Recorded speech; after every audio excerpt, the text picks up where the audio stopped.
all of which point to an undeniable conclusion that it is deteriorating and it must be addressed now. It's becoming a matter of urgency. And I think Angelenos really didn't need to have studies to tell them that. Anybody who was in the city in the summer of '06 and the summer of '07, anybody who's had outages as we have storms and wind events and other kinds of occurrences that really shouldn't cause widespread outages would attest to the fact that the infrastructure needs urgent attention. As you know, some of the council members, specifically Councilmember Parks, wanted more information before they came back with a vote in the coming week. What did some of those studies actually show? Can you give us some details of the results of those studies? Yes, indeed, I can.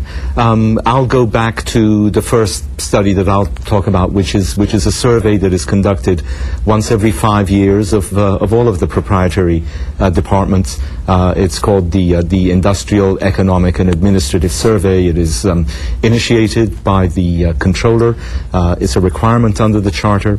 The last IEA, as it's known, was commenced in 2001, completed in '02.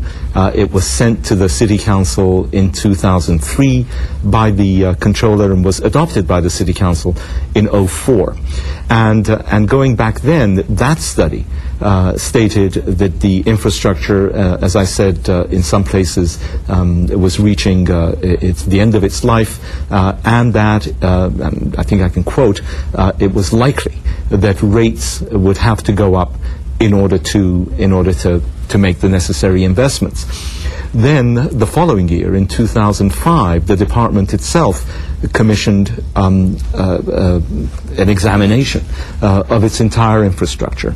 That report, known as the EPRI report, really came out with some very serious warnings about the condition of the apparatus, of the general infrastructure. As a result of that, the Commission, and I was president of the Commission at the time, this is in '07, sat and really subjected the budget to a very comprehensive review. It took 5 days, 5 8-hour days, for us to go through the budget line by line in order to make sure that there wasn't waste, and to the extent that we found inefficiencies to try to address them. But at the end of that process, in May of '07, we adopted a budget which would lead necessarily to a request for rate increases. And we did that in recognition of the fact that we had to be bold, that we had to have an honest conversation with the people of Los Angeles about the condition of the infrastructure, and that we had to move forward decisively. And by the way, this was also borne out in yet another study that was done in '06 called the Barrington-Wellesley report. As a result of all of this, in October, we submitted a request to the City Council for the rate increases that I've just outlined. The City Council didn't take just the word of the Department of Water and Power, but commissioned its own review, its own study. Yet another third-party independent review of the budget and of the rate increases being requested. Well, I might point out also, you referred to the EPRI report. That would be the Electrical Power Research Institute up in Palo Alto. They are definitely an outside entity that oversees and studies the entire electrical industry and the infrastructure across the country. Yes, very reputable, very independent, and very, very good at what they do. And this report that the City Council commissioned is known as the Huron Report. And the Huron Report also stated that the rate increases were necessary and that investments had to be made in order to redress a condition that simply couldn't be allowed to continue. Now, even with the Huron report, the City Council still had a number of questions. They had 11 questions, so they remanded the whole package back to the Water and Power Commission. Those 11 questions were answered. Some refinements were made as a result in the rate increase proposals. For instance, we increased the low-income discount from an average of 15% to an average of 20%, and made certain other realignments in the low-income discount program. The result of it will be that for low-income and lifeline customers, that their costs will actually decrease as a result of the rate actions that we're proposing. By the way, how much revenue would the increases that you're talking about generate, and would that increase alone be enough to properly rebuild the infrastructure on both the water and the power side? Well, on the power side, the three increases amount to around $160 million. On the water side, they amount to, I think, just over $50 million. And of course, these sums will not be sufficient in order to defray the very substantial costs of having to overhaul the infrastructure on both sides. Is that where the bond issue that you spoke about in council would come in, and how would that be paid for? That's exactly right. Well, first of all, we have to remember that these are permanent rate increases. So over the next 3 years, this is what will happen, but those rate increases will continue to generate revenue. But just on the power side, for instance, we'll need about $1 billion over the next 5 years to do all of the work that's necessary to be done. So where does that $1 billion come from? Because it certainly isn't going to come from the rate increases alone. And the answer to that is that we go to Wall Street. We're able to issue bonds because we're a municipal agency with very good ratings as far as our fiscal health is concerned. We're able to finance the vast amounts at very low interest rates over a very long period of time. Well, you mentioned the period of time of 5 years a moment ago. I got the impression Mr. Parks was not convinced that 5 years was sufficient time. How long will it take to do all the rebuilding? Well, the current power reliability program that we've submitted is a 5-year program. I think what Council Member Parks was asking about, if I read it correctly, was whether we could lessen the rate increase by changing that program to a 10-year program. And that is not something that I would find, with all due respect, advisable. As I say, we have a situation right now where we have infrastructure that is worsening, and you know, we have a 5-year program. There are metrics, plans. We've got our financing program identified. We know where we're going, and to take that now and change it into a 10-year program would really throw everything off balance. And this has to be tuned and planned in a very fine and very detailed way. And the Power Reliability Program does that. Obviously, as you know, many times during the council discussion, the issues of transparency and credibility came up several times. People, members of the council, suggesting that you might not yet have fully contained your problems of labor costs, waste, fraud, abuse, gaming the system by some employees at DWP. Can you bring us up to date on your efforts in those areas?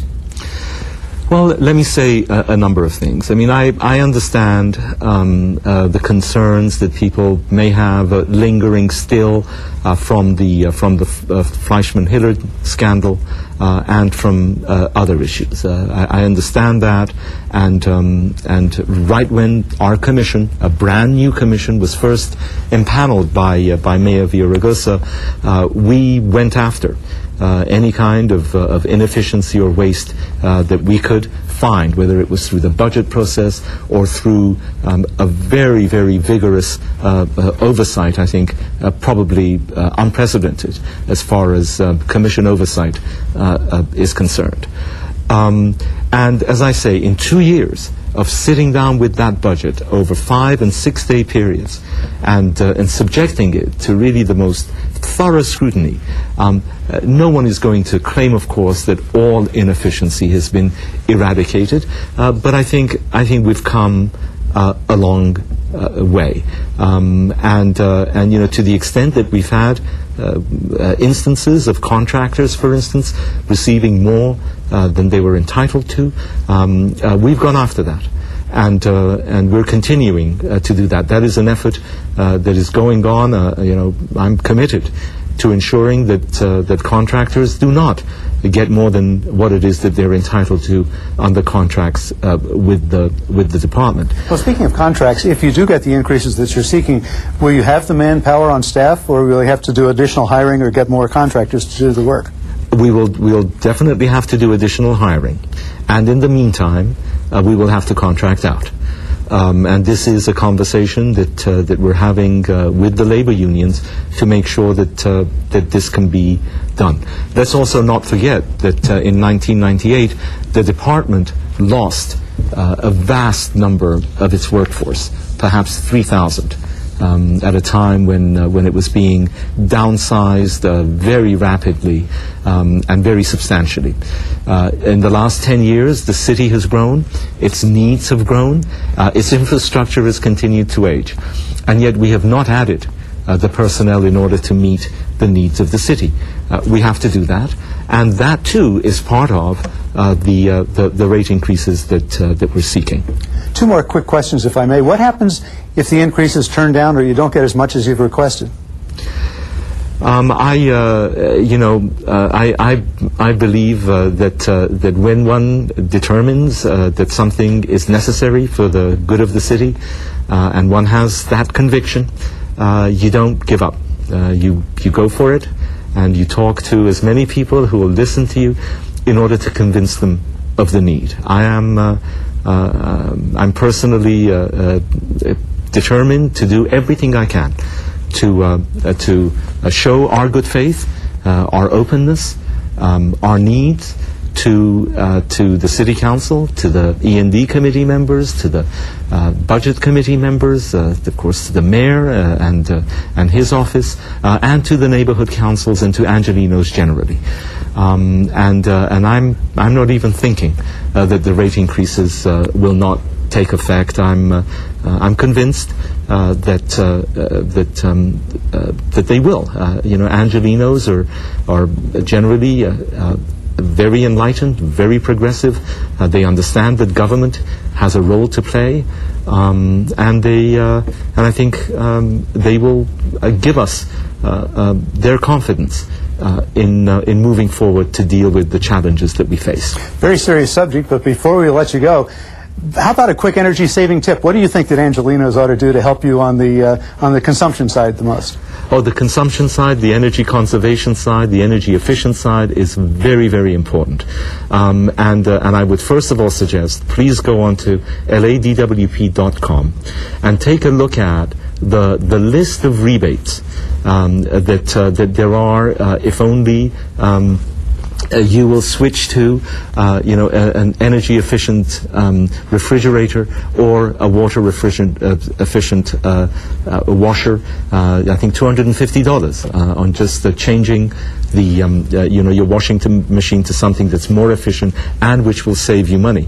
If you're a small business, there's a small business direct install program where DWP will actually provide $2,500 in order to allow your lighting in your small business premises to be changed so that you'll use less energy and have your bill cut at the same time. And of course, several of the council members have just gone solar at home, so they're on your side as well. Yes, indeed. David Nahai, General Manager, Department of Water and Power, thanks very much for coming in and joining us on Council Week. Thank you. It's been my pleasure being with you. Thank you. Again, the action to increase the power and water rates was held over for 1 week so that council members might get more information. You can listen to City Council meetings as well as committee and commission meetings on the telephone by using the city's council phone system. In the downtown area, dial 213-621-CITY. In West LA, dial 310-471-CITY. For the San Pedro area, dial 310-547-CITY. And in the San Fernando Valley, dial 818-904-9450. Just follow the recorded instructions for the meetings you want to hear. And we invite you to address the Los Angeles City Council on any item on the council agenda, as well as during public comment. You may come downtown to City Hall or go to the Van Nuys City Hall and participate via video teleconferencing. And remember, you can watch all Los Angeles City Council meetings live in their entirety on Tuesdays, Wednesdays, and Fridays beginning at 10 a.m. On Sundays, you can watch the replay of all the week's meetings, also beginning at 10 a.m. Council Week in Review can be seen Monday through Friday at 9:30 a.m. and 6:30 p.m. on Saturday and Sunday at 9:30 a.m. Well, that concludes our program for the week ending March 28th, 2008. On behalf of Taffy Eason and everyone here at Channel 35, I'm Jack Popejoy. Thank you for watching, and please join us for the next Council Week in Review.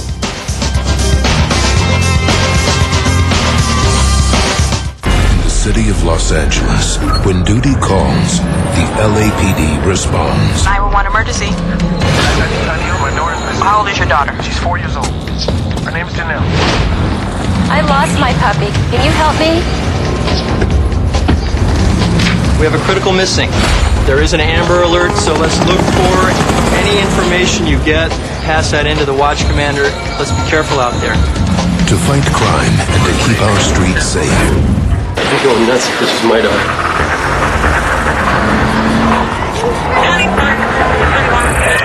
Push agents at 7855, 7855, 2 11 disengaged, Olympic and Ardmore at the Child Market. Suspect male 958 west of Side Platform towards Olympic. Property taking his currency. Code 3. 7855, Roger. Calling in 7055 is in quick pursuit of a 211 suspect southbound near the house is requesting backup. Any area that comes out of police frequency. Everything well, 7965, we're still.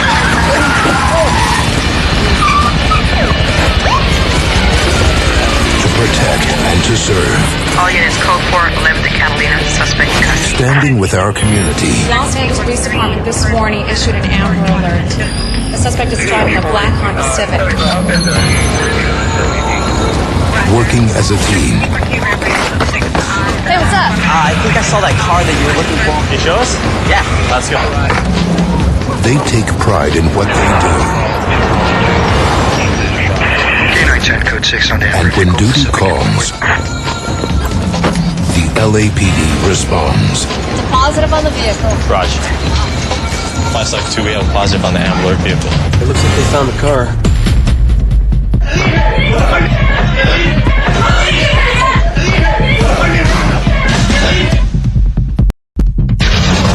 The LAPD is hiring. Become a part of the team. Visit us at joinlapd.com.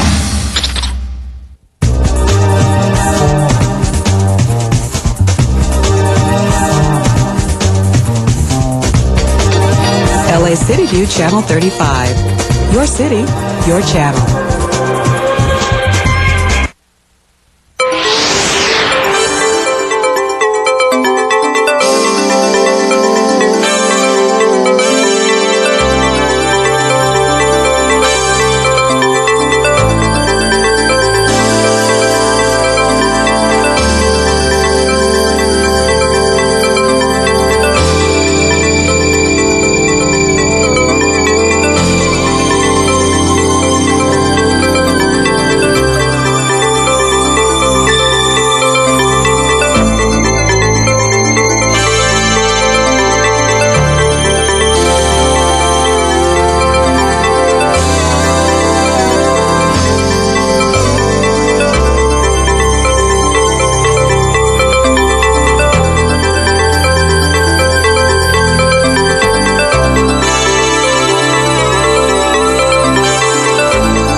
Good morning, ladies and gentlemen, and welcome to the Los Angeles City Council meeting for April 2nd, 2008.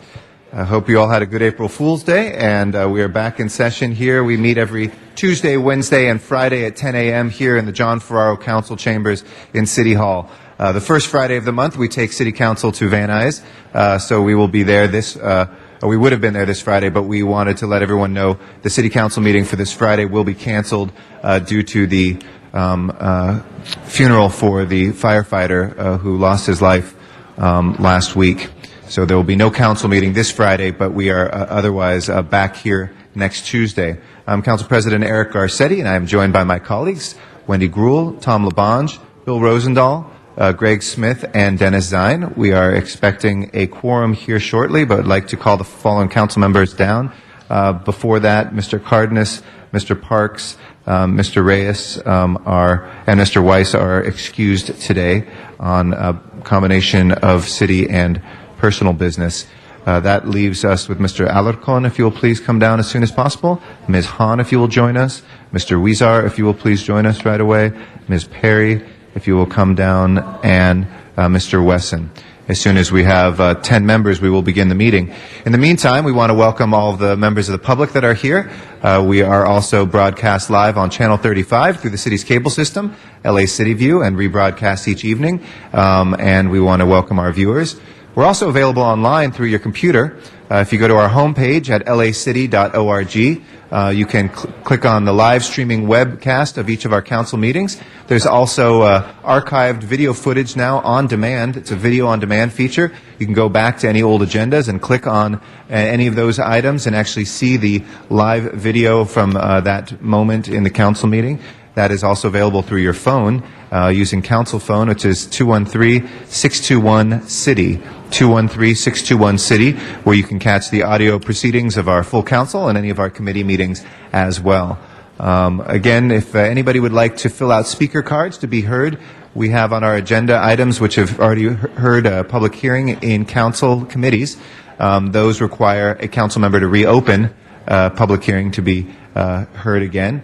Those other items that have not had a hearing in committee automatically are triggered by a card from the public. So if you'd like to fill out a speaker card on any of those items, please do so in the back and hand it to one of the sergeants at arms, and they'll make sure that we put your card in. Also, finally, items of a general nature, which are not specifically on our agenda, but are nevertheless under the jurisdiction of the Los Angeles City Council. We'd be most happy to hear your comments on that. If you just put general public comment in the upper right corner of your card, also hand that to one of the sergeants at arms. I want to thank Ms. Gruhl, Mr. LaBonge, Mr. Rosendahl, Mr. Smith, Mr. Wesson, and Mr. Zine for being here. We are now at 7 members, awaiting 3 more. Mr. Alarcon, Ms. Hahn, Mr. Huizar, and Ms. Perry, if you will please join us as soon as possible. We are awaiting your presence to begin the meeting. Pursuant to council rules, all council members should be in chambers at 10 o'clock, and we are past that hour. So again, Mr. Alarcon, Ms. Hahn, Mr. Huizar, and Ms. Perry, if you will join us. Thank you all for your patience while we await a quorum, and we'll begin as soon as we have that.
All right, we now have a quorum. Thank you, council members. Madam Clerk, if you'll please call the roll. Shh. We're going to begin the meeting now, so thank you all, and Madam Clerk, if you can call the roll.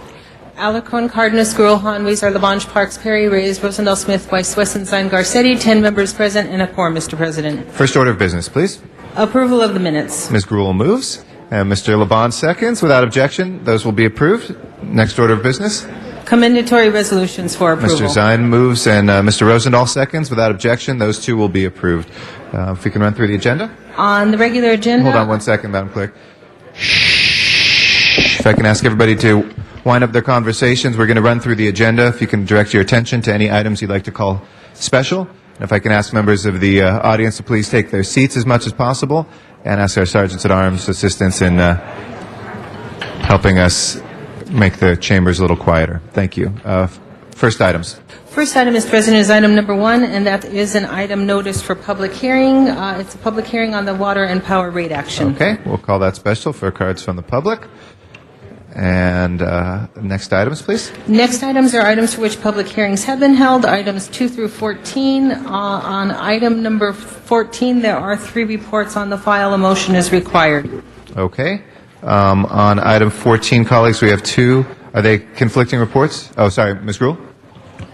Finance report. Okay, Ms. Gruel moves the budget and finance report. And I'd like to call, number 4 special as well. 4 for Ms. Gruel, no problem. And, Mr. President, on item number 2, there are various amending motions. Do you wish to call that one special as well? Yes, please. Let's call that special. That for our chair, Ms. Perry. Okay. Any other specials, colleagues? We have 3 through 14. 3 through 14. Mr. Rosendahl? 12. Okay, after it passes, we'll assume it does. I'll make sure that happens. Thank you, Mr. Rosendahl. Any other specials, colleagues? Seeing none, let's go ahead then and please open the roll, close the roll, and tabulate the vote. 10 ayes. Those are approved. 12 forthwith without objection, please. Next items. Next items are items for which public hearings have not been held. That's items 15 through 36. 10 votes are required for consideration. Okay, so any objection to consideration? Seeing none, special items, Mr. Zine? 32 for Mr. Zine. And do we have cards on any of the other ones, Madam Clerk? Yes, Mr. President, there's a card on 35. Yes, 35 Okay. and 23. All right, we will call that special. I also see 23 for Mr. Labange as well. And I see we have cards on 32. We'll call that special and for cards as well as Mr. Zine. And any other specials? 30. We're not quite there, but when we get there. Okay, hold on. We'll open and close the rest of the public hearings. Ms. Gruel? For Mr. Weezer, item 31. 31 for Mr. Weezer. Okay. And if we can take up the balance now, please open the roll. And, close. Mr. President, there's Yes. cards on 33 and 34 Okay, just we just coming. got those. No problem. We'll call those special as well. For cards from the public, items 33 and 34. If we can take up the balance now without objection, please open the roll. Please close the roll and tabulate the vote. 10 ayes. Okay, those are approved. It is now past 10:15, so we can recess the regular meeting if we can take up the special meeting, and please call the roll. Alarcon, Cardenas, Gruel, Han, Weezer, Labange, Parks, Perry, Reyes, Rosendahl, Smith, Weiss, Wesson, Zine, Garcetti. 10 members present and a quorum, Mr. President. Okay, first items, please. First item, Mr. President, is item number 37, and I believe this matter, there's a Public Safety Committee report on the agenda, and I believe this matter was continued in ITGS, and that report is not ready yet. If council wishes to I'll call have that that go back. special. Well, if you wish to have that go back to ITGS, the committee didn't, it was continued in committee. Okay, I'll call it special for now. We'll hold it on the desk. Item 38, we have cards from the public and 2 council members who'd like that called special, so that will be called special as well. And that would conclude the special meeting. Okay, if we can continue that back into the regular meeting and take up the continuation items. On the continuation agenda, item number 39 is an item for which public hearing has not been held. 10 votes are required for consideration. Okay, we do not have any cards from the public on 39. Anybody wishing to call 39 special? If not, let's go ahead then and open the roll on 39, close the roll, and tabulate the vote. 10 ayes. That is approved. That would take us now back to public comment. This is, again, general public comment. I'll remind folks this is for items that are not on the agenda today, but that are nevertheless under the jurisdiction of the City Council. And we welcome members of the public to give their testimony. We give 2 minutes, and there's a clock to help you guide your comments, and also a code of conduct that is there on the lectern. And we wanted to start the general public comments with our friend Soledad Garcia will be first, and then after Soledad will be Chuck Tenon. Ms. Garcia? Good morning. And buenos dias to you, too. Thank you. Good morning, Mr. President and council members. My name is Soledad Garcia. I am the Neighborhood Council LADWP Oversight Committee Chair. On behalf of 75... Hold on 1 second, Ms. Garcia. I'm sorry. I just want to make sure we have enough quiet so that folks can hear you. If I can ask the Sergeant at Arms to assist us. If I can ask everybody to please take their conversations either behind chambers, outside of chambers, or please keep them to a minimum. I know we have to conduct some business on the floor, but if you'll please give our public comment folks courtesy of your attention. And, Mr. Labange? As a clarification, point of information, if the issue is on the agenda, they speak to it Correct. now? No, not now. We can't speak to, if it's, as I mentioned, if it's on the agenda, we'll take it at the time we take up those items. So just items of a general nature right now that are not on the agenda. Okay, Please. if you go back to 2 minutes. Yeah. No, we froze the time. Don't worry. Go ahead. This is not on the agenda. Actually, it's to thank you. So I want to go through that process. On behalf of 75 authorized and signatorized neighborhood councils, I take this opportunity to thank you, the Mr. President, and the members of the council for your commitment to listening to us and to your constituents last week. We appreciate it. And for your responding in a positive and constructive manner. We appreciate your understanding that we are here on behalf of our neighborhood councils and our community. Over the past 2 meetings that we've had with the joint committees and last week's council meeting, we had approximately 70 neighborhood councils representative together, stakeholders and taxpayers. Today, I would assume that there are 30 or more who have taken time away from work. Some will have traveled 70 to 80 miles round trip to get here. Others have taken time from their personal family to join us. May I ask again before you to just put a stop that so that they can stand and be recognized? Go ahead. We'll give you a few extra seconds. Would you please stand, those of you who are with us? Stand. Okay. Thank you very much, Mr. President. I appreciate your courtesy. Absolutely. Thank you very much, Ms. Garcia. And that's our next speaker is going to be Chuck Tenon. After that will be Arnold Sachs. Good morning, President Garcetti and City Council members. The Marine Life Protection Act of 1999, it's coming in a couple months, will have a direct impact on this city and its people. $100 million in local economy will be lost. Millions of dollars in city tax revenue will be lost. We need a motion, perhaps from Janice Hahn and Herb Wesson and Eric Garcetti, the Tenants Opportunity to Purchase Act, and the Community Land Trust Program. It's April. Please schedule a discussion. Herb, you're a man of your word and a leader in the city in getting things done that need to get done. Move it forward. The mayor's fishing trip that was sponsored last Saturday with a lot of kids was a success. Lots of fish. They had a great time except for one big disappointment. The mayor didn't show up. He sponsored it. All the kids expressed disappointment because they were told that they would meet the mayor and fish with the mayor, and they expected this, and it was a disappointment to them, and they could have taken 30 more kids that were drawn by lottery. And Eric, your proposed idea to reduce 12 departments to 2, we're behind you 100% to minimize the lack of efficiency and improve the protocol so things get done and they get done the right way. And people, I encourage you to speak at city council meetings. Let them know what you want. And with new, fresh ideas and your input in the decision-making process. And last Wednesday, I lost a watch at City Hall on the second floor on a table outside of the snack shop. It was my mother's. It was a Timex with no band. It was sentimental. It doesn't have any value, but I'm offering a $20 reward if someone turns it in. Thank you. Thank you very much, Mr. Tenen. Also on item 9, if we can send that forthwith without objection. Mr. Sachs will be our next speaker, Arnold Sachs. After that, we'll go out to the San Fernando Valley via our remote facility there and hear from Bruce Darien after Mr. Sachs is finished. Good morning, Mr. Sachs. Good morning, Mr. President. Thank you. I want to talk a little bit about transportation. Again, at the County Board of Supervisors, can't seem to get any answers regarding who to speak to regarding the reduction of service versus the elimination of routes.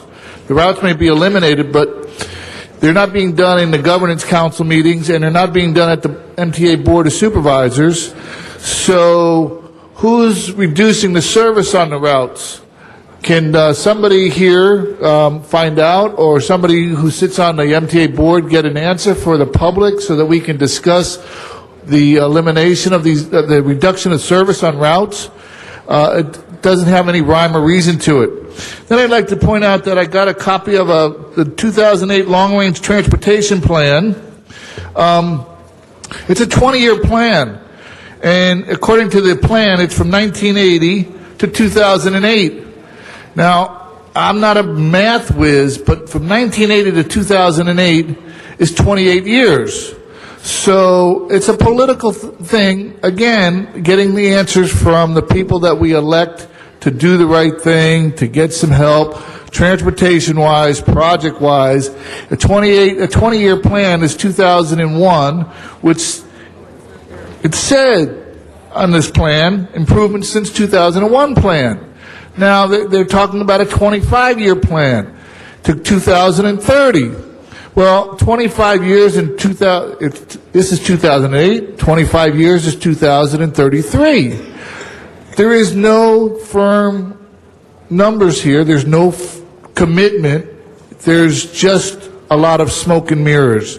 We need a little bit of assistance. There's a lot of money out there, and we need to get some results on some of these transit projects. Thank you for your time, your answers, and your attention. Thank you very much, Mr. Sachs. We'll next go to Van Nuys. Our next speaker will be Bruce Darien, and we'll return here to Council Chambers for Danny Weissman.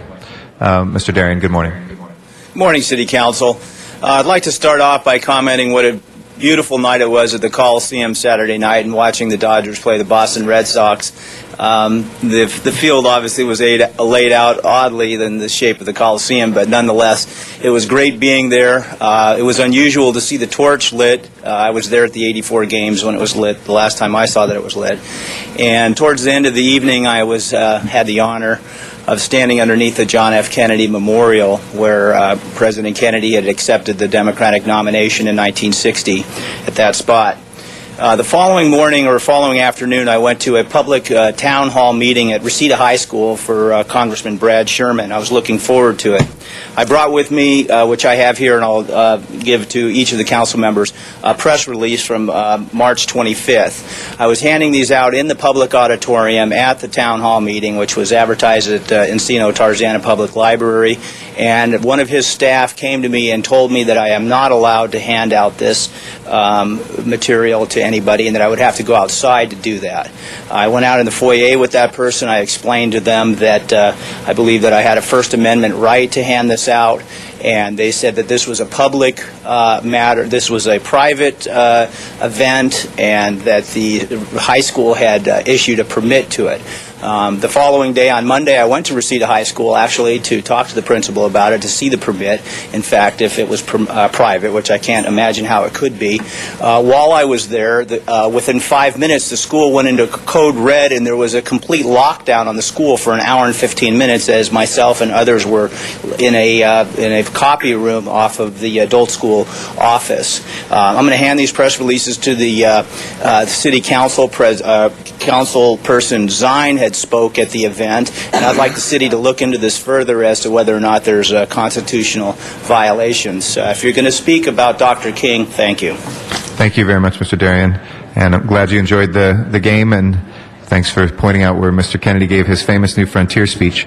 Too bad we didn't beat the Sox, but it was a beautiful sight. And Mr. Zine, did you want to just respond very briefly to that? If I can comment on that, was a town hall meeting. Congressman Brad Sherman hosted a town hall meeting at Reseda High School this past weekend. I attended briefly, introduced and welcomed the people. but it was a meeting that Congressman Brad Sherman was holding at Town Hall. Great. Thank you for that clarification. Mr. Wiseman is our next speaker. After that will be Matt Dowd. Very good morning to you. Good morning, sir. How are you? I'd like to direct your attention to our city clerk's services for us. I've spoken here several times in the last week about the problems in getting materials into the city clerk and getting them into the council files.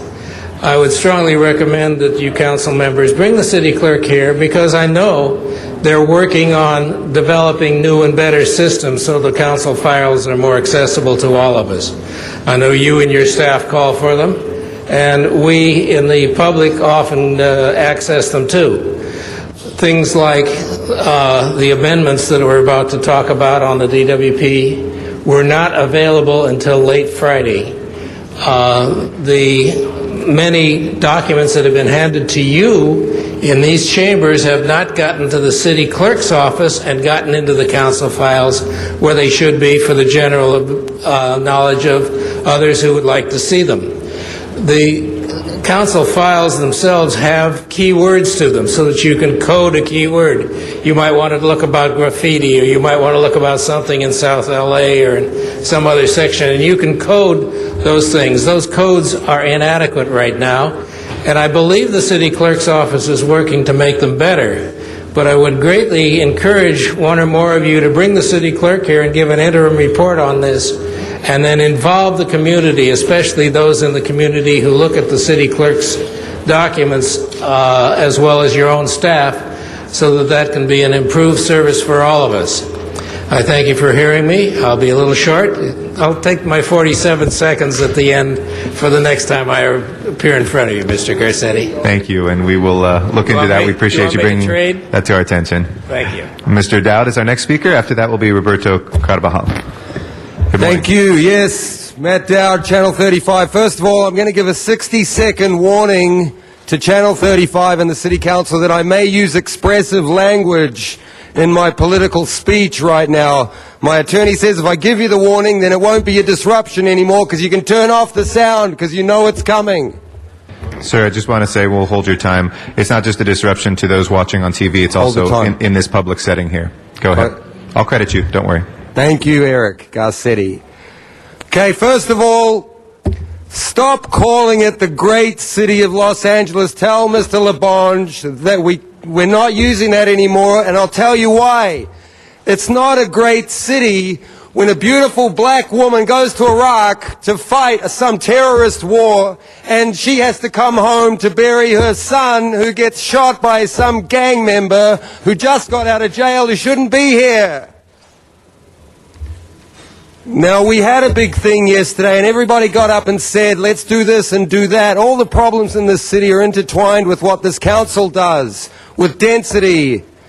You know, these gang programs and all these things. We're giving money to gang programs, and they're buying guns with them. So it's not the great city of Los Angeles till we fix this. And the jail system, you're criminalizing people like Mike Hunt and putting him through the court system and the jail system, and he never hurt anybody. He just wanted to vend inextricably intertwined product with his speech, which is legal, and we proved it. And you still won't even let him. So how about going up to Michael Hunt next time you see him, shake his hand, say, I'm sorry. We shouldn't have violated you for 2 years, and your attorney still won't even go and release those criminal charges. So the media put this on the news. It's not the great city of Los Angeles till you fix the gang problems and the killings. Thank you. Roberto Carvajal is our next speaker. I agree with that gentleman. I was here to speak on a matter of violence on Skid Row. Excuse me, I'm kind of nervous. And it concerns case number 080105197, and that's the Detective Corella is investigating it. An incident that occurred on in front of the Midnight Mission, right across the street where I was parked, when 3 black hitmen opened the door to my vehicle and tried to yank me out of the vehicle, but my jacket tore, so they couldn't do it. One had a tire iron. I I sprayed him with an accelerant, quick start, something you spray on your carburetor, it's like ether or something. Apparently it hurt him because he closed the door, opened it again, I sprayed him again, and then the one to his right started hitting the back of the window to break it. So that's when I kicked the door open and I lit it up. I went outside and they were still trying to get me, so I torched one. And tried to get the people to call the police right there on St. Julian and right on the corner of that little store across the street from the Midnight Mission on St. Julian and 6th Street. They wouldn't call the police. I kept yelling, call the police. And the young chef kept yelling, don't call the police, don't call the police. So I'm standing in the threshold after having chased this guy. One of the guys, the one that had the tire iron, and he's standing across the street, just standing there with the tire iron, looking at me. Witnesses everywhere. You got undercovers everywhere. You got cameras everywhere. And nothing is being done. Detective Corella said, you torched him, fired him up, so he's burned up. Okay, well, I'll be looking for somebody that's burnt. I don't see how he can't go down there and ask some questions. I wish you would do something. I wish you could maybe get some ethics investigating the situation, because Jan Perry did a lot of threatening against me, said that I threatened her, which is straight out fabrication. She had somebody lie. You're, I forget, Don Garza. That's my time. Thanks. Thank you, Mr. Carbajal. That will be our last speaker for general public comment. If we can go to the items called special, please. First item called special, Mr. President, is item number 1, and that was called special for cards from the public. Okay, we have item number 1, which is revisions on the water rate action and the power rate action. So we will take comments from the public on this. Again, we have quite a few cards, so in our 20-minute public hearing, what we'll do is we'll set the clock at a minute to try to get to as many of those cards as possible. Our first speaker is Arnold Sachs. As he comes forward, if maybe we can have 3 at a time line up. Soledad Garcia is our second speaker, and Humberto Camacho will be our third speaker. And again, this is on item number 1. Good morning. Thank you. After going over this item, I've noticed that there's numerous things to talk about. Number 4 on your item number 1, request an oversight committee to report improvement staffing related expenditures. Item F, low income oversight committee to oversee administration of LADWP low income and lifeline program. Item I, independent citizens oversight committee we'll put them together to work alongside the oversight committee. Item H is the Citizens Oversight Committee to provide input in expenditure of funds. There's also a report about a use of overtime. It's in the contract. How about 13? An accountability committee to hold them accountable and hold you accountable? New hires for new positions by the David Nadell. He's already who's he talking about? How about some pay cuts? How about an agreement with Southern California Edison? How about the cry wolf syndrome, where all we always get is, oh, we need it, nothing's ever done. Thank you, Mr. Sachs. Soledad Garcia, and then after that, Humberto Camacho. Good morning again. Good morning. Soledad Garcia. I am a Coastal San Pedro Neighborhood Council representative, and in my opinion, it's a misrepresentation to tie the rate increases to an implied metamorphic change for 10 years of neglected infrastructure. The Los Angeles Department of Water and Power and its Board of Commissioners have known about the underinvestment in the infrastructure for many years. There are enough resources to address the deferred maintenance. There are $450 million in unrestricted cash, $70 million over budget, and during the second quarter, the LADWP had the resources to agree to fund the city's $270 million solar initiative and the $450 million Pine Tree Wind Project. Thank you. Thank you very much. We appreciate your comments. Humberto Camacho is next. After that will be Jack Humperville. Mr. President, good morning. Good morning. We're here from the Neighborhood Council, not to crucify anybody, but maybe we can agree on one point. Is the Water and Power Department a private institution or commercial item, or is part of the City of Los Angeles where we, the members of the city and ratepayers, have something to do? We're not here to crucify anybody. We're here for us, to protect the welfare of the people in our communities. No estamos en contra de nadie, estamos aquí en favor de nosotros. Así que si esta es una entidad privada, comercial, entonces no tenemos nada que hacer aquí. If this is a private enterprise, Department of Water and Power, then we don't have nothing to do over here, and you can do whatever you want to. But we are in the march. This month, on April the 15th, we're going to start marching all over the city, and we're going to go after the water department and after all the commercials that we need some improvement in our wages so we can pay the water. Thank you. Thank you very much, Humberto. Our next speaker is Jack Humphreyville, and after that is Billy Hayes. My name is Jack Humphreyville. We don't trust the Department of Water and Power's numbers. We don't think they're being forthright. We've been told that the rate increase is $1.60 a month. For a single-family home, it's $25 to $50 a month, or about $300 to $600 a year. The CLA told us it was a $158 million increase. The ratepayers are going to be zapped for over $400 million. The pass-through, that little itty-bitty pass-through, can cost us up to $125 million over 2 months, over 2 years. We've been inflicted with runaway pass-throughs. For example, the ECAF pass-throughs, the revenues went up $1.4 billion over a 6-month period. Quite frankly, those numbers tell me that we were bagged. No wonder we are skeptical. The transfer is very high when just compared to California. We have $200 million of transfers, $260 million of 10% revenues, $65 million of public benefits, and a couple of goodies. We're off the charts. And then we have the survey. DWP has been negligent in not getting that done. They should have taken that bull by the horn and done it. Thank you for your comments. We appreciate them very much. Billy Hayes is our next speaker. After that will be Candido Maras. Good morning. My name is Billy Hayes, and I'm with the Foothills Trails District Neighborhood Council. 90% of the authorized Los Angeles Department of Water and Power Oversight Committee neighborhood councils has reaffirmed of having the IEA approved, IEA completed before this council votes for a rate increase. We find that the council would be well served and more informed and better able to give a clear vote to the people of this city of why they're voting for an increase. It's not only money, but it's also transparency, and the people of the city needs to know what the Department of Water and Power is doing.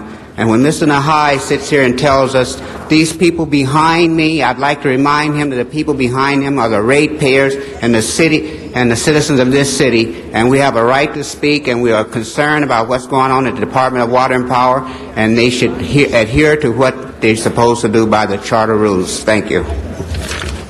Candido Maras is our next speaker. After that is Roland Clavada. If you hold our time, sir, there's 5 of us that are going to be here, so then we can take care of those cards all at one time, if that's okay. Okay, why don't you go ahead and do your minute first, sir. Thank you, sir. Thank you, Mr. President, council members. I looked up the word infrastructure in the dictionary. One of the definitions is an underlying base or foundation. That is what you created when you created neighborhood councils, and we thank you for that, and we hope that you will listen to us. But if you look at today's paper, police station on hold, city council having to deal with budgets, even the stations, KCALS, KCBS, they're all having to make cuts. We know that the Department of Water and Power, with the leadership we have here sitting next to us, with the monies they have now, can make the difference. We can't afford the increase. Ladies and gentlemen, the ratepayers cannot afford to give any more money. Please, we ask you to stand with us. We have the talent there. They can make the changes. We don't need any more increases. Thank you very much. Thank you. Would you like to submit that money for the record, or no? Just kidding. Just kidding.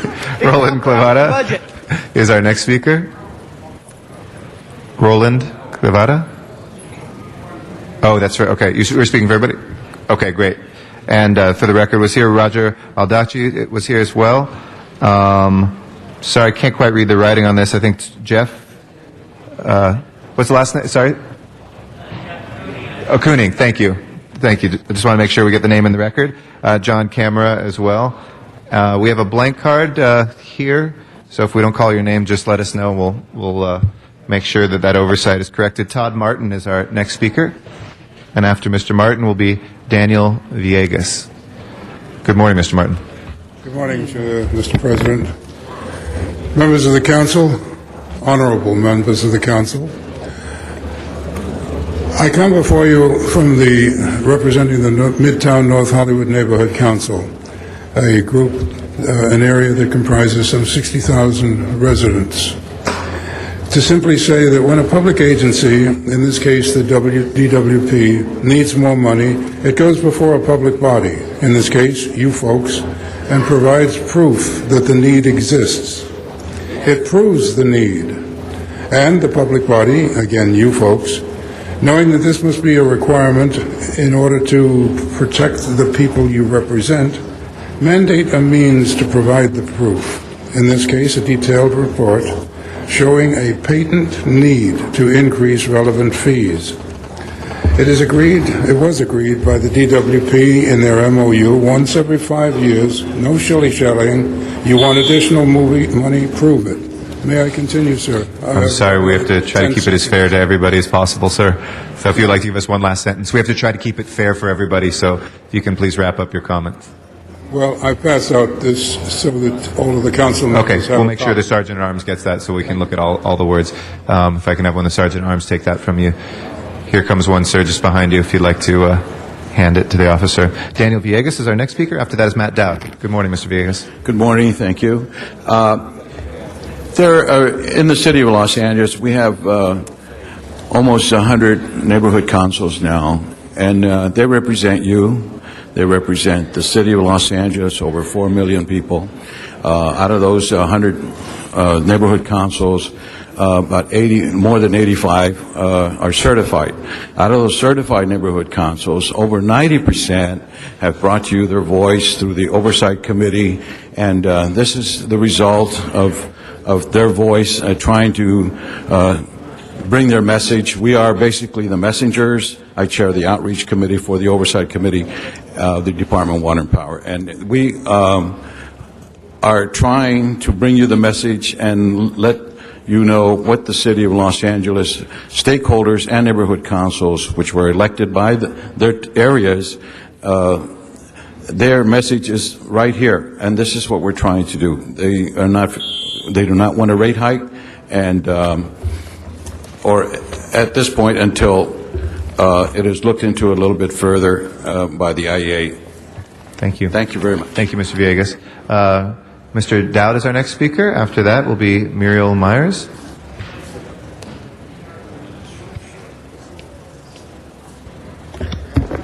Yes, thank you. I'd like to weigh in on this one just for a minute. I just hope these rates are going to go through. There's no doubt. But I don't want Mr. Nahai to come up here and try and justify it with the death of a fireman. It's a freak accident, according to the mayor at Westchester. And he's probably going to try and blame that on some kind of infrastructure failure. But as the mayor said, it was a freak accident. So, I'm all for upgrading the infrastructure, and that needs to be done. So let's stop putting people into the city until we've got the infrastructure sorted out. But yeah, Mr. Nahai, don't be using that unfortunate accident and fatality to justify raising the water rates. Thank you. Thank you. Our next speaker is Muriel Myers. After that will be Katie Carlson.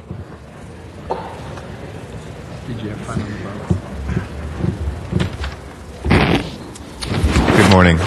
Now what did I do? I'll get that. What did I do? It's way back there. See it? God, how could I be so stupid? Excuse us for a second. Oh, no problem. Don't worry. Take your time. I belong to the MacArthur Park Neighborhood Council, and I do not feel that there's a really valid reason for a rate increase. I don't think this has been carefully thought out. I think they have enough money now, and they're just looking for an excuse to have more money. And to say there's just a small amount of money, unless they are fixed rate and can never be increased, they can keep increasing and increasing indefinitely to the point where it gets ridiculous.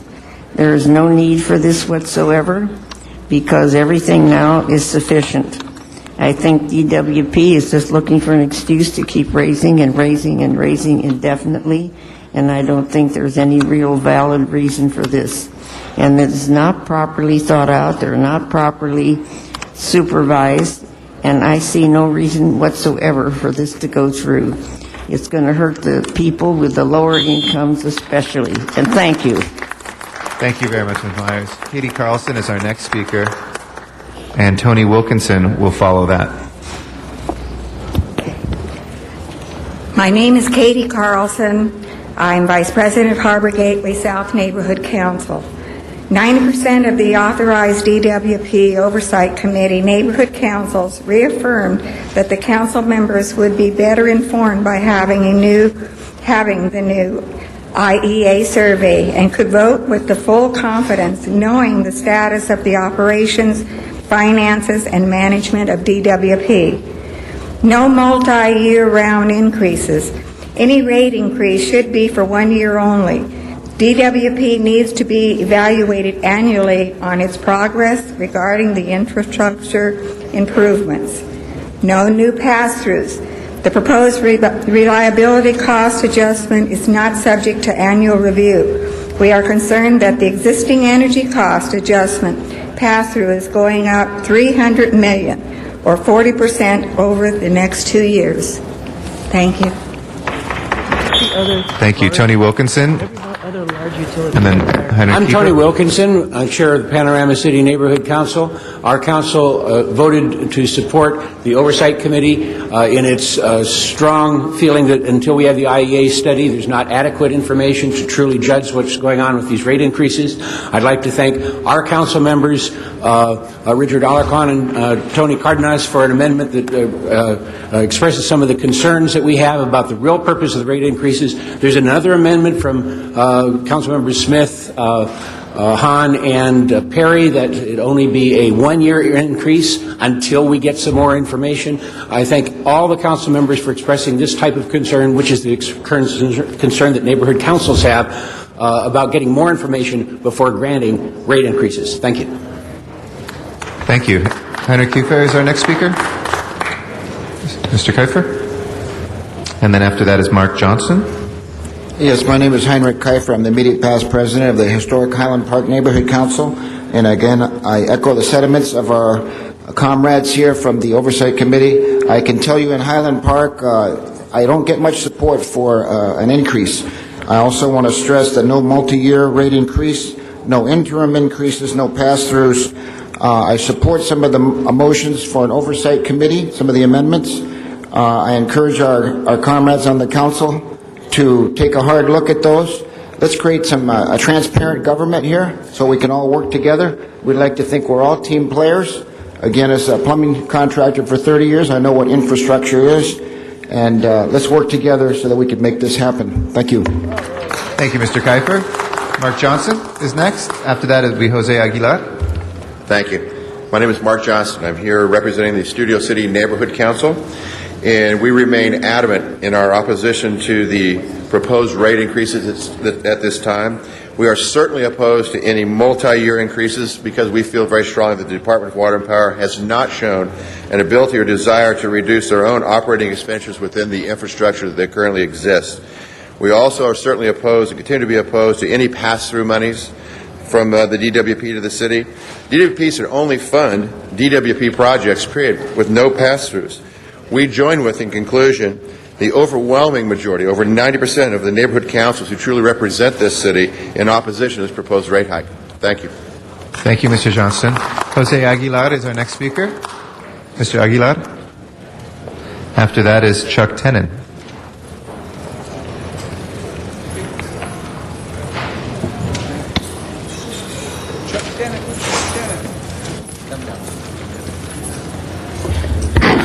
Okay, I'm a member of the Ball Heights Neighborhood Council, and I would like to instruct my councilman Weezar and also let them know that I want the charter to be respected.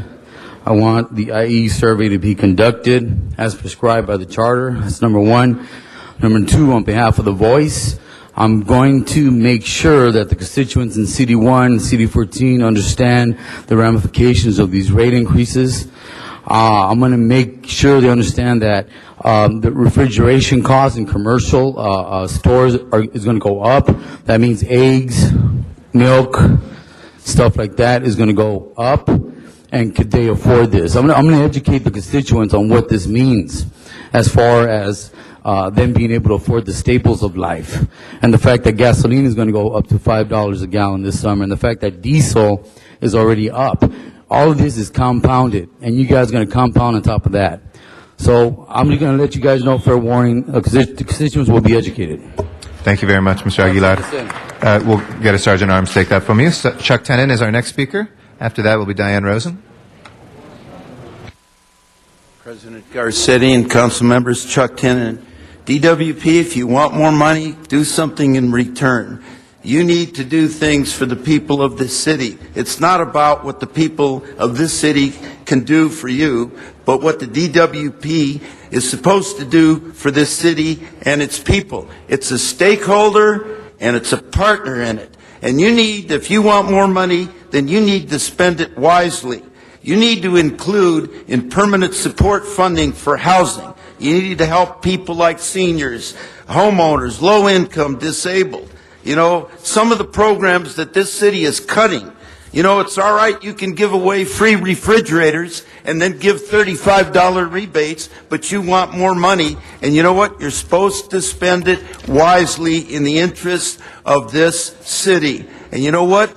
It's about giving to get and not taking more and more and more for your financial failures. You know what? This city is supposed to raise its people and make it a better place to live. Thank you, Mr. Tenen. Diane Rosen is our next speaker. After that will be DD Audit. I'm Diane Rosen, the chair of the Planning and Land Use for Encino Neighborhood Council. As you know, we all voted against this a long time ago. What is before us right now is the ability for massive development to come into the city. Without water, there's no development. That's the bottom line. And we're asking the ratepayer, the middle-class neighborhood, the backbone of the city, to pay these marginal costs for the developments that are going to come. There's 14,000 acres right now that you're going to hear about today, later, in the Topanga Regional Park. The state wants to sell that property. There can be no development without water and without the infrastructure to bring in the water. So this is a big item. It's not just what's appearing before you now. As city planners, it's your responsibility to look to the future and the impact that all this is going to have on us. Thank you. Thank you very much. DD Audit is our next speaker. Then we'll go to the San Fernando Valley. My name is Didi Odette, and I'm from Venice. I think the other people from the neighborhood councils are giving a very good account of themselves here today, speaking for people on fixed income. You know, annuities that were set up in 1960 or 70 that looked pretty good then don't look so good today. And so any rise in utilities hurts a lot of people. But I wish to really address Amendment I to this item introduced by Zine, Smith, and Rosendahl. Please, let's try to avoid this kind of a situation again. Somebody hasn't been watching the store. And please give serious consideration to appointing some of these hardworking people from the MOU Oversight Committee to serve on the committee proposed by Amendment I. Thank you very much. Thank you very much, Ms. Audette. Our next speaker is out in Van Nuys, Miriam Fogler. You know, I didn't get public comment, folks, because they decided to close the public comment for me and for Sharon Brewer. We're waiting on I have to use my precious minute here to talk about that. We'll get you back on that, don't worry. Yeah, are you going to reopen it for her and I? Can you restart my clock here? We'll give you a minute. Why don't you talk about DWP right now, and we'll come back to that later, okay? Yeah, well, the point is that you're not letting me have a freedom of speech here, denying me my public comment. And Sharon Brewer, I have to speak on the water and power my minute here. Go ahead. Now, I want this face. You didn't come out here for 2 months in a row to the valley here. So what's going on here? You're avoiding the issue here with the water and power here in the valley? We have a right to be heard here and have a right to decide what we're going to do with the water and power here. And of course the city workers have to put that input too also, because it affects them as well. Not only because of their performance on the job, and also the work conditions and their pay is involved. And that needs to be carefully taken care of, and I have a right to speak on public comment. As I said, we'll make sure that you do. Thank you for your comments on that. That is our last public speaker on items 1 and 2. We will now go to Ms. Perry, and then we will hear from Mr. Rosendahl next. Okay.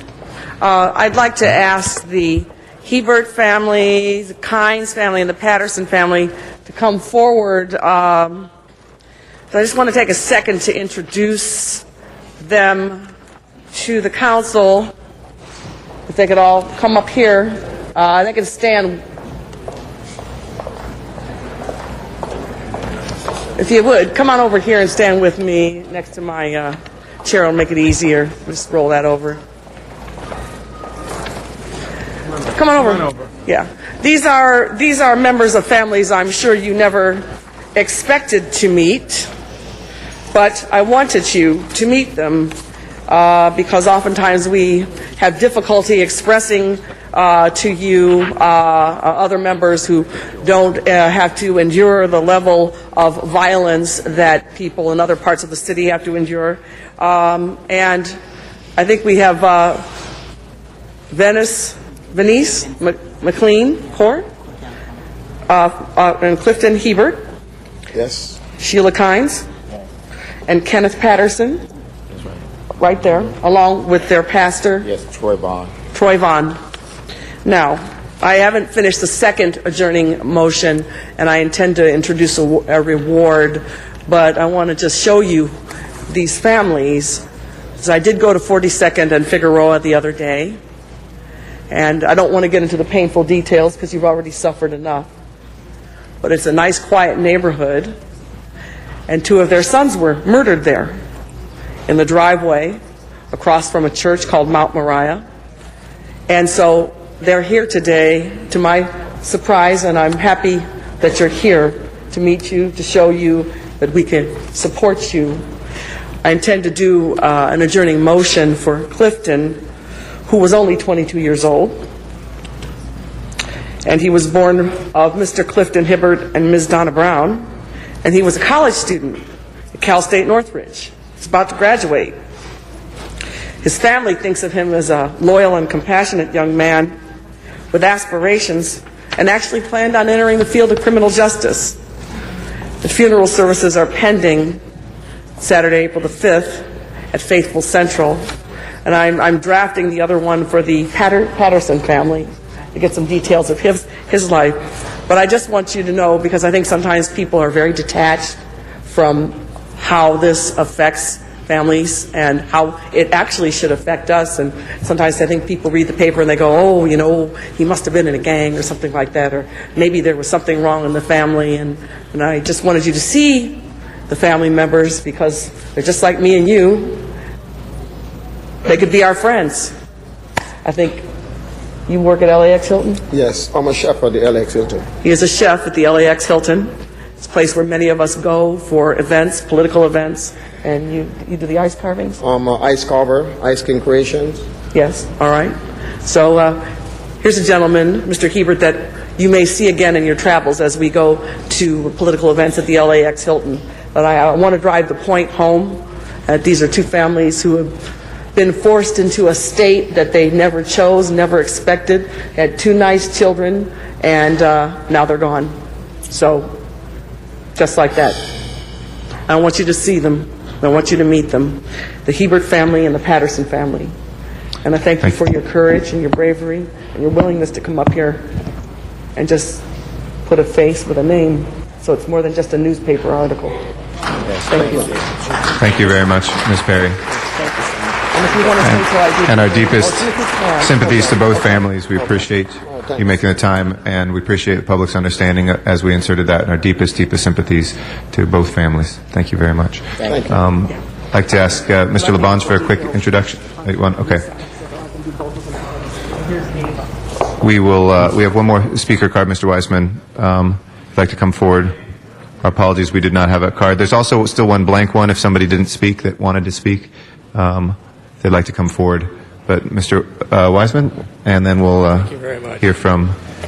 I can't come to this microphone at this moment without doing my best to express what I'm sure is the concern and the feelings of my neighborhood council fellows who are here as well. Our hearts go out to the Heberts and to the Jacksons, and we wish their unhappiness becomes bearable soon. Thank you, sir. The neighborhood councils, I think, have spoken clearly to you. I want to thank each and every one of you, as Ms. Garcia did earlier, for your attention, for being in your seats and listening to us as carefully as you have, because I think you've seen one of the most profound outpourings of neighborhood council action. We are not disrespecting the Department of Water and Power, but I do think we are being disrespected. I'm sorry to tell you that I don't think this playing field is very level. I see behind that fine horseshoe of yours many people who are lobbyists for the Department of Water and Power, but none of them are the neighborhood council people. Mr. Chairperson, members of the council, we too in the neighborhood councils are members of city government. We are duly elected in our neighborhoods. We are volunteers. We do not make any money for our efforts. As you know, many of us have levels of passion, some as high as mine, and we expect that sometime soon you're going to see us at that table. Thank you. You're going to pay us the respect, and we're going to be able to speak to you as true partners in this process. Thank you. Thank you very much, Mr. Weissman. Adele Walker.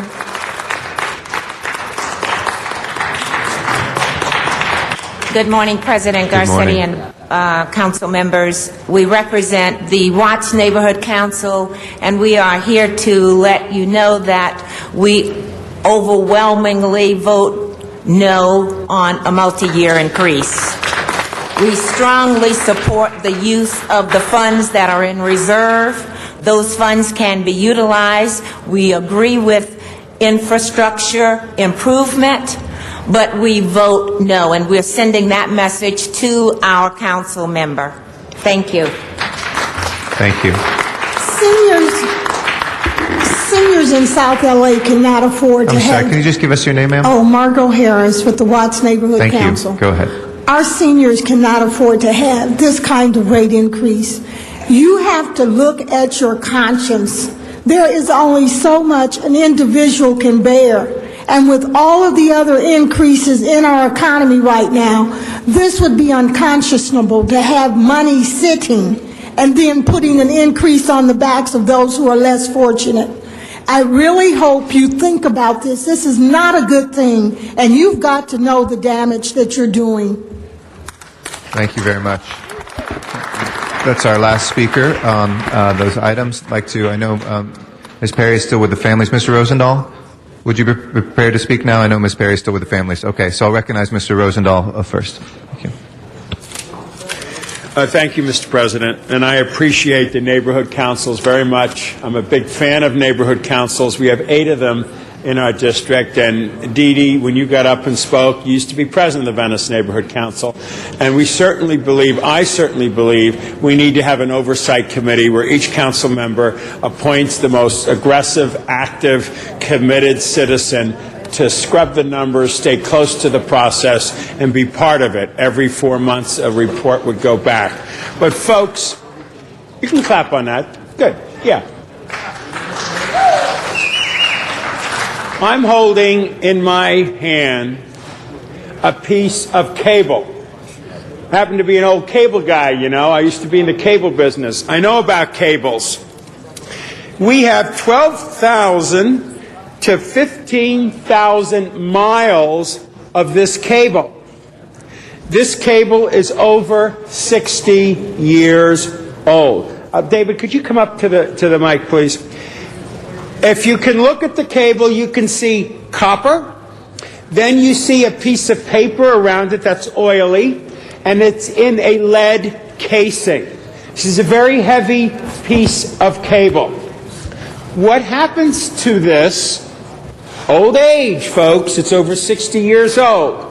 Fissions happen. Cracks happen within the cable. As we pull our energy into our usages on old cable, the copper gets hot, gets real hot. And where there is the crack in the cable, it comes through, catches the paper, which is oily, ignites it. As the cable gets hotter, the lead casing melts. Now let's go back to last week in Westchester, an area that I represent. We're still in mourning, as is the whole city family. And we will be going to a funeral. We will recess on Friday. We will recess on Friday because we're going to go and honor Brett A. Lovin, a young 35-year-old firefighter who went with his saw to a vault where they saw a plume coming up, and the saw created a spark that ignited that gaseous mixture. 20 minutes or so before, explosion happened in the middle of the street. A manhole, over 140-pound manhole, went up 20 feet. Then a little bit later, another manhole went up. Now, there was no cars there or people walking there, but there could have been. There was one of those fumes or pumes over in a bank building. And there was the one over in the building that's called Water and Power Credit Union, ironically. And when he had that spark happen and that explosion happened, it blew him, and he died. Young man, 35 years old.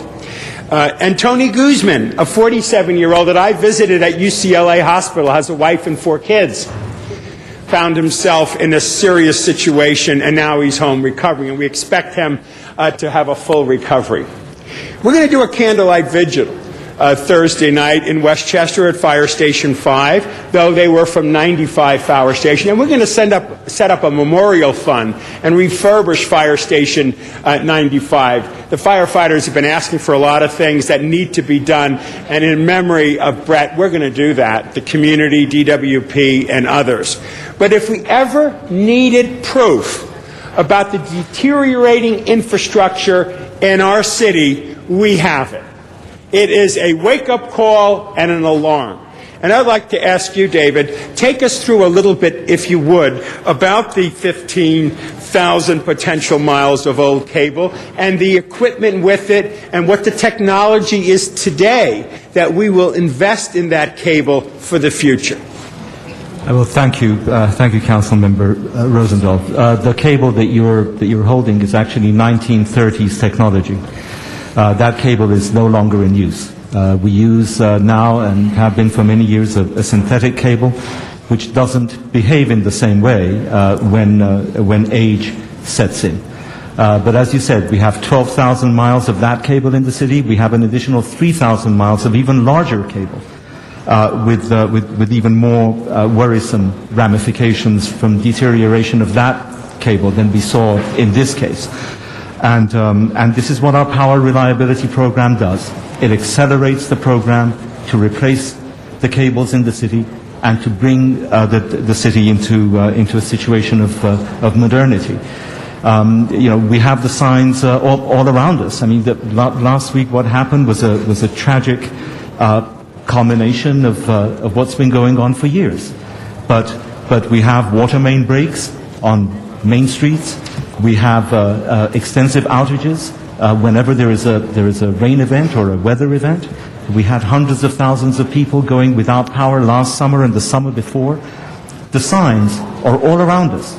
And we have also study after study, starting with the last AEA study, which was completed in 2004, and then the EPRI study in 2005, and then again in 2006. Again and again, studies have told us that we face in Los Angeles deteriorating infrastructure with serious consequences unless we rally and make the necessary investment in order to redress it. And you know, last week was a horrific but very tangible example of the direction that we're going in. And the word worrisome and the word alarm, I know my constituents are concerned. We know those manhole covers were explosions, just like the explosion was where the firefighter lost his life. And that could happen. Some people called it a freak accident. I don't call it a freak accident. I call it a wake-up call. And if we don't get with it now and take every mile of cable that's 12,000 miles or whatever we're saying, 12,000, yes, and replace it over the next few years, we could have potentially similar situations that we had in Westchester. We could. We could. I mean, hopefully not the kind of event that we had with firefighter Brent Lovren. That was a sequence of events, a very unusual sequence of events that led to that fatality. But to have manhole covers blowing up, to have widespread outages, to have cable deteriorating, to have disruptions, yes. Even right now, you know, and you know, we see this very stark, very painful example of bodily injury in that example. But when we think of healthcare costs, other than that, when we think of business losses, the LADWP faces now, I asked the city attorney, $53 million in claims from businesses arising from outages.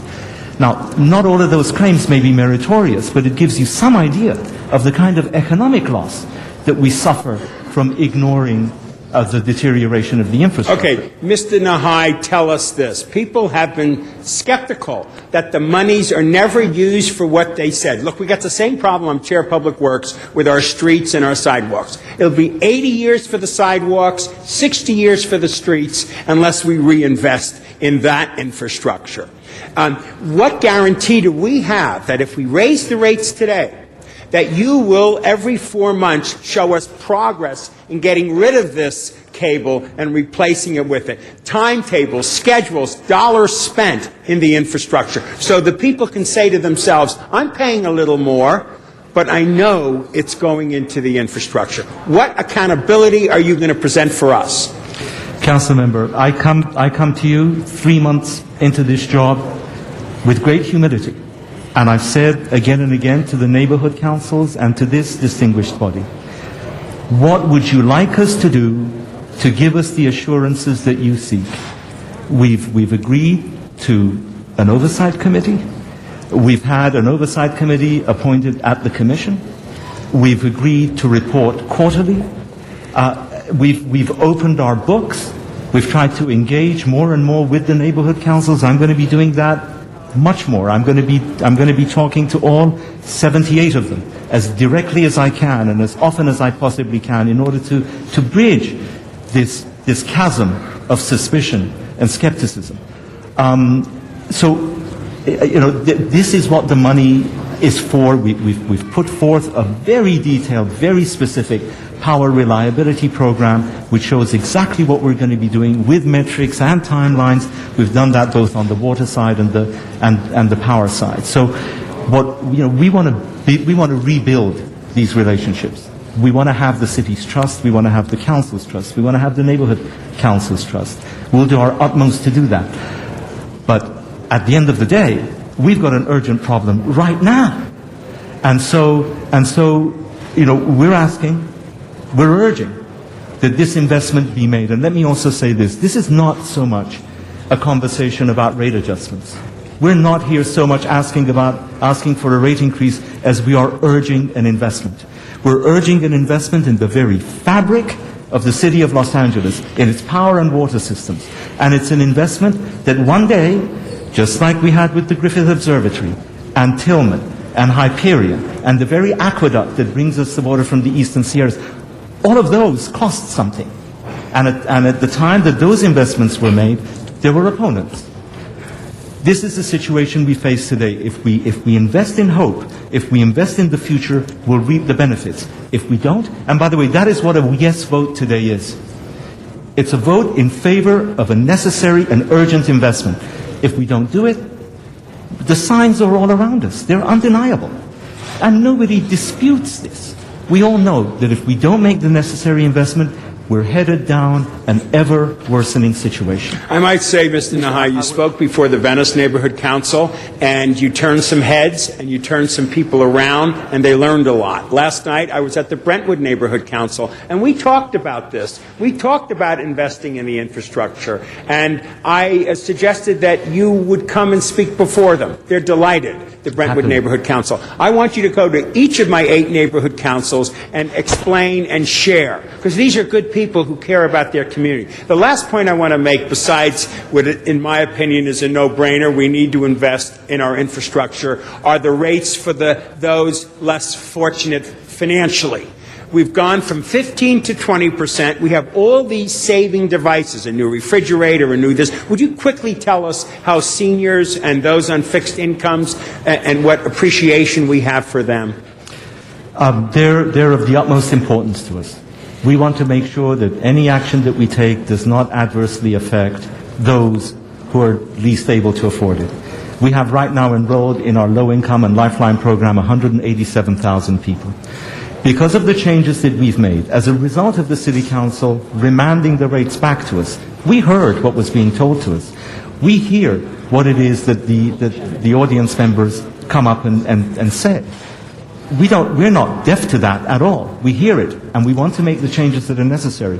But as a result of the action that we're proposing today, because the discounts will be increased to an average of 20% on the low-income side and 30% for Lifeline customers, they will actually end up paying less than they would without this rate increase. And when you also factor in the giveaway of compact fluorescent lights and the free refrigerator exchange program that the department is pursuing, they'll end up paying even less than they would otherwise. This is a very good deal for the 187,000 customers who are low income and Lifeline customers. However, let me also say this. We're not satisfied. We're not satisfied. By some accounts, we have a penetration that's as much as 70%. By others, perhaps 50%. But it's not good enough. We've outlined a plan to reach out and to do even more, working with the Housing Authority, working with other entities to try to identify even more of the low-income and Lifeline customers.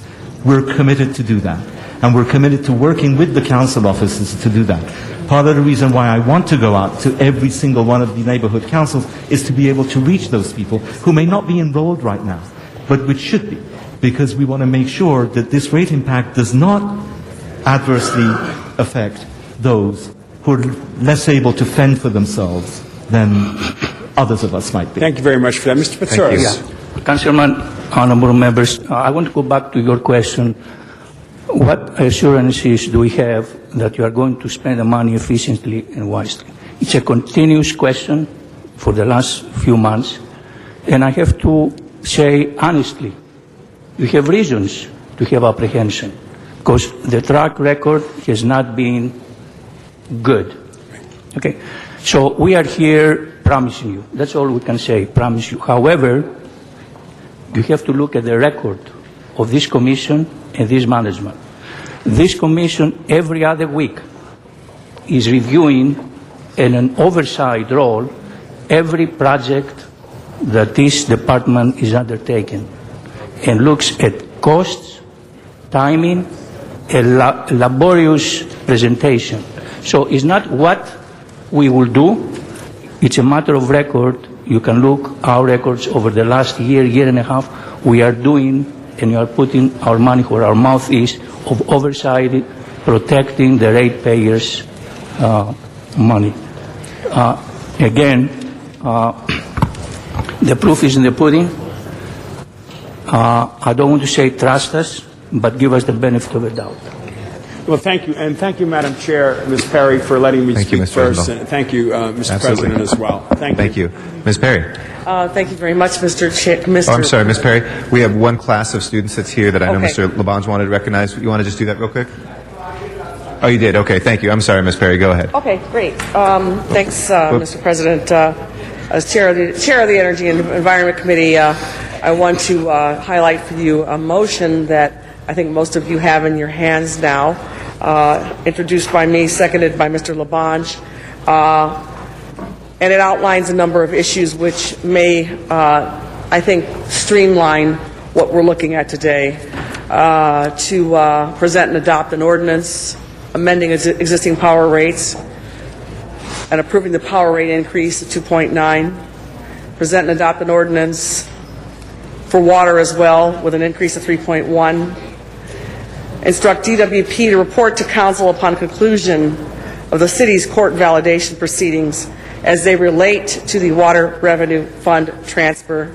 Ask DWP to report back on the status of revenue generating and cost containment initiatives and the effective use of real property, and to ask the CLA and the CAO to report back to council in 45 days on the formation of an oversight committee comprised of representatives from the CLA, the CAO, DWP, Chair of Energy Environment, the Office of the Mayor, to monitor and report on infrastructure improvements, and to ask the CLA, CAO, and DWP to report to council in 45 days on the structure of a citizens oversight committee, including its composition and issues that it would address relative to the LADWP infrastructure improvement issues, to ask DWP to report on the implementation of workforce planning in 60 days and account for staffing and the use of overtime, to ask DWP to come to council with an itemized listing on a quarterly basis of all proposed infrastructure improvements by council district. And I know that is a serious concern raised by Mr. Alarcon.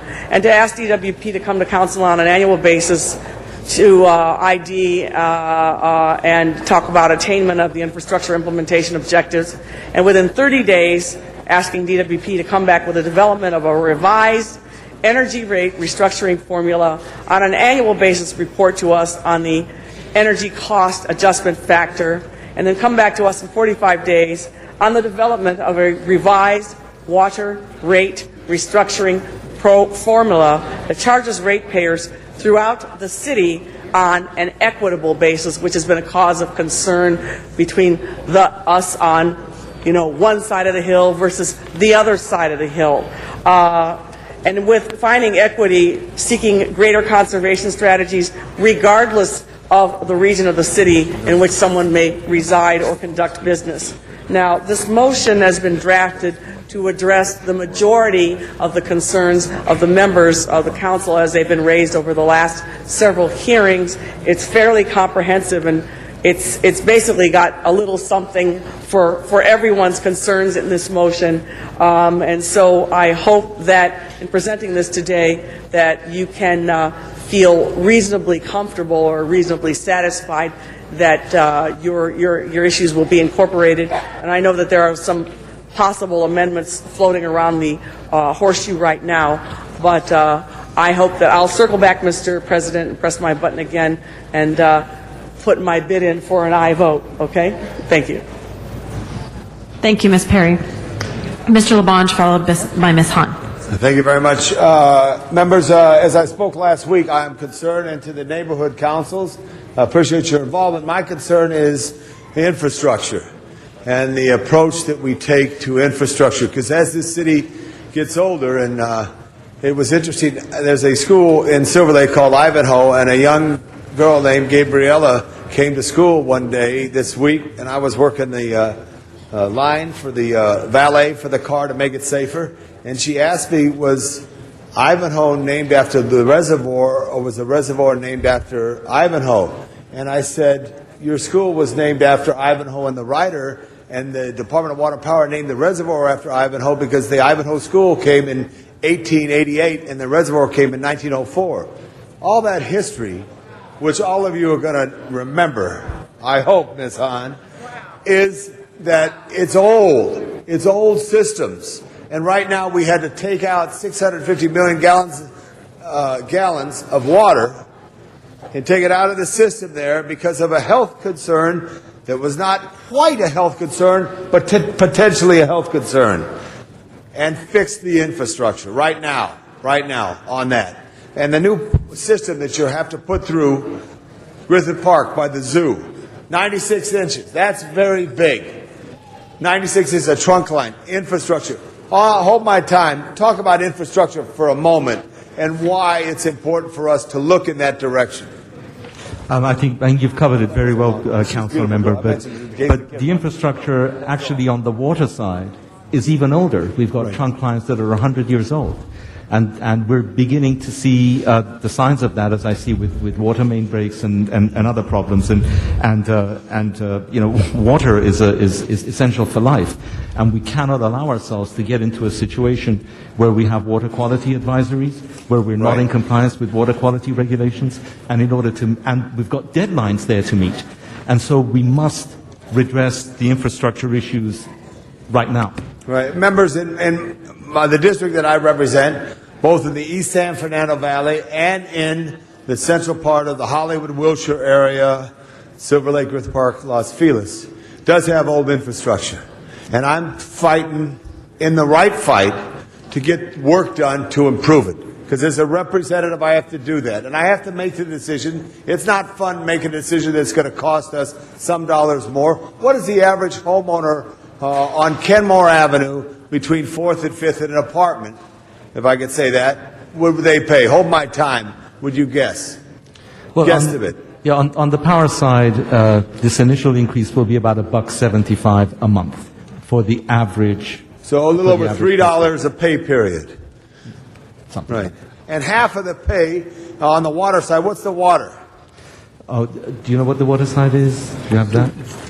It would be about $2, I'm told. $2. One of our challenges is, and the neighborhood councils could help, these individuals don't like that there's a municipal bill attached to the water and power bill because it confuses people, because some of the things that we have to do, such as sewer, such as our utility tax, state energy surcharge, a municipal service charge, all adds to it to add to the Department of Water and Power. Why the bill is attached to Water and Power is they're the only one we know that mails to everybody in the city on a rotating basis every other month. So I'm voting for this because it's good for the infrastructure. It's good for the health. I'm voting for this because I don't like it when the power goes out. I don't like it when people cannot function in their home. When they call me and they say they have $300 worth of food ruined because there's been an outage. I'm voting for this because people who work for the department have to work harder and more efficiently to deliver the water and the reliable energy that's necessary for a city of Los Angeles. And I'm going to participate with any neighborhood council. Call on me. I will go to them and I'll tell you why we're going to fight for more improvements in infrastructure, not just with DWP, but for the streets of Los Angeles to make sure that the streets are repaired. It's horrible that we're not getting it because we're old. And if we don't invest in it, it doesn't happen. Last thing, members, we talk about Edison. Give us a comparable rates between Edison, which is surrounding, and Los Angeles. Hold my time. Well, actually, you see it right up there. And you'll see it on your things, and you'll see that LADWP, even with this rate action that we're proposing, is right at the second to bottom. Who's at the top? San Diego Gas and Electric, which is some people have held up as the gold standard. I can't read that from here, so someone's going to have to do it for me. Turn up the power on the lights. Let's get more power in there. We're trying to save power, Council.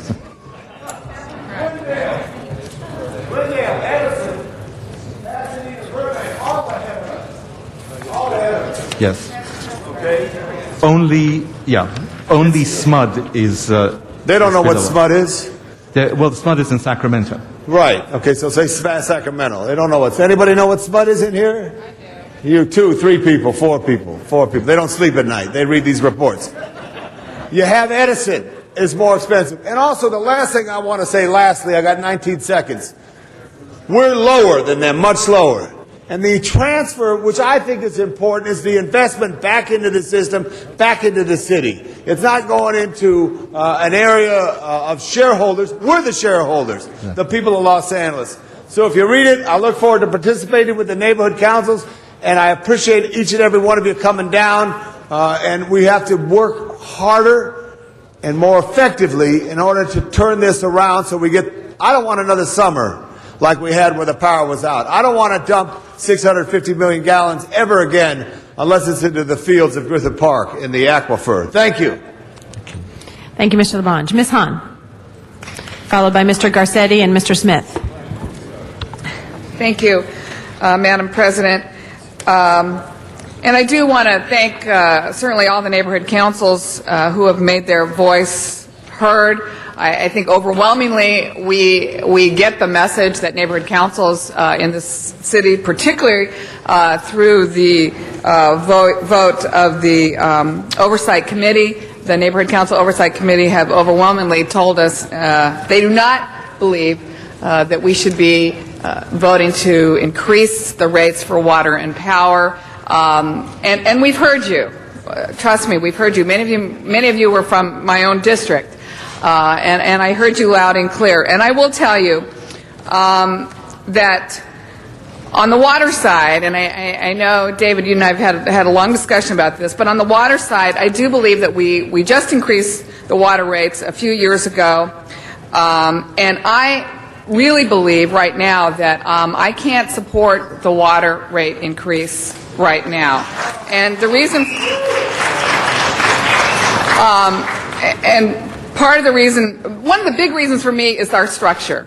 I don't believe we have an equitable rate structure that people in the city pay for the water they use. And until we get to that structure, until we have a rate that incentivizes people to conserve water, then I'm not comfortable right now voting to raise the water rates. And I've asked for that. I've been asking for it since November. I think the Commission, as our Citizens Commission, ought to take a good look at how we charge people for water. Right now, it's not equitable. People don't really pay equally for the water they use. And until we do that, I don't think in this age of water crisis, we're going to incentivize people to save water. So hopefully, you'll go back to the drawing board on the water increase, come back with a rate structure that is more equitable, and I'll be willing to support that increase. In terms of the power, again, I've heard loud and clear from my neighborhood councils, but I also believe the case has been made to me, anyway, that our infrastructure is in dire need of investment. And in terms of the assessment, the survey that the neighborhood council have asked for, I asked that question on the council last week, and I did look at the previous survey that was done in 2002, and it actually called for new revenues in 2002. So no matter what a new study would come out, I can't imagine that the new study would in any way say that new revenues are not needed now, 6 years later. So based on the survey that was already done in 2002, I do believe there's a case to be made for a rate increase today. However, I'm going to support Amendment I, which says that we should have the first increase July 1st of '08. The second increase should not be until January of '09. And the third increase should be July of '09. I think that's fair to everyone. I think that takes into account what neighborhood councils have been saying. I think the economy is bad right now. It's only going to get worse. Nobody's mentioning the word recession, but it sounds like kind of that's where we're headed. This gives our ratepayers a little more breathing room after the first increase to not have one until January of '09. I think that's fair. The other thing I want to say, though, on this oversight committee, which we all believe in. We know our Citizens Commission is an oversight committee, but I think there's great support for creating another Citizens Oversight Committee that pays attention to this, pays attention to the product, the infrastructure, the goals that you have laid out. We want to make sure you're meeting those. But we cannot ignore the current Neighborhood Council Oversight Committee. You all have spent a lot of time, a lot of effort learning the issues, paying attention to it. I cannot support a new oversight committee unless we write in there, maybe that's one of the amendments that Jan has proposed, the new Citizens Oversight Committee must work with the Neighborhood Council Oversight Committee in terms of bringing forth any recommendations. Please write that in, that they work together. Otherwise, I can't support a new one. So that's where I am today, colleagues, and I would like to ask that we bifurcate the water rates and the power rates so that I can vote for one and not vote for the other today. Thank you. Thank you, Ms. Hahn. Mr. Garcetti. Thank you very much, Ms. Hahn, and I'm tremendously proud of this council today because it's such a radically different picture from a year ago, and I'm very proud of our neighborhood councils. And just to end up on that note, I'm very supportive of that, Ms. Hahn. Not only that, if we structure it so that we each have an appointee, mine will be coming from the neighborhood councils. I will be appointing somebody from the neighborhood councils on that oversight committee from my district, and I think that's critical because we do have also some folks who aren't on neighborhood councils, and it's important to have those, but it's, you know, the amount of expertise and time and commitment that you've shown certainly has earned that. You know, when we first discussed this a year ago, I told the DWP that my priority was fourfold: that we upgrade infrastructure, that we rapidly respond to customers during outages and emergencies, that we recruit and retain qualified employees to keep the lights on the power side and quickly address emergency situations also on the water side, and that fourth, we incorporate clean energy and conservation precepts into everything that we do. We also said a year ago that we need greater trust from the department, and this is something that we've gone over very well. And why I'm proud of this council is look at where we are now versus a year ago. A year ago, we had vague promises. A year later, we have deadlines. A year ago, we had general goals. Now we have numerical targets. We had a commitment to check in every so often a year ago. Now we have quarterly reports. This is how oversight should occur. Last year, before we had kind of general ideas about what oversight and accountability mean, now we have it written in on paper here, and we have these regular check-ins. Our own CLA has done tremendous work on this too, and I want to praise the leadership that has come before us, because really this has been a test of your leadership. It is not an easy test. I know it's been a frustrating test because every moment you feel that you're there's a little bit more, but it takes us quite a bit of time in the public to get that trust back simply because of what we've gone through in the past. We have, a year ago, no reduction in the rates for seniors and low-income individuals. Thanks to Mr. Huizar, Mr. Alarcon, and others who have focused on that. As you mentioned, some people will be paying less at that low-income level after this passes. It is an additional bonus. We have the conservation going there. And when you look at why we're frustrated, we took the smallest things. I took the smallest things, which was just the handing out of light bulbs.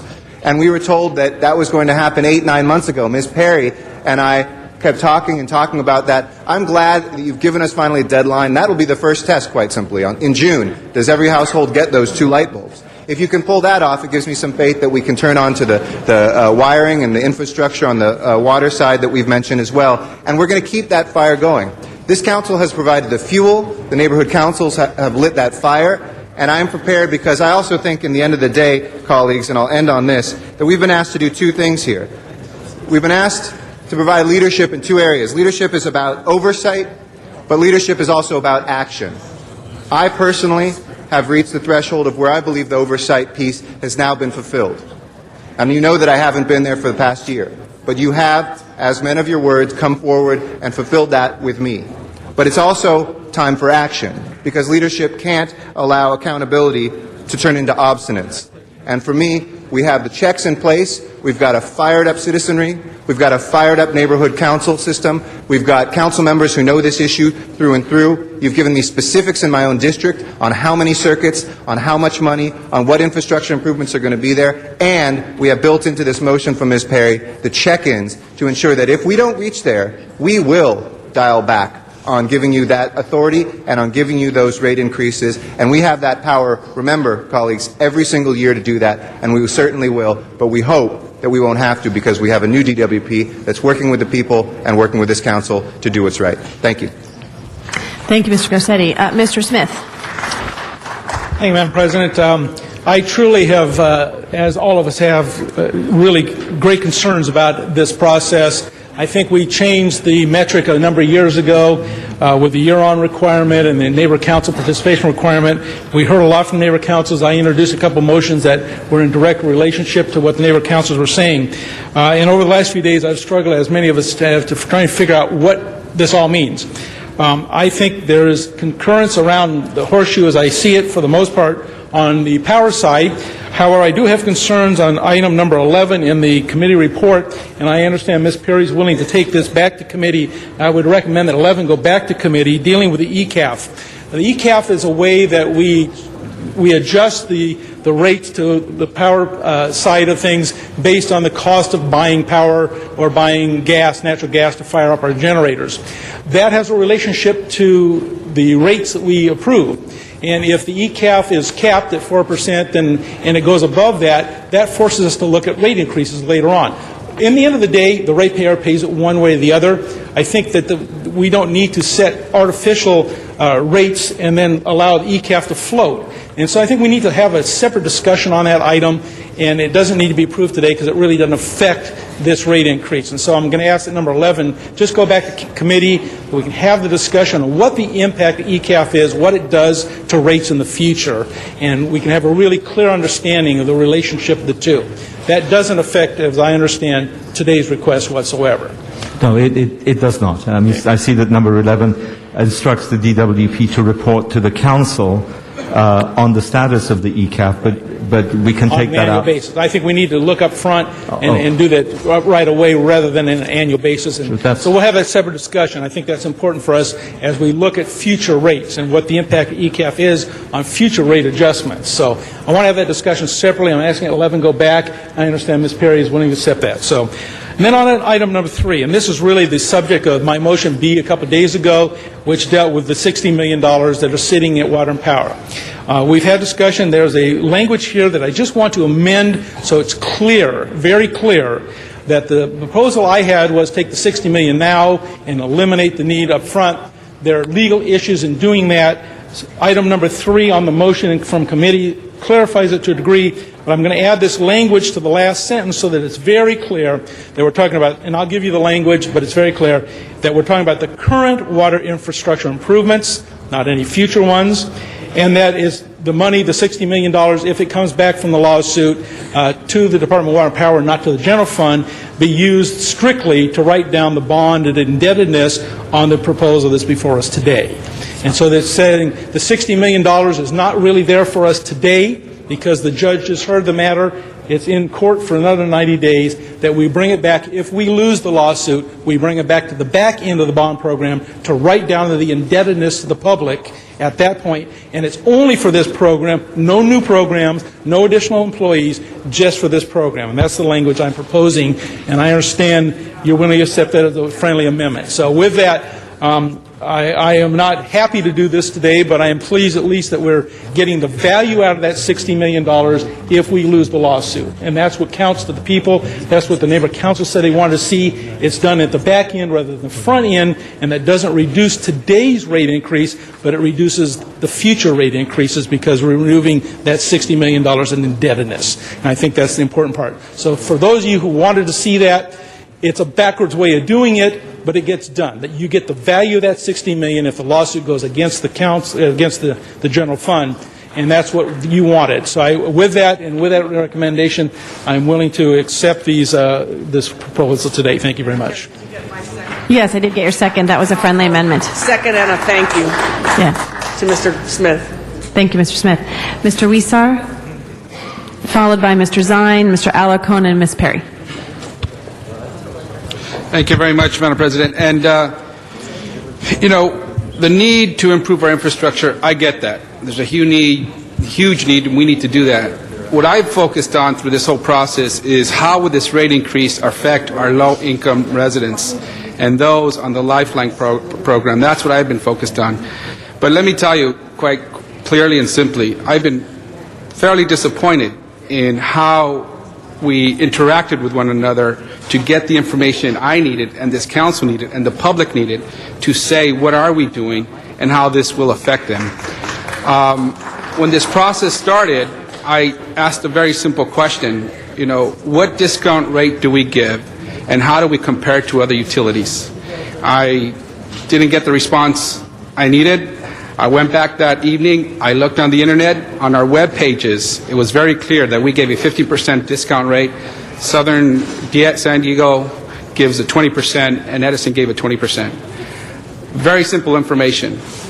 I appreciate and I really support the portion you put in here to increase it now to 20%, which will, I think at the end of the day, make this rate increase for those who qualify for this program. Really, there's going to be no increase for those who qualify, the average. So we will now give a 20% discount rate, which is great. At last meeting, we asked, what about an oversight committee to oversee how we're doing and to make sure that we have some supervision to make sure that we pay more attention to our low-income ratepayers. The response we got is that a customer service and community relations committee oversees that. But that's very different from an oversight committee, which will ask us, are we doing everything possible to ensure that we're getting the most people enrolled in this program? And what are we doing so that we are keeping up with other utilities who are penetrating at potentially higher levels than us? So I don't think we had the right type of dialogue through this process that ensures me that the DWP is committed to doing everything possible to ensure that we're looking out for our low-income ratepayers. Let me finish just a second. And so I think we really have to change the way we've been dealing with this program. I put in a motion to come to my audits committee to look at the penetration levels, to really examine that data and those numbers to see how are we doing compared to others, and what more can we do? How are we currently spending our money in the fund that is paying for that 5% discount rate? What are we doing with those funds, and is it the best use we can do to get more people enrolled? I'm going to wait to have that conversation in that committee, but I really need to hear from you now that as we go forward, the DWP will have a more pronounced and focused attention on our low-income ratepayers, because I didn't feel it through this whole process. Council member, we heard very clearly you. Please hold my time. You and Councilman Alarcon, the rest members. Yesterday, I appointed a committee just to look at the outreach and implementation of low-income rates to reach every ratepayer who qualifies for that. And the sole purpose of that committee is to do exactly that, no other task. And that committee was appointed yesterday. And this committee is going to report to the commission, or? It's a commission, two-member commission members who their whole task is to look at the low-income and lifeline rates and outreach to accomplish what you have been continuously concerned about. But this is not an outside oversight committee on this issue, which we're more than happy to cooperate with and to work with you on as to how it would be formulated, who would convene it, what its composition would be with respect to an outside committee. But let me also answer a little bit, because you're feeling disappointed about this is important to me, and I don't want that to linger. I think your initial questions that were posed before my time, but I wanted to put up a couple of slides so that we can just go through this together, and then work out how we go from here for greater penetration and greater effect. So first, let's have that the San Diego gas and electric side up. No, okay. When we started this dialogue in public, council member, I think one of your staff or somebody pointed to the program of San Diego Gas and Electric as a standard to aspire to. But as you can see from this chart, they start off being substantially higher than we are. So somebody getting 20% from San Diego and 15% from us, they're much better getting 15% from us, because the initial amounts of San Diego are so much higher. The second piece of information at that time was that DWP has only a 25% penetration. But as we've looked into this, it appears to us that we have currently at least 50 and more possibly a 70% penetration. Now, I'm not saying that's enough. I'm not saying that we shouldn't do a great deal more. We formulated an outreach plan in order to try to improve that penetration substantially. I think it's been provided to you, and I'd very much like to sit down with you, meet with you, and try to work out a plan that's acceptable. But with respect to today's vote, council member, if we could have the other, the chart that shows the income on our low impact. even with this current rate action, even without the CFLs and the refrigerator program, we'll end up in a situation where our 187,000 low-income and Lifeline customers will pay less than they will without the rate action. So, you know, I would urge a yes vote for them, for the 187,000 who with this action will do better. And then let's get together and work a great deal harder to reach as many more people as we possibly can. Got it. Well, we certainly have a whole lot more work to do, I think, and I want to thank Councilmember Alarcón for bringing up the idea of having an oversight committee. I think that would work with your committee on the commission, Mr. Patsoras, to ensure that we're doing everything possible. Simple things such as sharing information with Sempra. I don't know if you guys do that with a gas company. Those who qualify there, enroll them in ours automatically, or those who qualify for ours, enroll them in theirs automatically. But I honestly don't believe we paid as much of attention as we should on low-income ratepayers that qualify for our program to ensure we're doing everything possible to get as most enrolled as we possibly can. And we have a lot more work to do in that area. Thank you. Thank you. Mr. Zine. Thank you, Madam President. You're used to being on the hot seat, Mr. General Manager.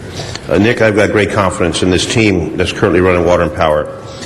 Listening to my colleague Bill Rosendahl and showing the cable, he's taking that around 1930 technology.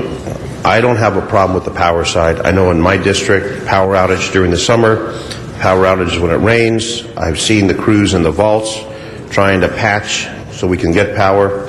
Certain communities seem to have power outages when it's windy. There's no question in my mind that the power system and the technology that exists today compared to what we had then, we need to replace it. We didn't have computers when that system was established.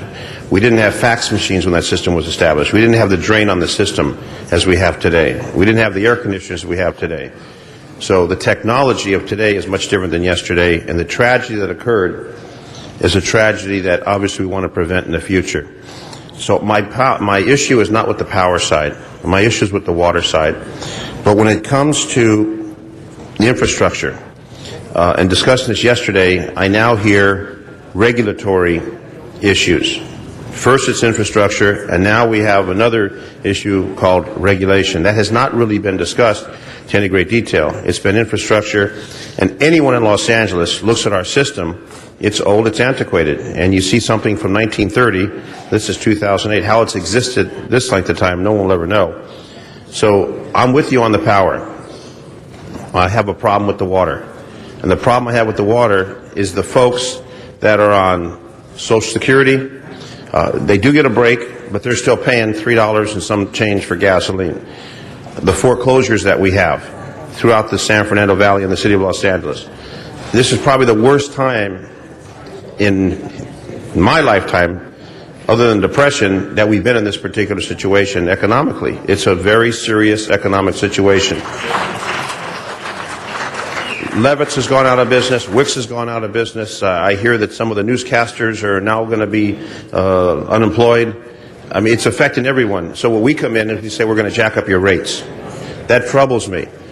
The Citizens Commission, I made the motion that each council member have a representative. Not that we don't trust this administration that's running DWP, but I would prefer to take someone from this audience, and I see some smiling faces there, who I know would be good watchdogs, that would satisfy my concerns. And I support Janice Hahn in the same endeavor that we know the power side is outdated. I'm sure the water side has problems, but to give a double whammy to the people that are struggling to make ends meet, people who are losing their homes, people who can't afford the rents, people who are now paying more to put food on the table, to hit them with another increase, that troubles me. That nice lady who came up, had the microphone taken down to her so she could speak, that touched my heart, because there's a lot of people in that position.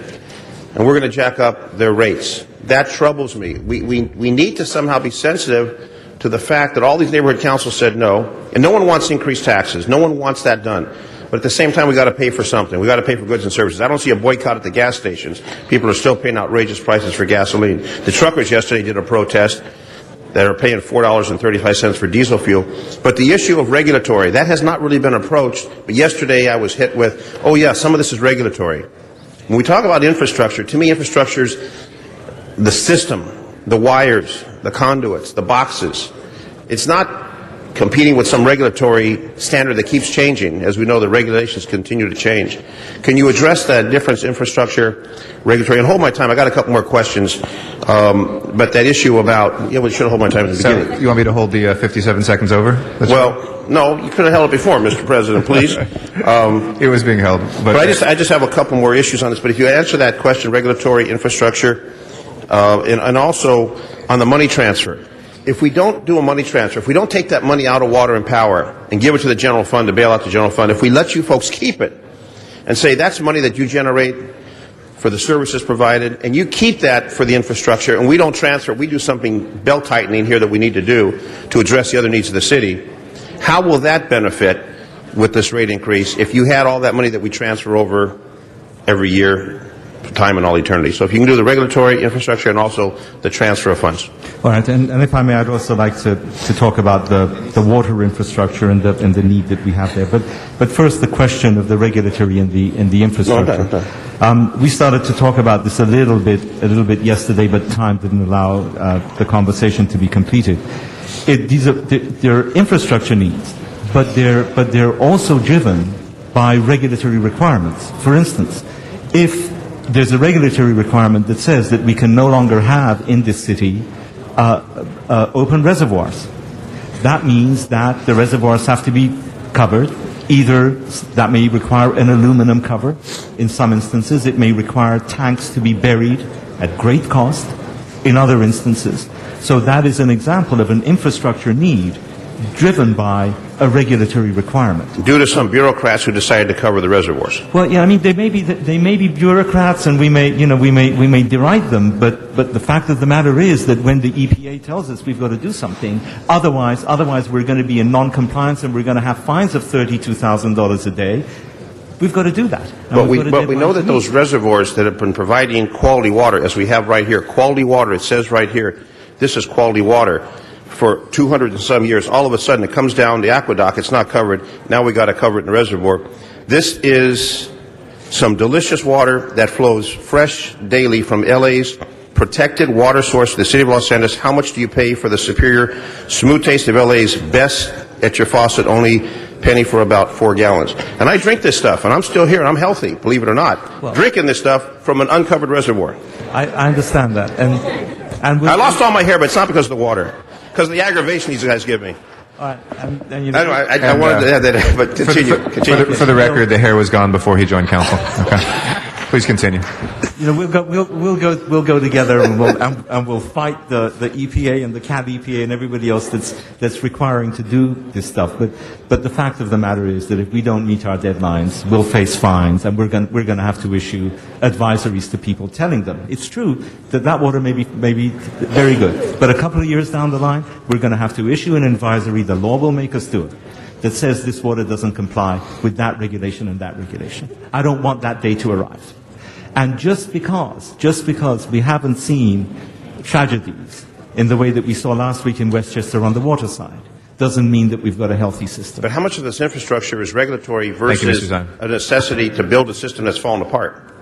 Thank you. It's a combination. Just a little debate. And then we'll go to Mr. Alarcon after that.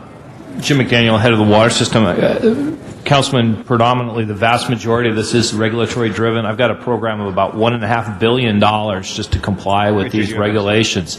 Encino Reservoir in your district, one of the ones that was also fell into these regulations has been taken care of. We took that reservoir offline, so we're in compliance there. We need to get the other reservoirs in the rest of the city in compliance with this.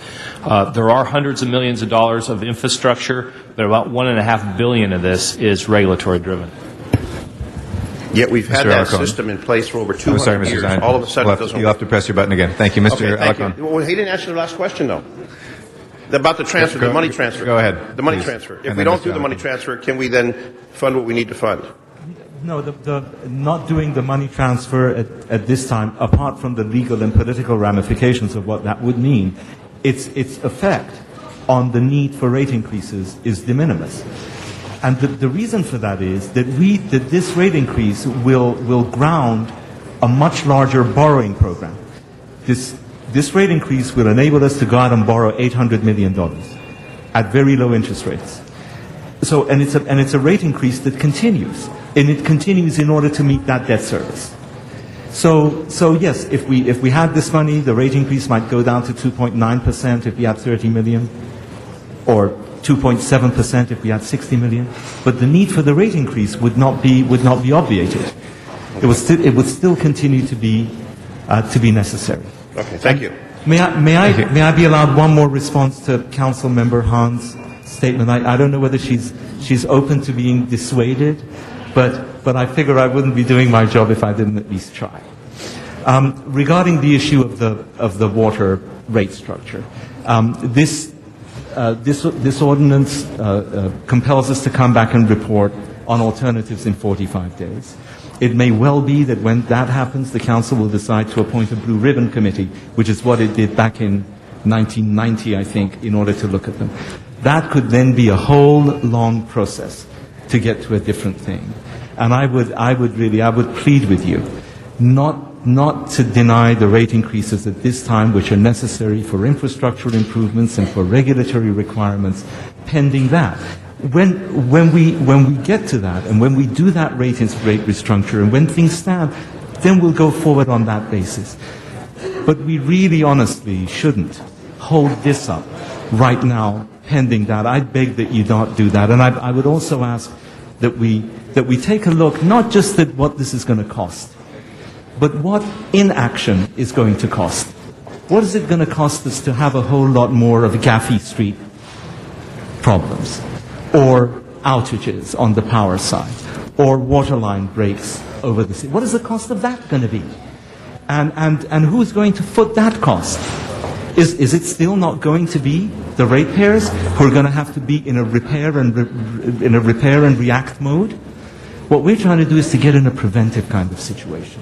So, thank you. To the extent that your heart is open at all to a different viewpoint, I thought I'd thank you for that entreaty.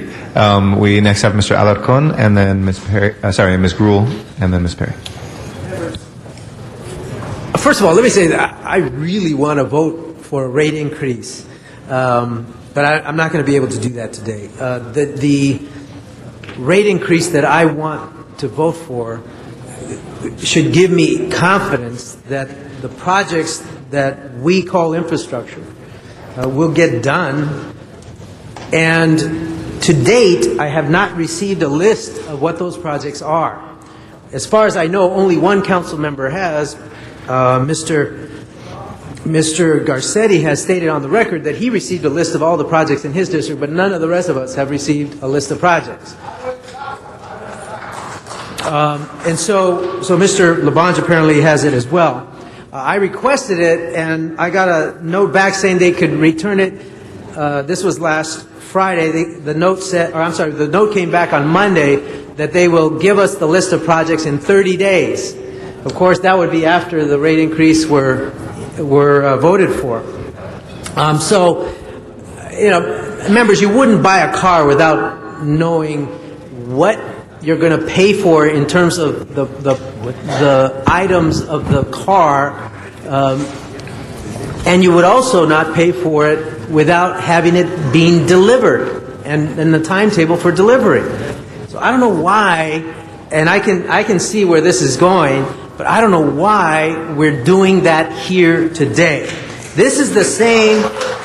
And let's understand that we're not sending this forward no matter what, because 4 members are absent and it requires 12 votes on first reading. It's got to come back in a week for second reading, and then it only needs 8 votes. So if there's 8 votes here today, it will pass next Wednesday. The question is, what have we done to ensure that our investment is going to be used for what we all know we need, a better infrastructure? The first question I have is can we guarantee that the projects that are listed will come? There are no timetables tied to this rate increase, and that's a severe problem. Mr. Nahai, I want to ask you some questions about the Low Income Oversight Board. You said the penetration is as high as 72%, correct? I said it's possibly 50% to possibly 70%, depending on the numbers the chart is put up. You're basing this on the level of people below poverty? I'm basing it on the chart that you see before you. The chart, well, I can't see that, but I can see this. This is the chart that your staff gave to me. It says that 19% of the people in Los Angeles are people of poverty. If you could hold my time. I believe the census, the numbers provided by the U.S. Census provide, I think, about 250,000. Right, that's 19%. Okay, but, Councilmember, I don't know what it is that you're looking at. I don't have it. Well, I think you should know, and I'm going to inform you. Okay. But so 19% of people of poverty. Mr. Nahai, for a family of 4, what is the poverty level? What is considered to be the income for poverty level? I know on our low-income and Lifeline. No, the federal poverty guidelines, based on this chart that your staff produced, 19%, what is the federal poverty level for a family of 4? For our program, it is $29,000. It's $29,000, right? But this isn't based on $29,000. It's based on the federal poverty level, which is $21,600. Okay. This chart does not include those people who have incomes, those households who have incomes between $21,600 and $29,000. You're probably short about 100,000 households in your count. It's exactly that kind of manipulating the numbers that creates the distrust that this department has when asking for rate increases. What do the IOU use? What numbers do they use? So we have, let me tell you folks, when I was in the Senate, I introduced the CARE program and the LIHEAP program.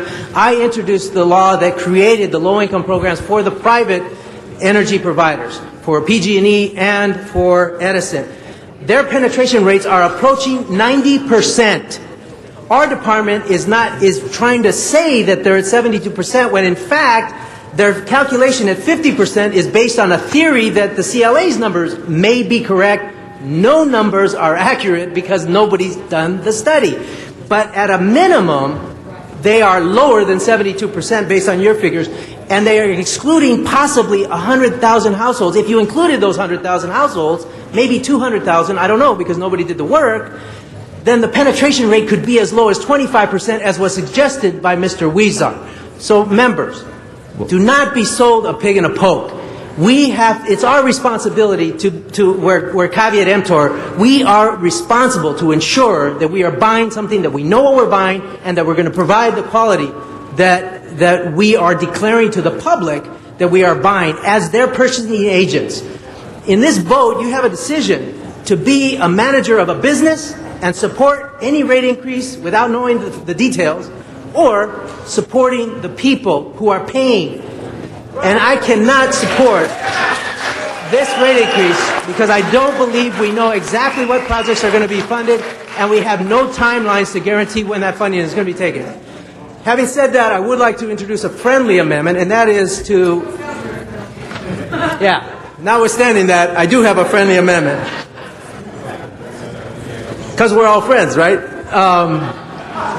My friendly amendment is on the low income. The only way to make this work is to do it like we did at the state when we forced the energy companies to have low income oversight boards. So my friendly amendment is to direct the DWP as part of any rate increase to create a low income oversight board comprised of 15 members representing each of our council districts appointed by the council members, and to, as suggested by Mr. Labange, designate one commissioner to be responsible so that we know who to call when we get a complaint from a low-income senior citizen or other. I think this is a reasonable way to ensure that people who are using energy as a necessity to live, different than many of us who have the benefits in life to pay for energy for luxuries, pay for our big screen TV, pay for things that people of poverty cannot pay for. They pay for making their stoves work and making the refrigerator work and heat. I mean, they should pay less because those are necessities. We should provide that at a discount. But we're not penetrating according to our own policy. And so I hope that we can at least, while we're increasing the rates, at least I hope that we can create a low-income oversight board represented by the people. Oh, by the way, the members of this oversight committee, I move that they are eligible for the low-income programs. With that, this will come back, and there will be discussions. I hope that I can get more detail. I hope all of my colleagues can get more detail on which projects are going to be built. I wish we could get a list of when they're going to be built. That has not been provided, and I would like to think that maybe I could vote for this, although I know that a substantive change would throw this back into probably the Commission's hands again and delay the vote. And I don't sense that my colleagues would be willing to wait. But I'm hoping that we can at least shed more light on this so that when we are buying this investment, we know the details. Don't buy a pig in a poke. Know what you're buying. Know what you're buying. Do we have a second on the... Do we have a second to that motion? I'll second it. Okay. Mr. Zine. May I offer a couple of responses? Yes, and then Thank you very much. I just wanted to clarify, the power reliability program that you've been provided with does have timelines, it's got specific projects, it's a very thick document. What it doesn't have, yes it does, but let me just say, no, hang on a second. What it doesn't have is a breakdown by your particular district. And let me be very frank about this. We specifically did not want to provide projects by districts because we don't want to have a political squabble about whether somebody's getting more poles fixed or somebody's getting more vaults fixed. To us... But Eric got it. Well, and you will have it too, and this resolution calls for us to provide it.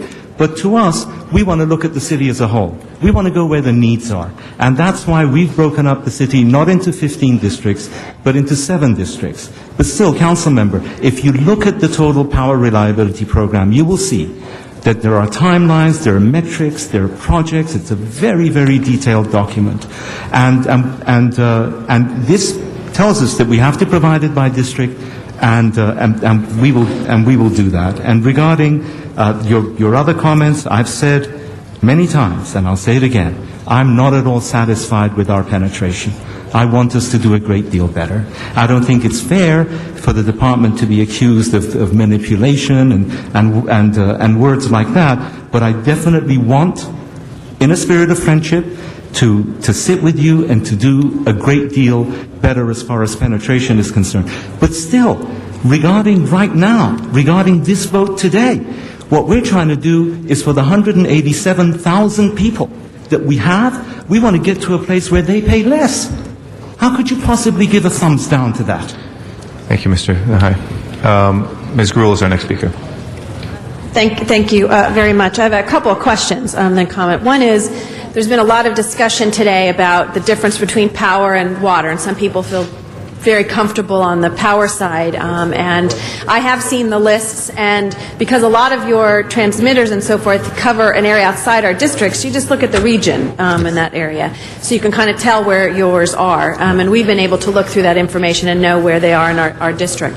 The second part of that was on the water side, people say, is the infrastructure the same? We've all had... Again, last year and the year before, we had those heat waves and all the challenges that we had, particularly, I think, our districts and Mr. Garcetti's district were probably the most impacted by that. So people have felt that infrastructure problem. Yes. They haven't seen or felt the water infrastructure challenge. I did on Laurel Canyon when a 65-year-old pipe burst and buckled the whole street, closed the street for 2 or 3 days, and the reason was because of that aging infrastructure. Could you just differentiate and tell a little bit about the water infrastructure versus the power infrastructure aspect? Yeah, and I think you're exactly right. What's happened on the power side is that the signs are visible, they're around us, and they've just culminated in a terrible and gut-wrenching tragedy. We haven't seen the same manifestations on the water side, but they're there.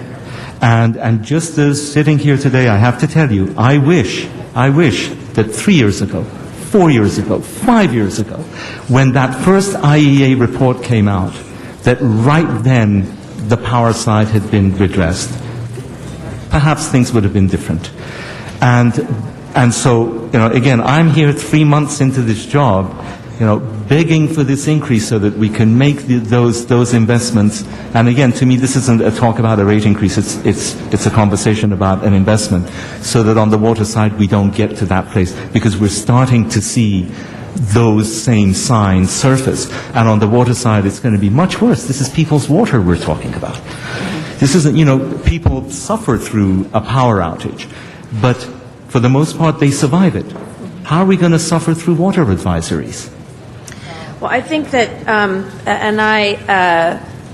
the concern that we've had, and I told all of you as you sat the other day in my office and others, that you're living with the past, and know that the concern by all of us around this horseshoe has been accountability to the people who are here, who have invested a lot of time and energy into ensuring that whatever comes before us has the appropriate public review, not only today, as we take a vote today, but also in the future.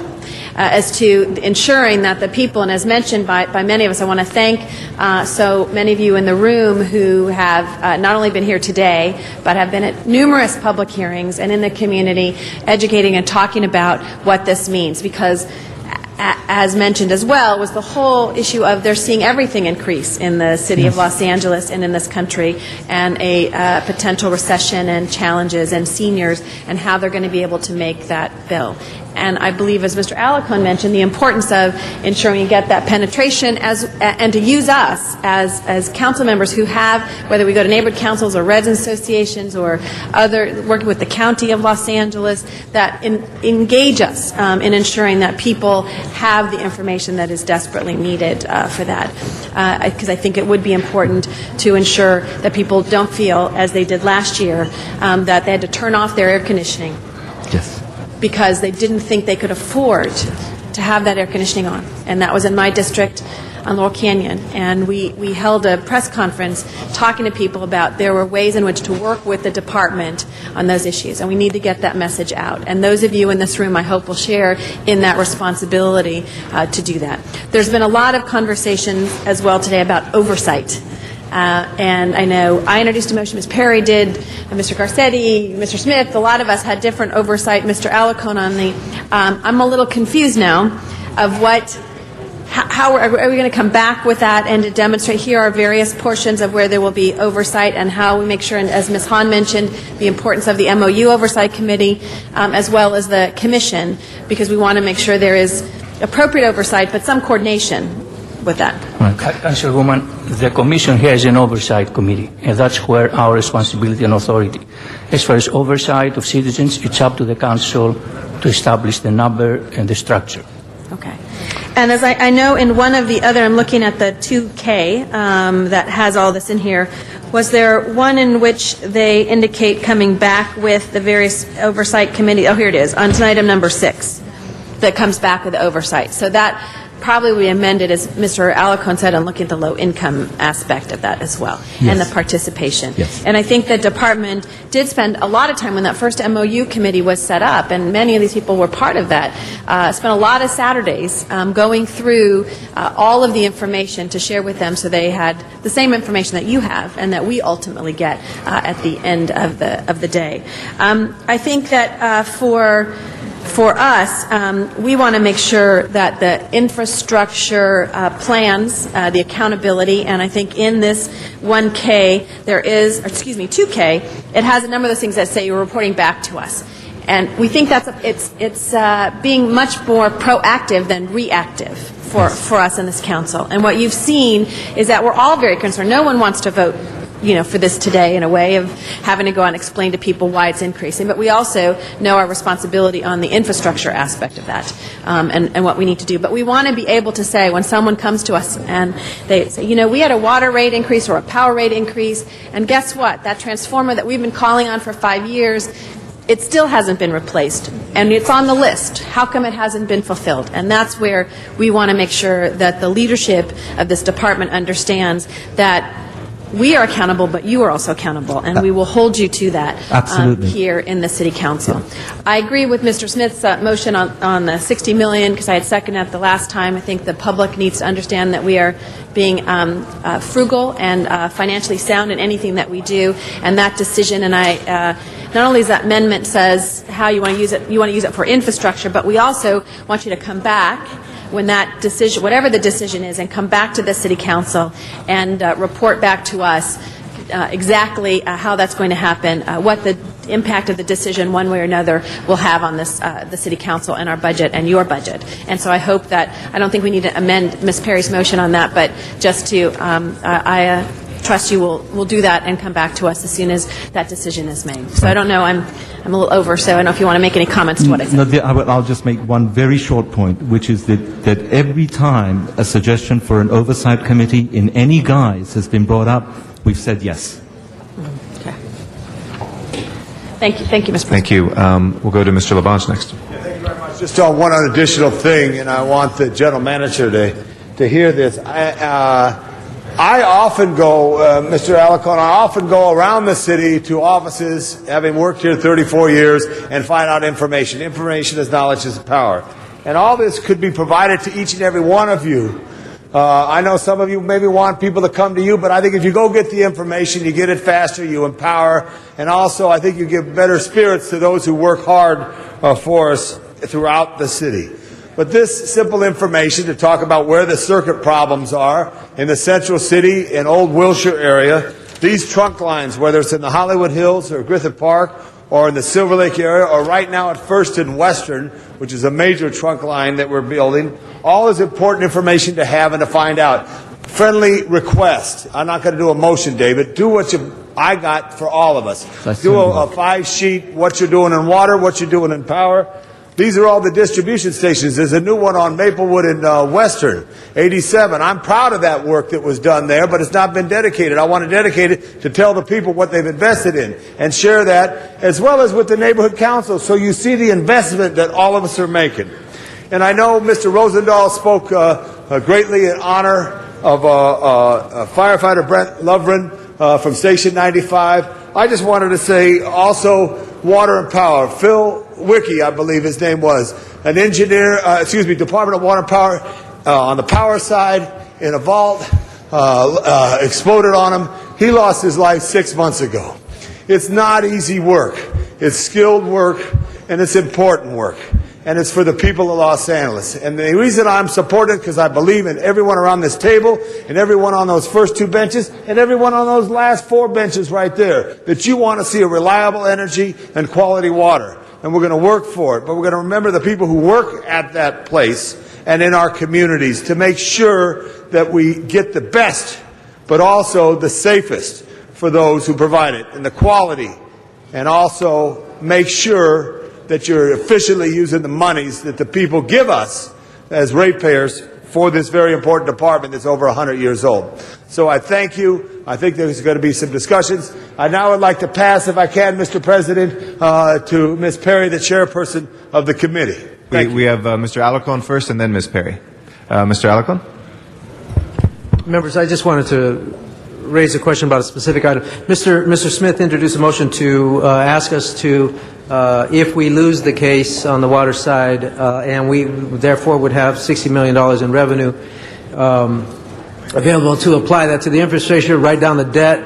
I think that's a great idea. The concern I have, though, is that if we have $63 million less, why, under those circumstances, would we continue at the higher rate? So what I would like to do is vote. What I would like to do is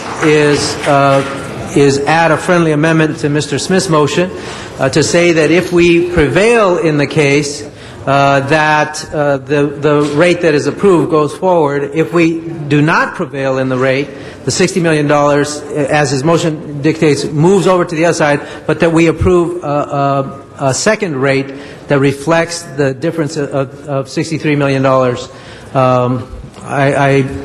I move that as a friendly amendment.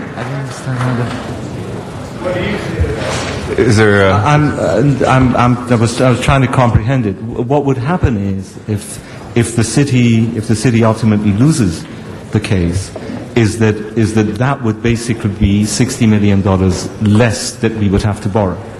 At present time, the water capital program is $800 million. We'd have to borrow $740 million, and therefore, of course, it would ameliorate the impact to that extent. But the debt, but not the rate. So you want us to increase the rate, but even though we don't have to create an additional $60 million in debt in it, you still want the rate. Councilman, we are going to review the structure. We're not going to give you an answer. If we get 60 million and we don't have every year to transfer money because of the water, there will be a reduced rate. Members, I'm asking that we incorporate this into the motion, that I see no reason to have the ratepayers pay an additional $60 million that we do not have to indebt the system. So I'm asking that we support that the motion incorporate two rates, one if we win, one if we lose. Right. I'm being told that legally that's not possible. You'd have to kick the whole thing back now to the Board of Water and Power Commissioners for them to look at it all over again. Councilmember, we've committed here that if the city loses the case and there's an additional $60 million, we'll use it on this infrastructure program. And we've submitted to oversight, and we've said that we'll give you reports, and we've said that we're accountable, and we have a program there that says what those improvements are going to be. Members, I disagree with the city attorney's opinion. I would ask that we vote for this. I ask that it's on my time. I would ask that we vote for this and let the attorneys come back to us and tell us why it's not possible. Even if we accept the city attorney's position, the commission, if we get the money, although you have approved a certain rate, the commission will take action to lower that rate. The fact that you are giving us the right every year to increase it, the commission can take another vote to lower that rate when appropriate. We've committed to Councilmember Smith that money will be used on this infrastructure program. Any other comments, or Mr. Zine is our next speaker? Thank you, Mr. President. Just on the motion, was there a second to that? Okay, we don't have a second right now, but we will. Mr. Zine, go ahead. Thank you. I just wanted some clarification we discussed the water side on regulatory. Regulatory standards continually change. On the power side, infrastructure versus regulatory. When the infrastructure collapses, when your tire is no longer usable, you have to buy a new tire. The infrastructure, and what I've seen, has collapsed. Is the infrastructure on the power side because of regulatory or because of the aging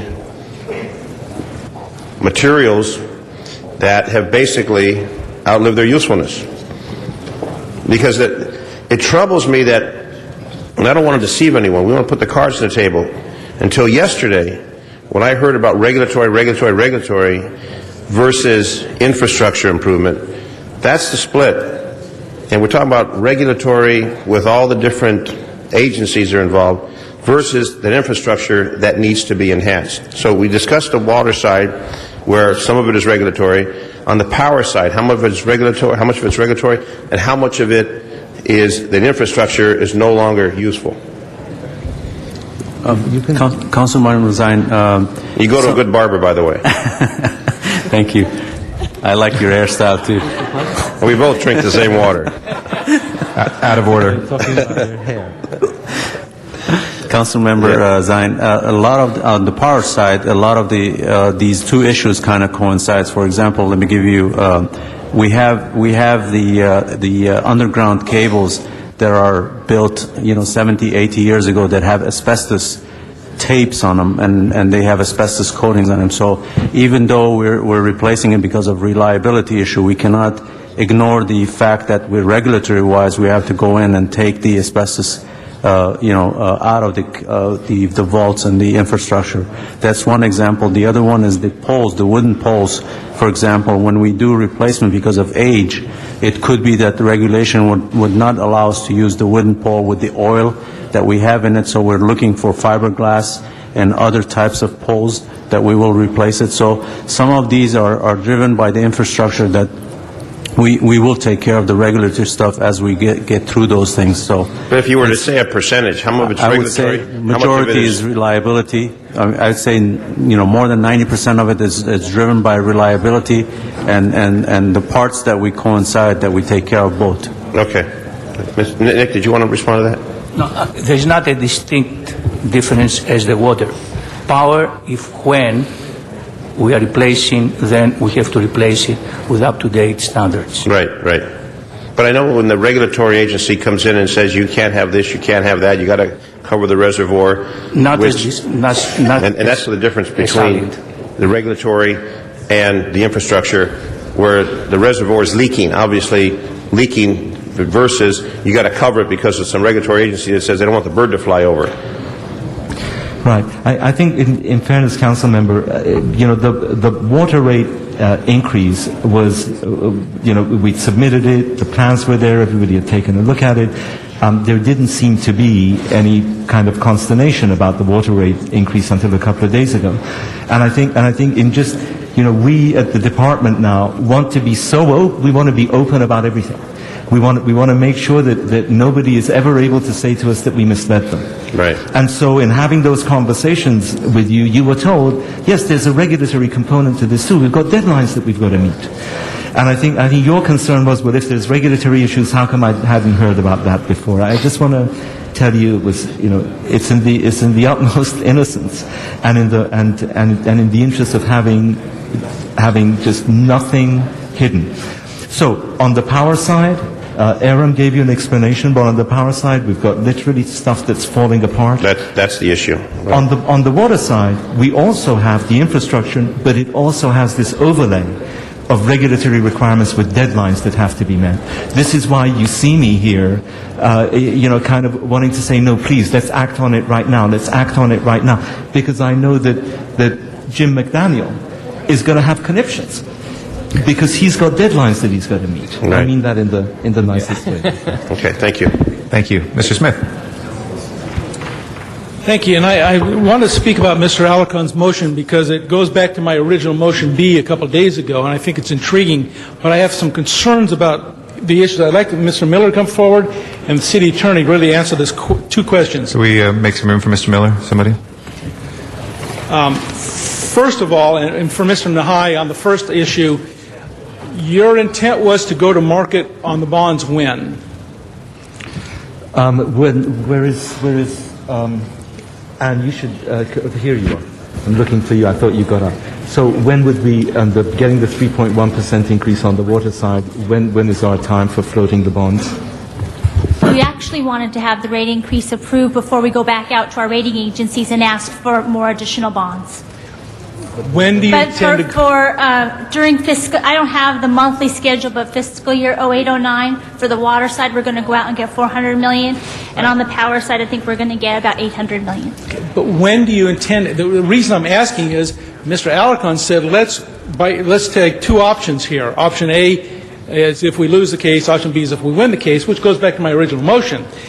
If we were to do that, technically, does that bind you from going to the marketplace because you're going to do it immediately, or are you going to do it later in the year, in which case we could theoretically do what he suggested? Well, I'm told by the lawyers that we can't theoretically do what he suggested. You would have to completely vote down. That's the issue I'm going to ask for Mr. Miller. I'm asking you, from a bonding point of view, when do you intend to go to the marketplace? Because what I don't want to do today is pass something that says, time out, you can't go to the market when the market's really good, and we're going to push this off for a few months because we're waiting for a judge to give us a decision. So does this bind you in any way from going to the marketplace with this issue? Well, of course it does, because what we're going to be saying to our rating agencies is, here's the revenue stream, 3.1%, 3.1%, here's how we're going to meet our debt service ratio of 2.1, here's what gets us the beneficial interest rates. Now, this is going to ground an $800 million program. So this is why I've kept on saying I don't want to see contingencies in the motions that you put before us. I don't want to see rescission language in the motions that you put before us, because we want to have a conversation with the rating agencies that says, here's the debt service. I'm sorry, David, but Mr. Nahi, the fact of the matter is, if you go to the bonding agents and you say, we have $60 million in hand from this one source and the rest from a revenue increase, you got the same amount of money. You're going to the bonding agency, the ability to pay back. So whether we do what Mr. Alarcon said or not is not subject to what the agencies are going to say about your credit rating or anything. We're going to have the same amount of credit going to them, one way or the other, whether it's with a rate increase or a combined rate increase or whatever. We still have the ability to pay back. That's not the issue. The question is, if we don't decide on whether we're taking that $60 million today or not, does that bind your ability to go to the marketplace because you're ready to go bond? If you're not ready to go bond, it's not a problem for you to wait. No, you can begin down two ways. No, we have to, Jim McDaniel will tell you that we've got to go and get this money as quickly as possible to start these programs as quickly as possible. And what does that mean? In terms of the... Quickly around this building is a year. No. Ask the people to try and get a permit around here. Quickly is different in the real world than in this building. When would you go to the bond market when you get your 3.1%? Would you go 2 weeks, 3 weeks, 4 weeks? When would you get your bond? Well, I think we would look at how the programs are structured and when the cash will actually be needed. So we would time it appropriately, but especially during fiscal year 08-09, we would definitely have to go out for $400 million. Councilman, not earlier than 2 or 3 months. The thing has to be scheduled to the commission. A vote has to come to you. So it's not going to be for 2 or 3 months. Okay.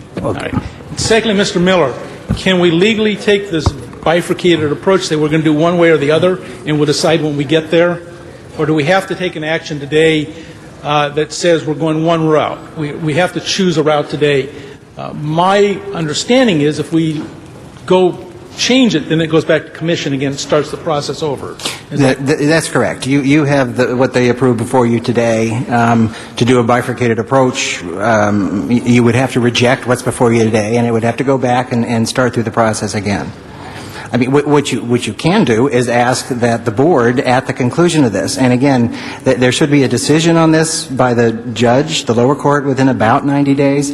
There is the appeal processes after that. It's very uncertain when this might happen. So what you can do is ask the board that if we are unsuccessful in the validation and the water transfer no longer occurs, to consider rate adjustments that reflect that issue. You can do that, but you need to approve the ordinance before you today, or they have to start over. I think that's important to know.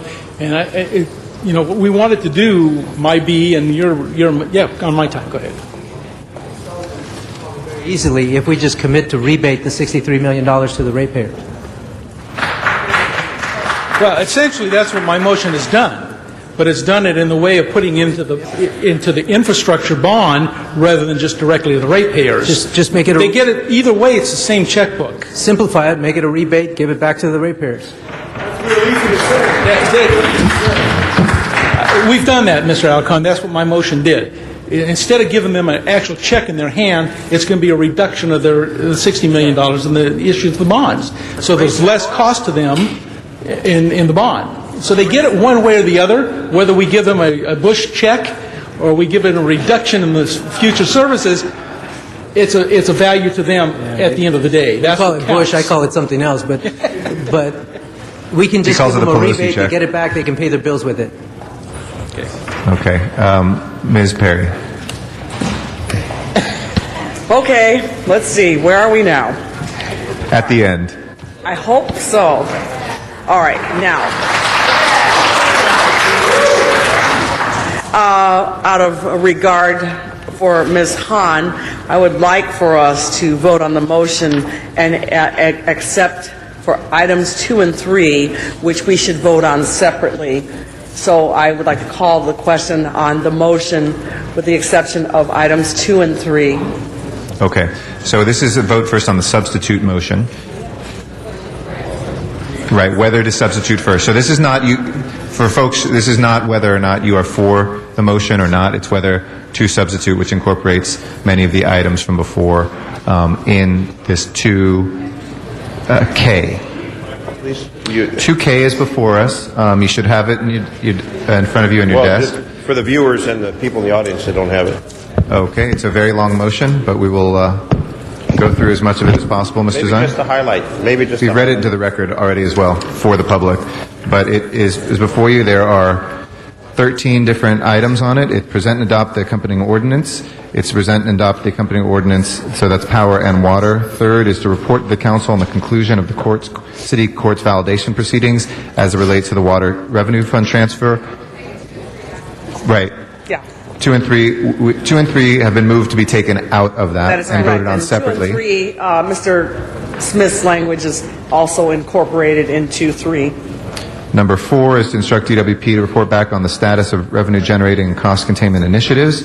Number 5 is reporting the council in 45 days on the formation of an oversight committee. Number 6 is to report the council in 45 days on the citizens oversight committee. Number 7 is to report on the implementation of the workforce planning program. Number 8 is to report to the council with an itemized listing on a quarterly basis of all proposed infrastructure improvements per council district and each improvement's implementation and completion timeline. 9 is to report to the council on an annual basis over the next 5 years on the identification and attainment of the DWP's infrastructure implementation objectives and to identify the appropriate expenditures of funds to support these infrastructure improvements. 10 is to report to the council in 30 days on the development of a revised energy rate restructuring formula. 11 is to report to the council on the annual basis of the status of the Energy Cost Adjustment Factor, or ECAF. 12 is to instruct the DWP to report back to the council in 45 days on the development of a revised water rate restructuring formula. And 13 is to note and file A through J. Point of order, 11 was to go back to committee. 11 is to send back to committee, and 2 and 3 are pulled out. Mr. President, could we just make sure on the, Yes. and by the way, thank you, Councilmember Perry, for bifurcating the water. Could we just make sure when you report back on the structure of the oversight committee that you have in there a way for the neighborhood council oversight committee to interact Yes. with this oversight? Just make sure that's in there. We'll add that without objection. Mr. Zine? And Mr. President, I'm sorry, before council makes any of these bifurcations or anything like Right, that, we have to the take the question of previous whether to motion. substitute is before council. Right. Point of clarification on the oversight. And there's so many items you went through. Sure. Is I the one where we have 15 council members? Correct, and that's been implemented now as item number 6 in here. So The Citizens each council Oversight member Committee. will elect someone, assign someone. Yes, Okay, that would be our recommendation. Thank you. Okay. We'll add that. Okay. So before we can take 2 or 3 out or send 11 back, we have to just vote on whether to consider this substitute motion. So again, folks, this is not a vote for any of this. It's whether to consider. So if we'll please open the roll on consideration, close the roll and tabulate the vote. 11 ayes. Okay, that is now before us, bifurcated as such. We do have Mr. Alacon's motion as well. Madam Clerk, should we take that up first? Yes, Mr. President, you Okay. can take that up first. And again, can we? Mr. Smith seconded it before us. Okay. Which motion is it? This is motion on the water rate transfer and to not wait on the court case right now. What's before us in the motion that Ms. Perry put forward is to continue to wait for that. Okay. All right. Please open the roll. Close the roll and tabulate the vote. 3 ayes, 8 noes. Okay, that does not pass. We will now bifurcate the existing motion. So we will take out items 2 and 3, and 11 is being sent back to committee. So yeah, that's going to be going to 11. Number 11 was moved to go to committee, correct? Oh, we'll do that as attached to this. Okay, we'll do the oversight committee on low income. I'm a no on that other motion On that where it one. had me as a yes. Okay, so we can correct that for the record. That would be a 2-9 vote. Okay. Yes. Same, please. Okay, that would be a 110 vote. Sorry, Mr. Alacon. But Mr. Alacon, do you want to change your vote? Are you okay? Okay. We can make it unanimous, but all right. When your seconder doesn't vote for it, we're in trouble. So with that, we will first take up the ECAF Oversight Committee. Mr. Alacon raised, and then we'll come to you, Mr. Zine. This is oversight for the low-income component, a separate committee. Right. Okay, let's open the roll on that. Close the roll and tabulate the vote. 11 ayes. And in a drastic turnaround, Mr. Alacon gets unanimous vote on that one. Next, yes, Mr. Zine, clarification? My staff informs me that the 15... We just established it for the record that it would be 15. Pardon me? We just established for the record, even though it's not in the writing there, that it would be the 15 as you suggested. That we select? Yes. Okay. Each I want to council make sure member. it's there. And that will be Thank you. reported back to us, okay? Thank you, Chad. Okay. Yeah, we'll get this. So we will vote on everything but 2 and 3 right now, Ms. Hahn. So we're taking those 2 out. So this is the implementation of everything and the power side. The water piece will come after that. Please open the roll, close the roll, and tabulate the vote. 11 ayes. That passes 11-0. We will now vote on 2 and 3 separately. That's on the water piece. Please open the roll, close the roll, and tabulate the vote. 9 ayes, 2 noes. Both will carry over for a second reading. First reading requires 12 and a unanimous vote, so that will be back in 1 week. Thank you all very much. Thank you very much. And thank you, everybody, for your time. We will return to public comment. Again, yes, Ms. I'm sorry. Okay, we'll put that on the record. Thank you. We will go out to the Valley. Ms. Fogler and Ms. Brewer, thank you very much for your patience. These cards arrived after we had closed public comment, so our apologies. If you would like to give us general public comment now, Ms. Fogler and Ms. Brewer. Yeah, I don't like the way this was done. You're supposed to have I know I'm not talking about the topic, but I'm talking about the way this meeting is conducted is not right. This is a violation of the Brown Act. I don't know what you did here. A bunch of all these different things you did to this water and power thing, but that's not the way to do it, folks. You should have kept the first reading till next week. You need to reconsider that. Secondly, is you've been avoiding us out here in the Valley for the last 2 months, and that's got to stop. This thing, you have an excuse to go to a funeral, and you shouldn't take it with pay. You should take it without pay. Because if you expect the city employees to do the same thing, to go to places without pay, you should be doing it without pay as well. You got to be on the same merit system as the employees, the city employees. There's no excuses of the fact that you've been avoiding us here the last 2 months. We need you to be accountable to us here in the Valley here. This was where the succession movement is. And the people want you here, and they want you to be here, and you need to be here, and there's no excuse about it. And of course, Sharon Brewer is up next, but the point I'm saying is that the meetings need to be conducted in a more timely manner, not being rushed in like this, and then you're going to have a second reading on the water and power. This is incorrect and not right. Thank you. Ms. Brewer? Hi, thank you for giving us public comment. Obviously, we need to find a better way of getting the cards over to City Yes, Council. we'll look into that right away, and my apologies. I know this has happened a couple times, but we'll make Yes. sure that we get those. We're starting to feel like you don't want to hear from us. Anyway, Sharon Brewer, public comment, and you're not going to want to hear from me. No City Council meeting in Van Nuys City Hall this Friday, April 4th. Canceling the meeting in Van Nuys City Hall means this will be the second month in a row that the Valley has been denied the presence of the City Council locally. I refer to Rules of LA City Council, Chapter 4, Number 24, page 7, and it says each member shall attend all regular and special meetings except for illness unless a leave of absence has been granted by a majority vote at a regular meeting at which a quorum is present. No leave of absence shall be granted if such will result in a quorum not being present for that meeting. There is no reason that the City Council meeting scheduled for this Friday, April 4th in Van Nuys should not take place. 10 members are required for a quorum. Hold the City Council meeting as scheduled on Friday in Van Nuys. If there's still, and then go to the funeral. I have no problem with the funeral, but to not have the council meeting is not acceptable. And if there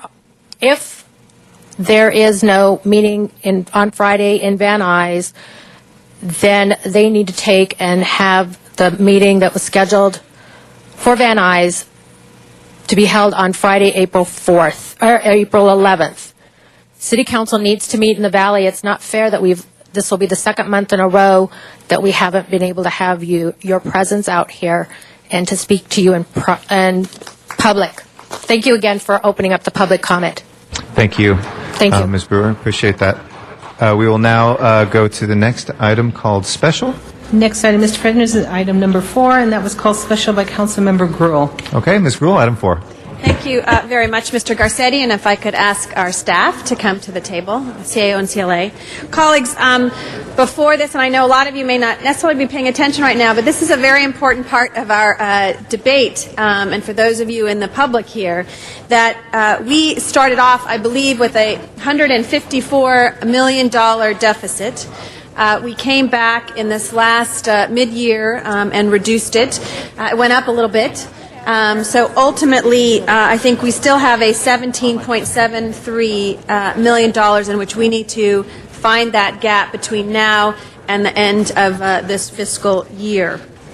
I know one of the things that I was interested in, Ms. Sisson, and maybe you can go ahead and make a presentation on what is before us today, but is in the updated revenue projections that we have since this even went to our committee, because we know that can have an impact, and where we are on the total. Is that $17 million still accurate, and how do we anticipate even getting to that $17 million? So those are my kind of introductory questions. Mr. Parks, who couldn't be here today, he and I spoke this morning, and he is ever so dutiful in making sure we ask some of the questions here before you. So thank you, Mr. President, if you could hold my time. Perhaps in the interest of time, what I'll do is just really summarize where we are, which is, Council Member, what you just informed your colleagues of, which is we started in the mid-year report with approximately a $155 million problem. The actions taken by the mayor and then confirmed, taken by the council and then confirmed by the mayor, reduced that deficit significantly. However, we did have some departments that did have some expenditure issues between the mid-year FSR and this one. But where we stand right now is we basically have a deficit of about $17.7 million. What we're recommending as budget balancing measures include some decreases to estimated departmental deficits of $11 million, and this includes a $6 million reduction in projected workers' comp expenses. We're also recommending $6 million in transfers from special funds, and we have pending budget balancing actions of approximately $7 million. In terms of where we stand on revenue, you'll recall that in our mid-year financial status report, we did, frankly, for the first time in many years, actually reduce our estimated revenue for this fiscal year. Where we stand right now is that we are not recommending any changes to our estimated revenue at year-end at this time. However, I do feel it's important to let you know that unfortunately our trends in business license are down, and we may need to make a downward estimate pending at the fiscal year end. We just don't have enough information yet to determine if this is just a one-month phenomenon or if this is a continuing trend. So my summary statement would be we're not ready to make any further downward estimates to revenue, but the trends we're seeing do not cause us to anticipate that revenue will come in above what our revised estimate is. So we'll continue to monitor that carefully. In terms of some of the things that we're recommending, again, probably the one of most interest to the council is a deferral of the sidewalk construction program for the remainder of the fiscal year, which would generate an additional $3 million of savings. The actions contained in this report do bring our deficit to $17.7 million, and I know that some council members have been concerned that we have not fully closed that projected deficit. It was our judgment at this time where we still are pending additional information. We have the managed hiring plan that has been modified by the council and mayor to be much more stringent. So our hiring is basically clamped down with the exception of our sworn positions. Also, the actions that are being taken by departments with regards to conservation of power, the monitoring GSD is doing on the fuel budget, that we would expect some of these savings to be realized by year end, and we would hope that in the year end report we would be able to close that gap without having to go to the reserve fund. Do you want to comment at all? I'd just like to say that we agree with the CAO in the sense that we do hope that we'd be able to close the existing deficit of nearly 18 million without going to the reserve fund. We will have to wait and see how revenues go, and hopefully departments will be able to rein in their expenditures so that there will be a lessening of any expenditure deficits that were projected that contributed to the $17 million. I do want to point out that the committee asked, with regard to the sidewalk program, you added back $1.5 million, and the committee asked that Street Services report back with how that $1.5 million, those 8 miles of sidewalks, would be allocated to the council, among the council districts.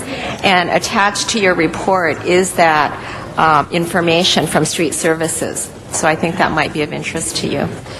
Great, and I hope my colleagues that are not in the room will remember that, because the information is being provided to all of us that are sitting here as to how that will be impacted in that area. I think that one of the issues, Department of Transportation, others looked at stored resources at numerous locations. I think you're going to come back as well to indicate where those items are and if we can have some other greater efficiencies. The other question, so on the revenue projections, because if new revenue comes in or has come in, nothing against across the hall here, but we want it to be to solve this year's problem. Exactly. Okay. So whatever happens, I know that was important to Mr. Parks too. So we want to make sure if there's any additional revenue that comes in the next couple of weeks, that we're going to go towards to reducing that $18.8 million. Also hope that our colleagues that are not in the budget committee but have ideas on how we can reduce this $18 million in the next several months, in the next few months, will help us get to that so we don't have to be able to take that reserve fund. I think the only other item that is before us, I think that there was city attorney outside council appropriations, and that there was specific accounts that it needed to go to. Those, as outlined in this document, will be used as well. So when we allocate those out of this FSR, that we'll be able to do that. Is that? Okay. So, colleagues, this is only a precursor to what we are going to have to do. I know we had a lot of discussion on our last FSR. This one was not as controversial in some ways because they were able to maneuver money, but the bottom line is the next $18 million are going to be hard to find, and the next $400 million for next year are going to be as difficult to find. And so it is incumbent upon all of us. I'm sorry, one last question I had, and I was Mr. Garcetti. I don't know if the 1.2 or 1.4 million that we've been talking about the council making as a contribution, if that's as part of this one, or is that going to come under separate and help us balance to 18.8? There is a recommendation in this one, okay. In this FSR, which provides the controller with the authority That's all I to wanted make to know. those. I wasn't sure. I glanced at it, but I wasn't as close in looking at that item. So that's included in here, and thank you, Mr. Garcetti, for your leadership on that, and for the council members who recognized the importance of helping balance this budget. So with that, I would ask for an aye vote with the minor changes that have been made today, and that there is more to come. Thank you, Mr. President. Thank you very much, Ms. Hahn. Thank you, and I appreciate all the work we've all done to reduce this deficit. I think that's very key. However, we're still, I'm assuming, projecting deficit next year to the tune of... Well, where we're standing now is we think with the revenue projections that we're looking at, that the starting place for the budget deficit next year is in the neighborhood of $400 million. Right. I think in the press it's been anywhere from 300 to 500 Right. that's been stated, probably closer to 400. But again, as Ms. Gruhl indicated, where we are on revenue right now, we really don't see any big windfalls coming in to save the day. Right. So if we do have revenues that come in, we would want to apply it to this year's deficit to make sure that we end this year whole. Right.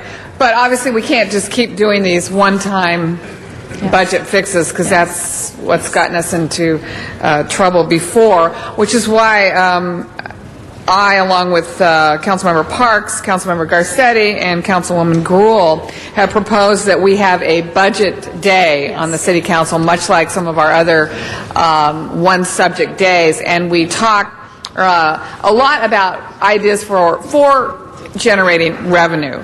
I think it's difficult to always be fighting over smaller and smaller pieces of the pie when we should be focusing on how do we get the pie bigger long term so that we can have a little more stability. So in that vein, I'm proposing that we have a whole day where we talk about all the ideas that are out there on how to increase revenue, and not just necessarily one-time revenue, but that can sustain us throughout the years. Everything from an oil tax, which has to go before the voters, but still, I was with the Long Beach council members and people up in San Jose this weekend. They've got a 40-cent per barrel tax on the oil extracted within the city limits of Long Beach. They can't believe that Los Angeles has never done that. They feel like that's gold in the gutter that we just haven't picked up. It's there, but we haven't picked it up. And those are the kinds of ideas, hopefully, we'll discuss on our revenue budget day.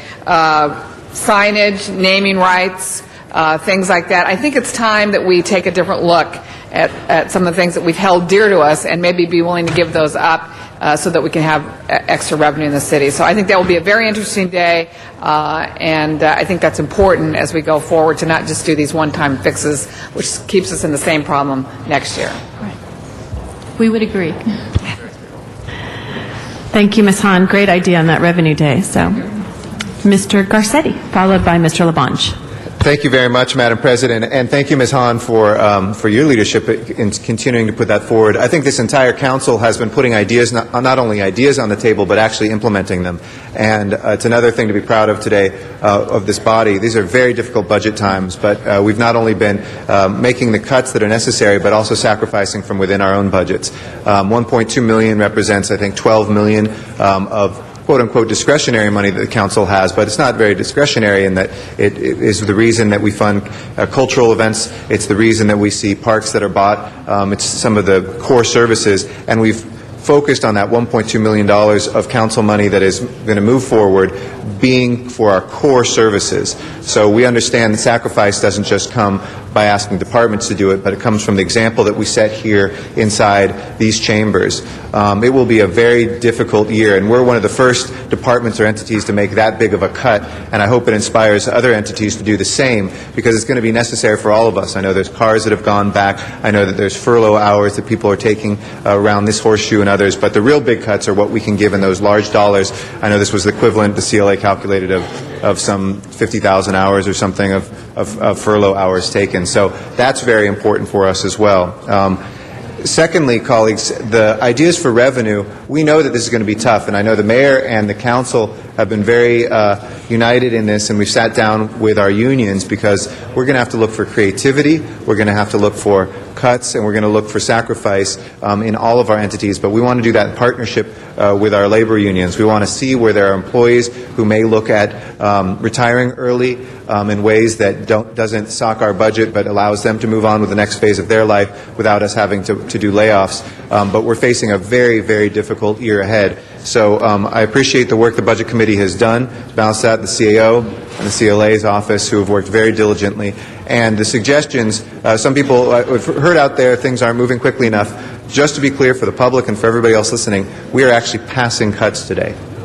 There's been a lot of talk about what we're going to do in the future. There's been small sacrifices here and there. These are real cuts. This is real balancing of the books, and I praise you all for doing that and leading by example in your own offices and your own cuts first. And I know that council day that we will have, Ms. Hahn, will go a long way to seeing what's every last penny that we can squeeze out of this before we go to the ultimate negative, which is the cuts of service for the people of Los Angeles. Thank you.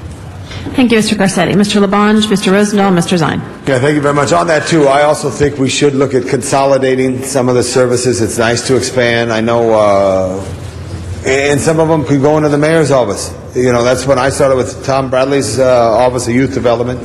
Now it's a department. You know, maybe it goes back and it gets a little extra strength, and they have that administrative cost shared. I also want to say, too, Shannon, if you could find out this here, I think we do $100 million of parking tickets. That's right. And do we know how many are street cleaning tickets? And if we know how many are street cleaning tickets, what is disappointing to the residents of Los Angeles, they like to keep their street clean, but no one moves their car, so the sweeper can't get to the curb, because 86% of all debris is located with 1 foot of the curb, so we stop expanding street cleaning. Yet if we did have more street cleaning, would there be revenue by way of the ticket to pay for the cost of the service? I think we've got to look at the core services and see how we can enhance them. I've been through many times where it's gone up and down where they just stop services, and it's horrible because it's not what the city's all about.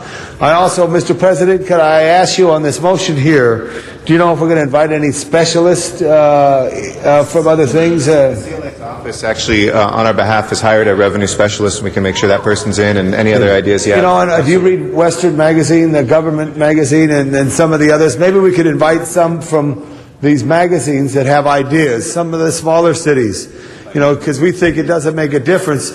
When Monrovia saves $700,000, that makes a difference.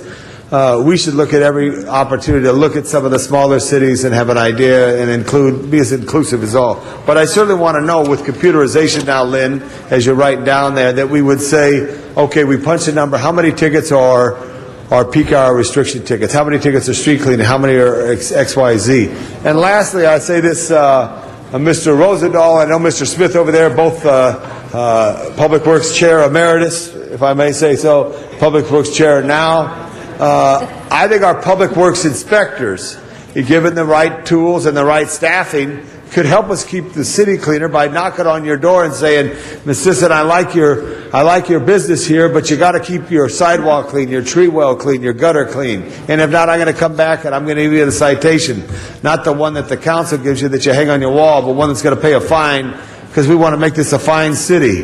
And the only way you do that is you keep your area clean, because that's one of our challenges throughout. It's extra work that has to be done because people don't find their way to recycle, reuse, and put their trash in the right spot. So I look forward to this day and having some specialists come in by way to give us some ideas, think way outside the government box. Thank you. I just want to comment on the revenue day, as I think this came up during discussion in the mid-year. But certainly to the extent we have those ideas, for example, Ms. Hahn did mention the oil extraction fee. We had that. We actually have researched that. We know about how much revenue it would generate and what would be required. To the extent we have ideas that people have ahead of time, we can make that day much more productive. Get the ideas. Because instead of just talking about the ideas, we can actually report back on some of them and what's required to implement them. So if any of you have ideas that you haven't passed to our office, please let us know so that we can give you I would really like to see us be able to give you some results. Great. And so if we can... I have 7 seconds left. So look at, if we expand street cleaning, how many citations would we get to generate revenue to pay for the sweeper operator, and the pickup of the debris and the transfer fee for the dumping of that? We're hopeful that by the time you have your revenue day, the ideas that our consultant has come up with will be more or less fully fleshed out so that we could give you real information. Good. Get rid of the city. Mr. Rosendahl? Thank you, Madam President. Good afternoon. Structural deficit. I think the public needs to know this. I was on a radio show, I think it was the Tom Leykis show, and I told him that we as a council have $300 to $400 million out of the overall budget that we have a certain play with. And now we're in a crisis situation with revenue streams. What is the structural deficit we keep talking about? That's the elephant that's really in the room. Since we don't have money for basic services under our present tax system, what's going on? Explain that to us who are trying to understand this. I think right now one of the very bare facts is that you don't even have that $300 or $400 million in discretionary as we sit here today because of the reduction in revenue. What has happened over time is that the expenses of the city, the fixed cost of operating government, which is primarily people, because all of our services are delivered by people, whether it's a police officer, a firefighter, it's someone doing your Rec and Park program or maintaining a park. It's very hard to find a service government provides that is not provided by a person. And so as our costs of our workforce have gone up, and we've expanded our workforce because, frankly, over time we've expanded the number of services the city provides. So as those costs continue to rise, primarily in the areas of health care, pension benefits, salaries, but also the contractual services for the things we need, for example, to fix your street. Asphalt contains oil. Oil has been rising at pretty high rates. So even just the materials we use to provide our services have been increasing. So our expenses are going up at one rate of growth. Our revenues, however, have not kept pace. The rate of growth of revenue is much lower. Why is that? Is that Prop 13? Well, property tax obviously is limited to your 2%. That your assessed value, but we do get a bump from Prop 13 when properties change hand. Those go to market rate. But property tax is not growing quite as fast as our expenses this year. It has exceeded our expense growth in prior years, but property tax is only about a quarter of our budget. Other parts of our budget, for example, sales tax, have not been growing at the same rate as expenditures. And in fact, in our last mid-year report, we actually took our estimate for sales tax revenue in this fiscal year down because of what we were seeing within the economy. Some of our local economists are actually predicting no or negative growth in sales tax going forward. So we have a number of revenue sources that make up our budget. Some keep pace with expenditures. Some actually grow at a higher rate than expenditures, but many do not. Okay, let's stay with that for a second more. Health care. Talk about health care. How much of our budget goes to retirees and their health care benefits? How much of our budget goes to health care for present employees? I don't know the actual percentages, but health care, I can say this, we could get back to you on that, because we usually think of the whole piece, which is about 70%, but that includes our salaries, that's current and retired. But health care costs have been rising at double digits. So they've been rising at 10, 11% per year. So the health care money takes away our operating money to do our city, right? That's correct. Okay, so we either bite the bullet about health care with national legislation, with some leadership in Washington, or some leadership in Sacramento that takes the burden of health care, which is spiraling out of control, from our taxes, from our basic taxes that we, the people, pay. Am I making sense or not? Well, you're making sense in the sense that everyone has this problem. It's not just government. Of course. Corporations have, small businesses have particularly large burdens. So everyone has this burden of health care costs. We just happen to be in the same boat with everyone else. Yeah, but we're in a better boat because we give benefits to our retirees, which I say hallelujah. God bless the fact that our civil servants, when they retire, do get that quality health care. But nobody else in America does, other than government workers. To be candid with you, I came from the private sector. That doesn't exist anymore. So why don't we rise up and tell our taxpayers, folks, you want more money to fix the potholes or to do the humps or to have more police? We need to deal with health care, correct? Yes, we do. We need to deal with how we pay for the services that we want to provide. It's a lot of money that goes to health care that is off the bottom line of the income and the expenditure side, correct? That's correct. Okay, next time we meet, I want to know exactly what the health care cost is for existing employees and for retirees. And then I'd like us to grab either Sheila Kuehl or somebody else that is thinking in a real leadership way and see what we're talking about as a nation, as a state, as a county, as a city when it comes to health care. I want our retirees to have the best health care going. So I don't want to jeopardize that. But we have to get beyond that and talk to, look, my constituents say to me all the time, where's the money gone?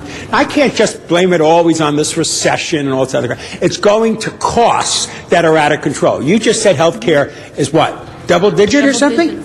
Double digits. Okay, 10, so 11%. please, let's start talking about the facts and that we as council members have $200 or $300 million maybe we can figure out. We obviously need to consolidate departments. We obviously need to do zero-based budgeting. We obviously need to look at org charts and everybody within the government structure. But the bottom line is healthcare is so out of control that it is impacting our ability to provide basic services. And that has to be honestly talked about by the public. The next thing is, I have been saying publicly more than once, let's go from 25 cents to $1 for our meter. And let's put meters in districts where there are no meters. And let's go beyond 6 o'clock at night. and there's at least $100 million, maybe $150 million in fresh revenue we can do. Do you know if anybody in DOT is actually putting Yes. a proposal that Yes, shows they're that? putting together. They are. They are putting that. So then when we go through this budget process for the next fiscal year, we will see other potential revenue streams where we're biting the bullet on certain issues to bring in that basic revenue. That's correct. Great. Thank you, Mr. Rosendahl. Mr. Zine. Thank you, Mr. President. The question about consolidation has come up a number of times. I thought that the Department of Human Services could consolidate a lot of the different departments. I spoke to Rabbi Freeling regarding the administration. Each department has their own administration, their administrative staff, the secretaries, etc. Has there been an approach to consolidate that aspect? I know there's resistance to take Children, Youth and Families, Department of Aging, Disability, etc. under one department, which I think would save a lot of money. But to take the administrative part, so you'd have a pool of secretaries, a pool of clerk typists, you'd have a pool of individuals. Has that been researched to try and consolidate some of that and save some money? Well, actually, we did have an initiative 2 budgets ago on shared administrative services, and the 3 commissions, Human Relations Commission, Commission on Status of Women, and Commission on Children, Youth and Family, were to share administrative personnel in terms of preparation of their budget, clerical, and purchasing. Now, as you mentioned, there have been some issues with implementing that. Part of it is locational issues, but we are looking at ways to consolidate those kinds of administrative support services where possible in order to reduce the cost. That model has had some success, and in other areas, not success. It really depends on the specialized nature of services being provided and whether the knowledge is really transferable in an efficient way, and also co-location. It just seems that we multiply government and duplicate the services so many times. And when Rabbi Freeling, the General Manager of Human Services, brought to my attention, Human Relations, I should say, I thought that was an approach that maybe we would proceed.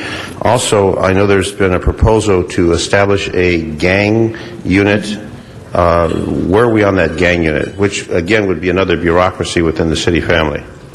Well, my understanding is there are discussions going on as we speak in terms of how that organization would look and where it would be placed. We've been asked to do some work on costing various different alternatives, so I don't know what's going to come forward as a final recommendation, but we're looking at that. What is the most efficient way to provide that? How do you reduce the need for overhead and administration and put more money into direct service? There's a couple models that are being looked at as we speak. And also with building safety, public works, there's certain enforcement authorities that building and safety inspectors have that public works inspectors don't have. Has there been any review to say they can combine some of those services to give them joint enforcement authority? Because if it's on the sidewalk versus the street, some can enforce here, they can't enforce on the other area.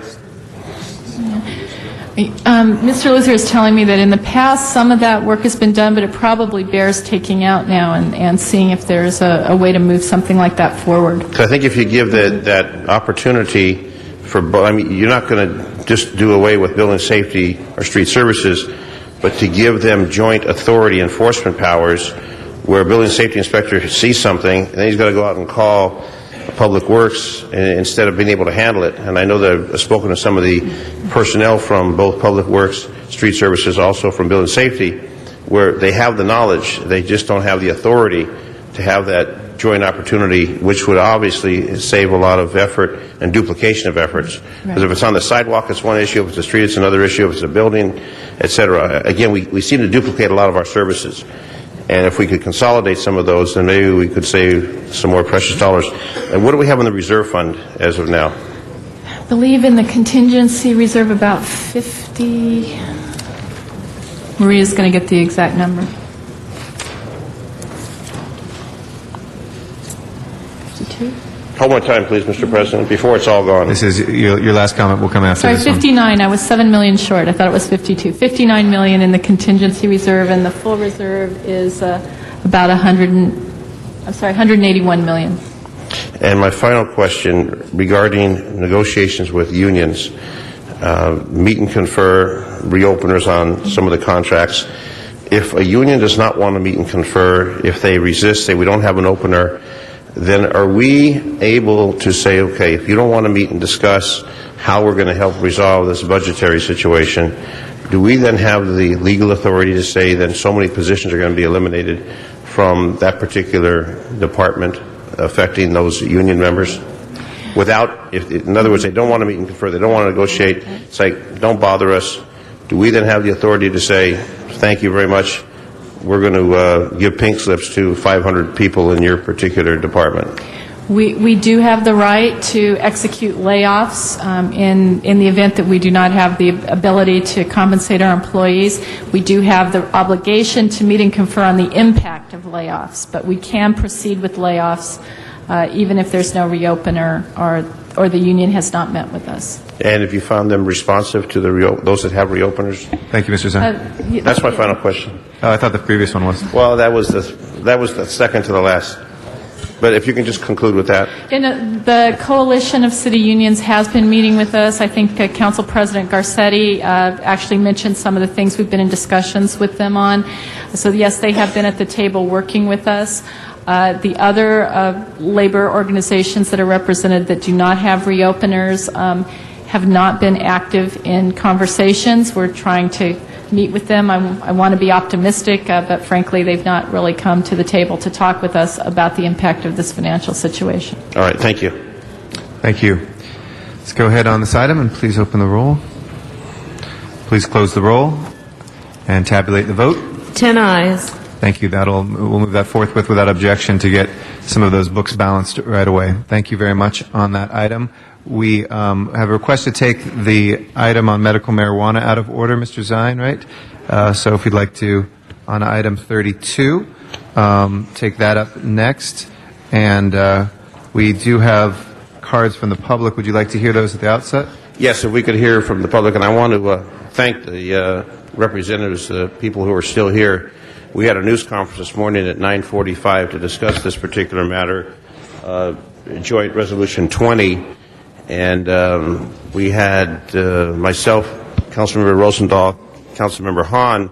We discussed this at a news conference, and I told the folks that were there that we were going to hear this in council, and it's now 1:25, and they're still here. So I thank you for your patience. If you please come forward on the public comment, and then we will close and discuss. We'll discuss this thing, close the matter.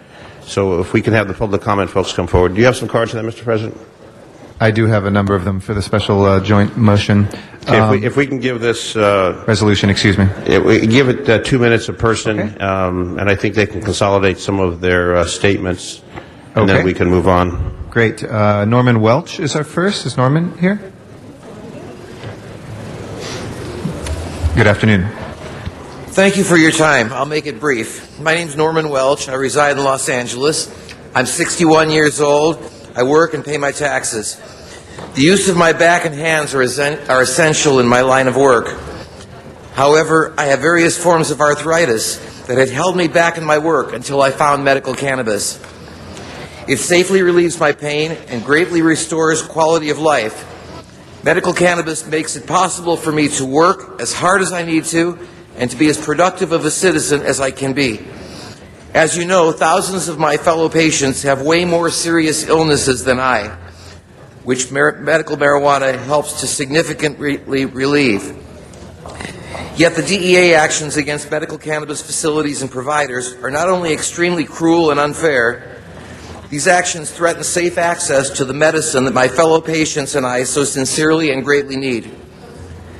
Misguided political, social, ethnocentric seeds planted over a century ago have falsely demonized cannabis and have kept safe access at bay. Now, at last, the tide is turning, thanks to the wisdom and compassion of good people such as yourselves. This motion means so very much. I know that I speak for all of my thousands of fellow patients throughout Los Angeles when I say, from the bottom of my heart, thank you for your endorsement of this important health statement. Thank you very much. Jessica Galley is our next speaker. And then Jeff Jones.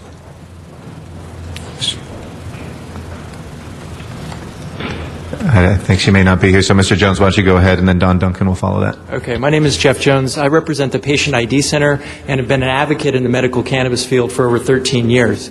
I worked with the City of Oakland to institute the first medical cannabis distribution program, and soon after that was taken up to the Supreme Court in a United States civil case. I commend this council for taking leadership and acting as civic heroes on this issue by demanding that the DEA back off when it comes to regulating and allowing safe and affordable access to medical cannabis here in Los Angeles City. I would only echo that the regulation ordinance that you're currently working on behind the scenes to actively give out permits to provider groups be quickened and to be moved forward, and to bring the stakeholders back together in a working group to make sure that this has been hammered out and the details are worked out soon. In Oakland, we put together an ordinance that regulated and gave out permits to medical cannabis dispensers in 2004. Since those permits have been issued, we've had 0 raids and interference to those permit holders by the DEA. I would demand that you guys act in echoing that same leadership that the City of Oakland gave us so many years ago, and getting the DEA off of our back, because we don't deserve it. We don't think that this attention is what the DEA is meant to be doing, and we would wish that their priorities are just reset a little bit. We do feel that they have important work to do here in the City of Los Angeles, but it's not with our movement and it's not with our patients.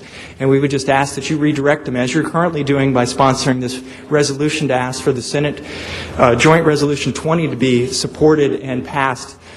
We would just ask that your leadership on regulating and providing the permits to these collectives be done as quickly as possible. Thank you for your leadership, and today I hope that this is a start of more things to come for ending the misuse of priorities federally in our city. Mr. Duncan is our next speaker. Thank you very much, Mr. Jones. After Mr. Duncan, we'll hear from Lenny Fisher. Good afternoon. My name is Don Duncan. I'm the Southern California Director for Americans for Safe Access, the nation's largest organization working to protect and expand rights for medical marijuana patients. I'd like to start by saying thank you to Council Members Zine, Hahn, and Rosendahl for introducing the resolution today supporting SJR 20. Most of California's medical marijuana patients, estimated at over 200,000, rely on medical marijuana collectives for access to the medicine they need to treat HIV/AIDS, cancer, multiple sclerosis, and chronic pain. And the City of Los Angeles is heeding the voters' mandate to provide a plan for safe access to that medicine by moving forward in good faith to adopt regulations for these facilities. And yet we're finding ourselves right now in the middle of the longest and most widespread federal attack on safe access since voters approved Proposition 215. In the last 15 months, we've seen over 50 medical marijuana raids by the DEA, new indictments against patients and providers, and a new tactic employed by the DEA, threatening law-abiding property owners with prosecution and asset forfeiture if they rent to medical marijuana facilities. And most of this activity has been concentrated in the Los Angeles area. SJR 20 will send a very strong message to Washington, D.C. to stop interfering in California's medical marijuana program. And we hope this is a message that will be heard in the halls of Congress and by U.S. House Judiciary Committee Chairman John Conyers, who promised in December to investigate these DEA tactics in the course of his committee's oversight of that agency. And so I wanted to thank again the council members for sponsoring the resolution. I urge each of you to support this resolution and endorsing SJR 20. Thank you. Thank you. Lenny Fisher is our next speaker.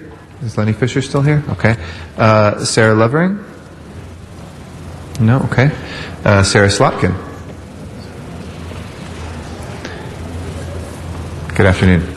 Good afternoon, Mr. President. Good afternoon, council members. Good afternoon, ladies and gentlemen. My name is Sarah Slotkin. I'm a registered Los Angeles voter, and I also manage a Los Angeles medical cannabis co-op, and I am an activist. First, I would like to thank the LA City Council for voting to support SJR 20. Every day at work, I see several patients, mostly the elderly, who need medical cannabis. They thank us for providing them a safe and comfortable place to get their medicine. Sometimes they just need someone to talk to, and I'm a shoulder to cry on and a friend who gives advice. Educating the patients about the different types or strains of cannabis is so important. This way they are taking the right medicine for their ailment. Also, educating the public about the true benefits of cannabis is vital. Without the collectives, patients would have to resort to other means of getting their medicine, which I choose not to discuss, as we all know what I'm talking about. California voters do not want patients and do not want their providers to face criminal penalties for using or providing medical marijuana. In 1996, 56% of voters approved Proposition 215, which allowed the use of medical marijuana. A 2004 field poll reported that 3 out of 4 voters now support medical marijuana. Being a part of this movement is the most amazing feeling. These people sitting here next to me risk their lives every day to save others. With the support of LA City Council, I truly believe together we can change the stigma of medical cannabis forever. Thank you very much and have a beautiful day. Thank you.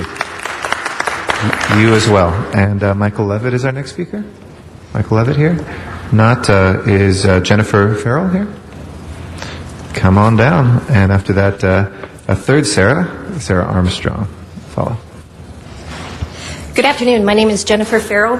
I operate one of the 183 registered medical cannabis dispensaries here in the city of Los Angeles. I'm here today to thank the City Council for supporting SRJ 20. I would particularly like to thank Janice Hahn for reconvening the working group. My registered facility currently received a DEA letter. My landlord is not happy. We're going to have to shut our doors down at the end of the month. My clinic takes care of seriously ill individuals. These individuals will now have to return possibly to the street. Hopefully other facilities will be able to help them and take them in. California will then also lose the taxes that I pay. I pay quite a bit in taxes and sales tax. And listening today to the budget crisis, you guys could probably use a little bit of the money that I feed into the system. But I'm encouraged today because you guys are going to support SJR 20. And I'm looking forward to the working group reconvening, getting the ordinances in place so those of us who have registered and are working with the city can operate safely and provide to our clients. Thank you. Sarah Armstrong. After Sarah will be Kim Neverman. Good day. My name is Sarah Armstrong, and over a year ago I stood in front of your council and asked for a working group for the medical marijuana ordinance. Before I could even get out the door, you were taking down my name and the name of others who wanted to be on this very important group. Thanks to the work of Janice Hahn, we will reconvene on April 9th at 3:30 p.m. Thank you, Janice. Today, the Los Angeles City Council has an opportunity to send an important message to the federal government about medical marijuana. This is an historic occasion. You are the first city in the nation to publicly support SJ 20. Thank you for this. It's an important step. In 2002, San Francisco declared itself a sanctuary for medical marijuana, and in a series of meetings assured patients that if they grew in a safe manner, they would not be prosecuted.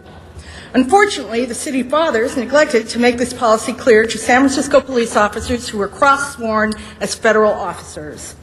These officers began trying to walk local cases over to federal prosecutors. Mass chaos ensued. It has been nearly 10 years, and it's just the mess that keeps on giving. As you move forward today, please make it clear to the 20 Los Angeles Police Department officers cross-sworn as federal officers that they may not disregard California's medical marijuana laws in favor of federal laws they like better. Today, you make history. Please don't let your courageous act be undermined by a small group of city employees whose federal employment gives them the opportunity to undermine California's medical marijuana laws. Thank you for your support, and please pass this important resolution. Thank you. Thank you very much. Kim Neverman. And after Kim will be Elliot Katz. Yes, my name is Kim Neverman, and I work for a co-op here in Los Angeles, and I'm proud to stand here and say that I am actually proud to see a local government have the compassion and the courage to tell another government, you can't do things the way you've been doing it. A couple of 100 years ago, there was a constitution passed, and in that constitution, it said that local and state governments have the right to make, pass, and enforce their own laws. Nowhere in the Constitution did it say that if the DEA don't like those laws, they become no good. I've been listening all morning to the dilemmas. Los Angeles is hurting for some tax money. These co-ops pay tax money to the city of Los Angeles and to the state of California. And I would ask that the council, in passing this, also instruct city employees to include LAPD to not ever assist the DEA in the deeds that they do. Because what the DEA is doing is extortion. It is violation of civil rights. When they raid a place that exercises their right to go to court, that's wrong. And there's an old saying, you cannot break the law to enforce the law. And I beg and I implore that you have the compassion, the courage, and the wisdom to tell the DEA, stay the heck out of Los Angeles and the state of California's business. Thank you. Thank you. Elliot Katz is our next speaker. Mr. Katz here. If not, Matt Dowd is our final speaker. Thank you. Yeah, I want to wrap this up. Here's where I'm at on this one. First of all, it is a federally prohibited drug, and I don't deny the patient's rights, and I don't deny if a doctor gives you a prescription, then that's valid, and I want them to have their medicine. But here's the problem, and here's why the DEA is coming in. It's because there's a gap between when you get your prescription, how many times a day can you get that? See, I could probably go to a clinic here and get some pot, and I can come outside and I can sell that, and I can go to another clinic and flash my card. So there's an illicit element that's possible here. If you run a clinic, see, we need Chief Bratton to make up one of his famous databases and have all these people, when they go to a clinic, swipe your card, and then your daily dosage is given. You can't go to another clinic and keep getting more and more pot and handing it out and have some illicit thing on the side. So that's why the DEA is coming in, because it's not tight enough. Now, I want to see it come in. I don't want people denied medicine. My father was a doctor, a GP. If he was here, he might be prescribing pot to somebody. So it's probably valid. But that's the problem, Mr. Zine, the illicit activity which can be generated out of these clinics. So until you get that daily registered, computerized link up with all these clinics, the DEA is always going to come in, because they probably think there's way too much money being generated by these clinics as opposed to the amount of medical marijuana that's really being prescribed. And I think I might go get a prescription because my protracted lawsuit with the city, I'm losing sleep, appetite. Man, I think I need to smoke a great big joint and so I can go and eat and sleep. Thank you. And we hope to protect that right. Ms. Hahn will be our next speaker. Mr. Zine, did you want to say some opening comments before, or should we go to Ms. Hahn as maker of the motion? Did you want to give any comments? That's our last public comment on that first? Okay, and then we'll go to Ms. Hahn afterwards. I just wanted to acknowledge the group that's here. We brought the moratorium in, and we're currently working with the Police Department, Building and Safety, the City Attorney's Office for the regulations. I want to express my appreciation for the cooperation we've received. The legitimate medicinal marijuana facilities are working with us, and those that are working outside the law will be shut down, whether by the DEA or the LAPD or some other agency, but we're continuing to pursue. So we will have the ordinance, we'll have the regulatory enforcement in place. We ask for the cooperation, so everyone will be on the same page. I sent a letter to the DEA administrator asking them not to continue doing the activity in Los Angeles on the medicinal marijuana. They didn't respond. There wasn't absolutely no courtesy extended to this body with their negative or absence of reply.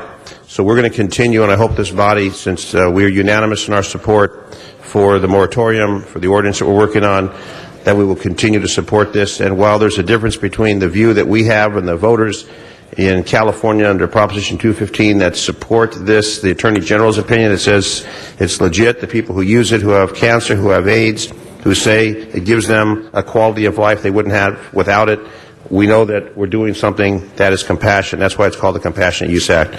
So I just ask my colleagues to support it.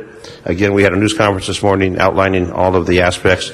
So we want this joint resolution and throw our support behind us. So hopefully we'll come to a conclusion with there's 12 states that have it, and I think we're leading the cause many years later to try and bring some common sense to this particular issue. Thank you, Mr. President. Thank you. Ms. Hahn is our next speaker.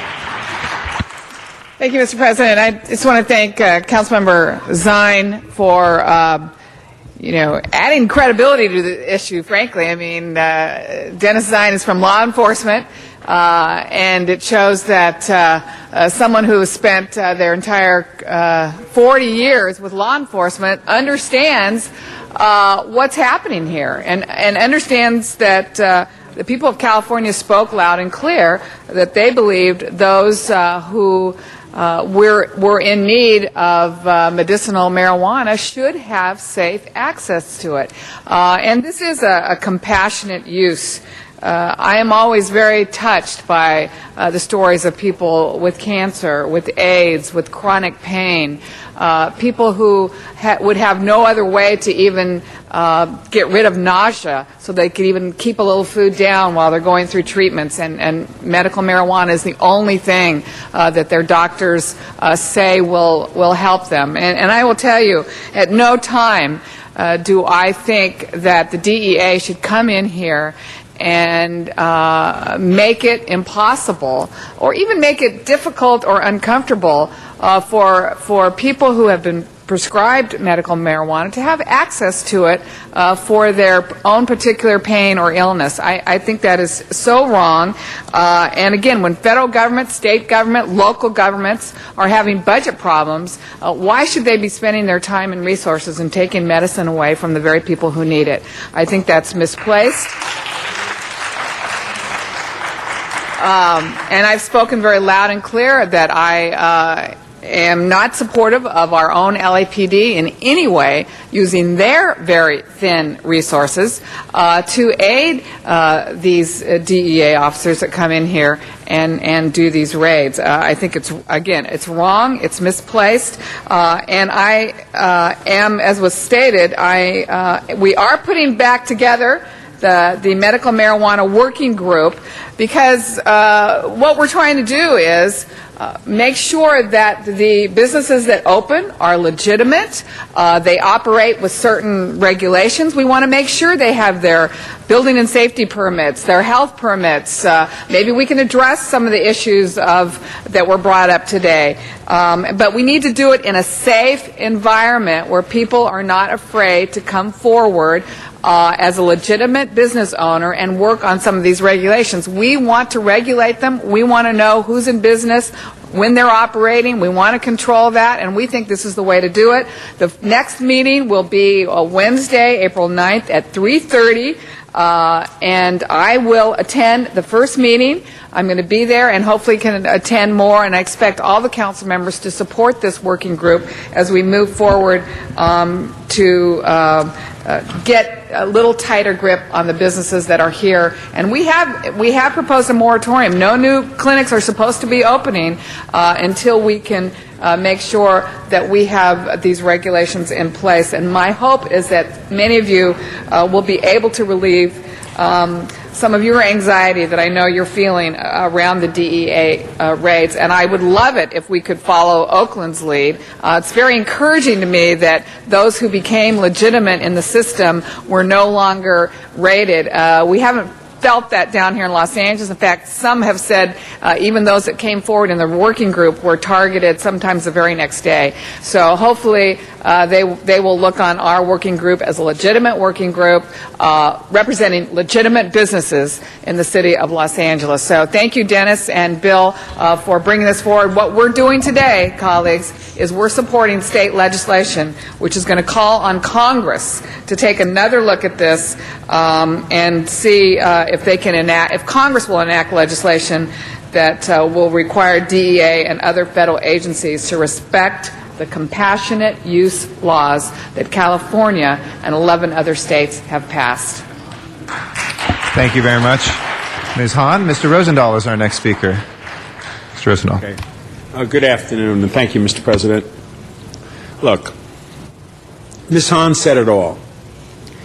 It's the House of Representatives and the federal government. The DEA is just carrying out the law that's a federal law. Federal law does take precedent over state law. As much as 12 years ago, we the people in California, with a vote of 55%, said medicinal use makes sense. And since then, 11 other states have joined in. So there are 12 states that believe in medicinal marijuana.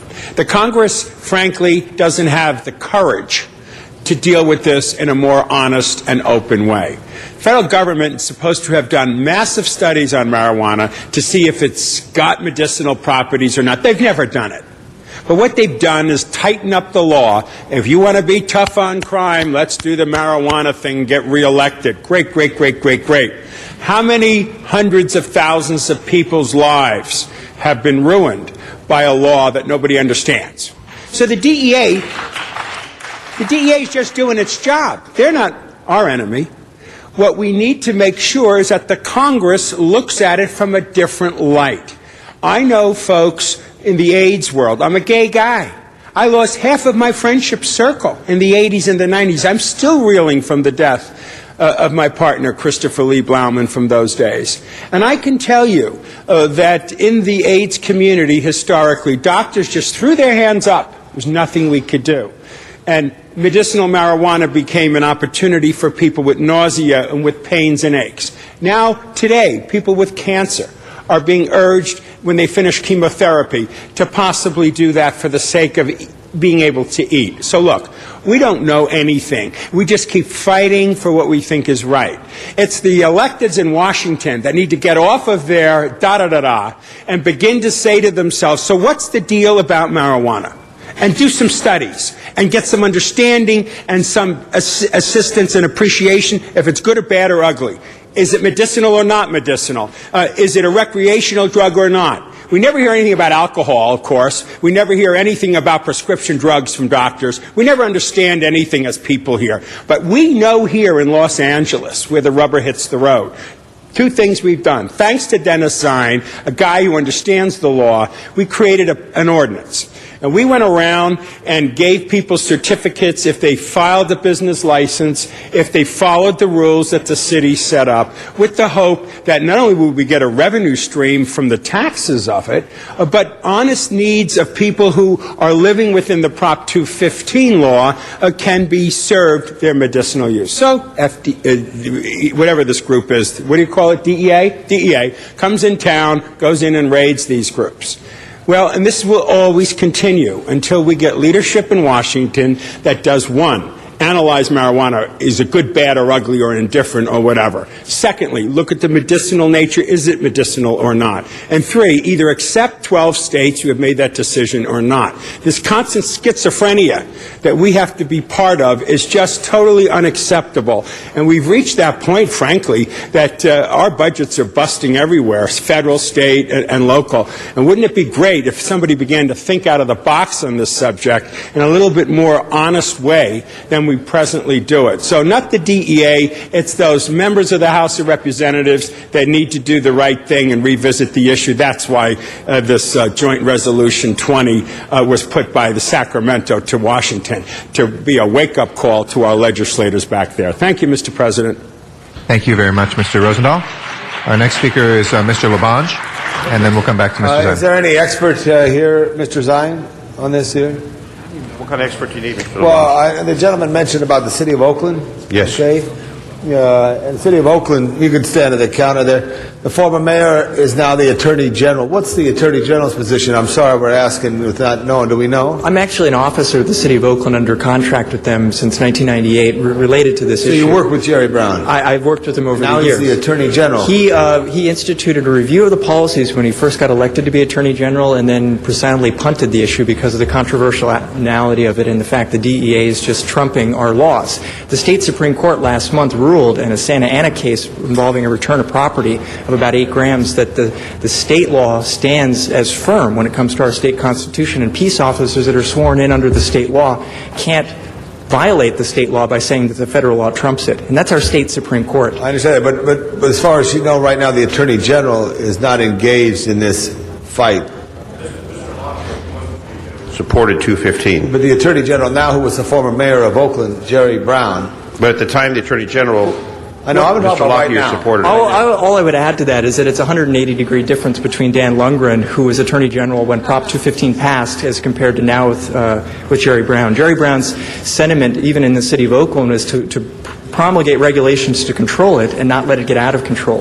The city of Oakland was the first city in the nation to promulgate permits to issue to these provider groups. Since that time, none have been rated, and his program is existing with the DEA kind of supporting it locally because it's open books. The city government gets to look and review at all the actions that these provider groups do, and they vet them so the owners aren't necessarily blind coming in. The city knows who they are. And also, for those who are ill, thank you, Counselor. For those who are ill, I feel for anyone who's ill in any state that they may be in, so I say that there. I understand.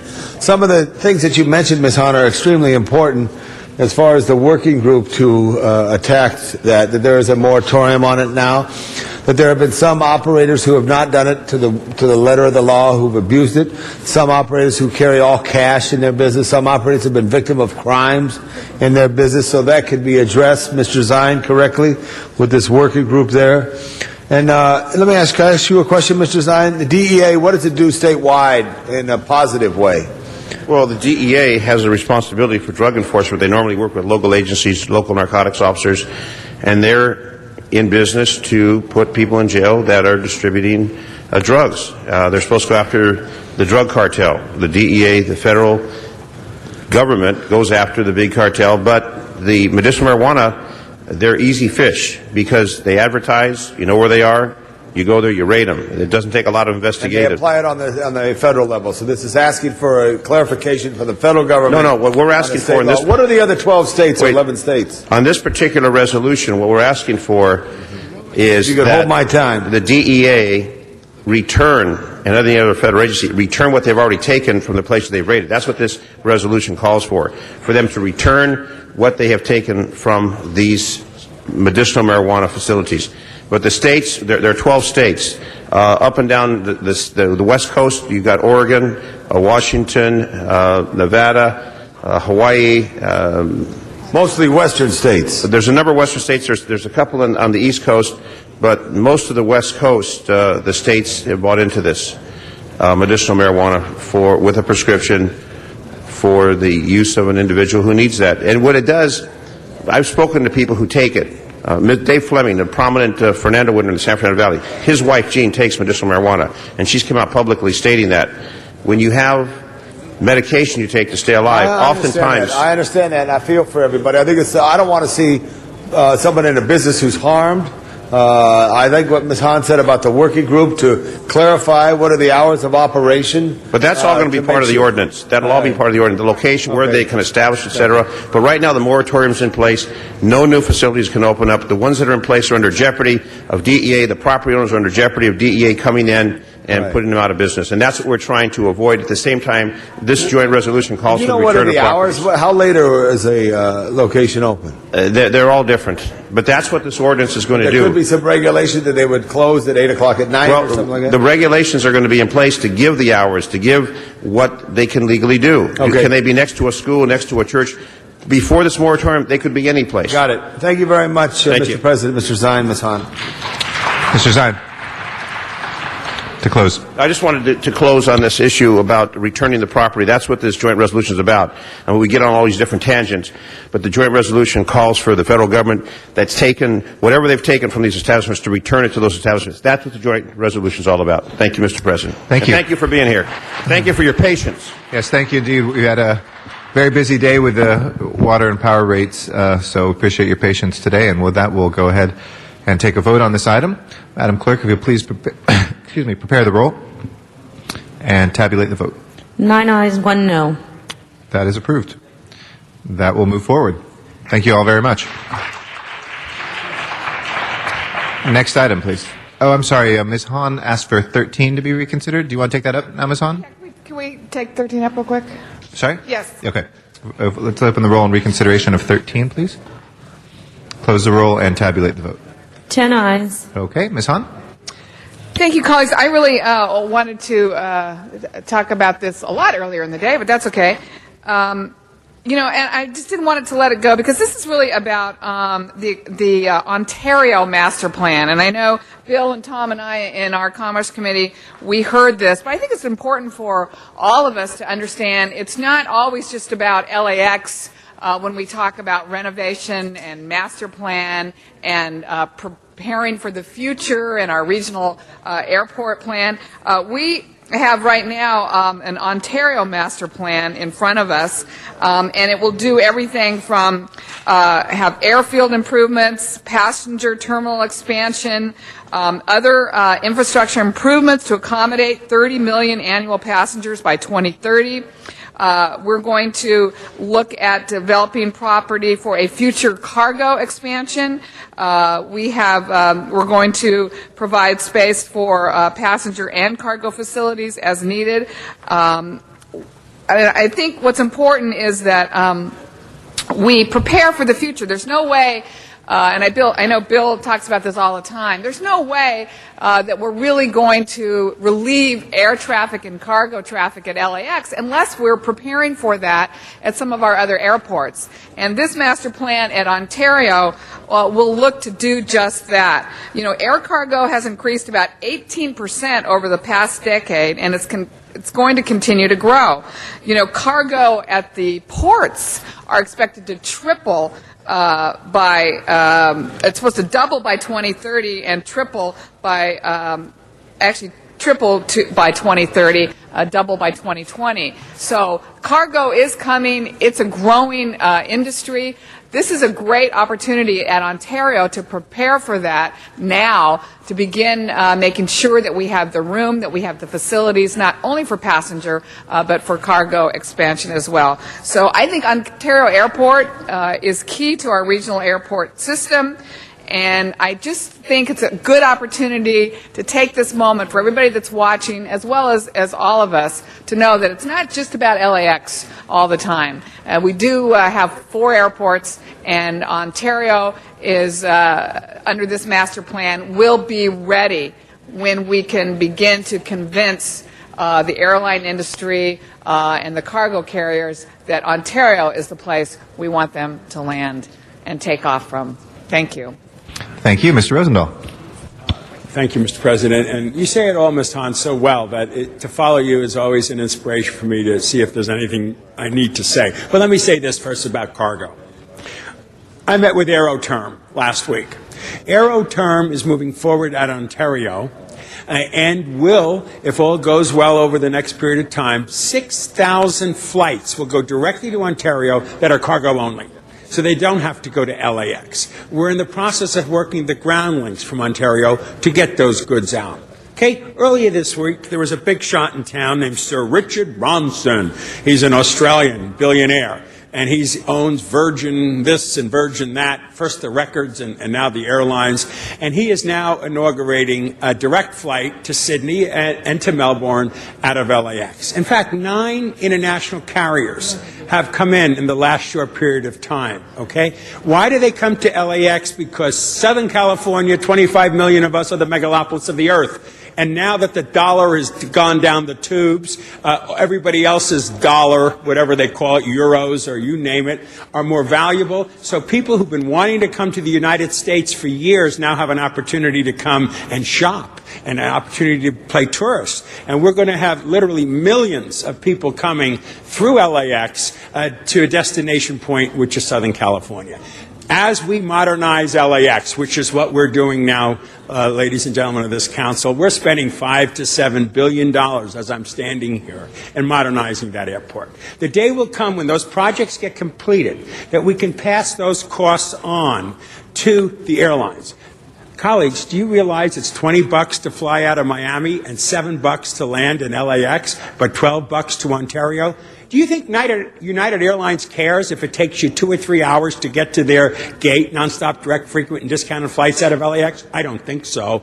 But if they begin to see that the takeoff and landing fees are maybe $20, like they should be if you modernize the airport, which we haven't done since 1983, 1984, they will then go to Ontario and have nonstop, direct, frequent, and discounted flights out of Ontario, where the Inland Empire could be served directly. Orange County can go from Anaheim to Ontario, and we can take a pressure off of Westchester and Englewood and Lenox and El Segundo. It isn't all about one airport with 25 million people. So what we're doing today is great. I am really happy that Aeroterm is over there in Ontario. We're going to get the cargo there. It's the first major step in regionalism that we need to do over the next period of time. God bless you, Ms. Hahn, for that. Thank you, Mr. President.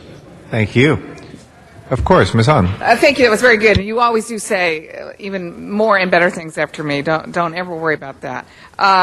I misspoke when I was reading my notes. If anybody was watching, I wanted to say that passenger demand in Southern California is expected to double by 2030, and cargo demand is expected to triple by 2030. So that's why it's very important that we make way and we prepare for that increase in cargo at Ontario. Thank you. Thank you very much. With that, let's go ahead and open the roll again on 13. Close the roll and tabulate the vote. 10 ayes. And we'll send all items forthwith today without objection, colleagues. Next item, please.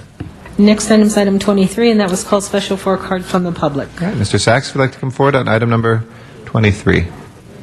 Special. We have a card from the public first, and then sure. yeah, okay. Good evening. Thank you, Arnold Sachs. I just wanted to comment. I think it's a tough idea to make it a monthly pass for Dash, 25 cents per trip. You average 4 trips a week, 4 trips a day. That's 28 trips. You're looking at a pass that's going to cost $29 based on those numbers. What you might consider, and then to look at it, you'd have senior discounts, maybe student discounts, and you also have a Metro Pass right now that costs $62. If you're using both of them, I don't know if Dash is part of the Easy Pass program. I think it is. I'm not really sure. Can't keep track anymore.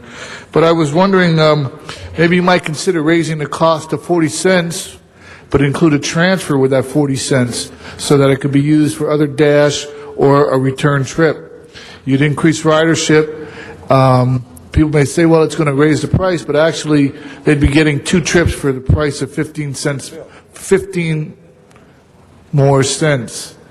And if you want to look at something like that, but a monthly pass for Dash just doesn't seem feasible, doesn't seem like a good idea, and seems like a waste of paperwork. Thank you for your time and your answers. Mr. Labange. Thank you very much. We have with us Phil Aker, the Department of Transportation, one of their experts. Phil, give us a quick rundown.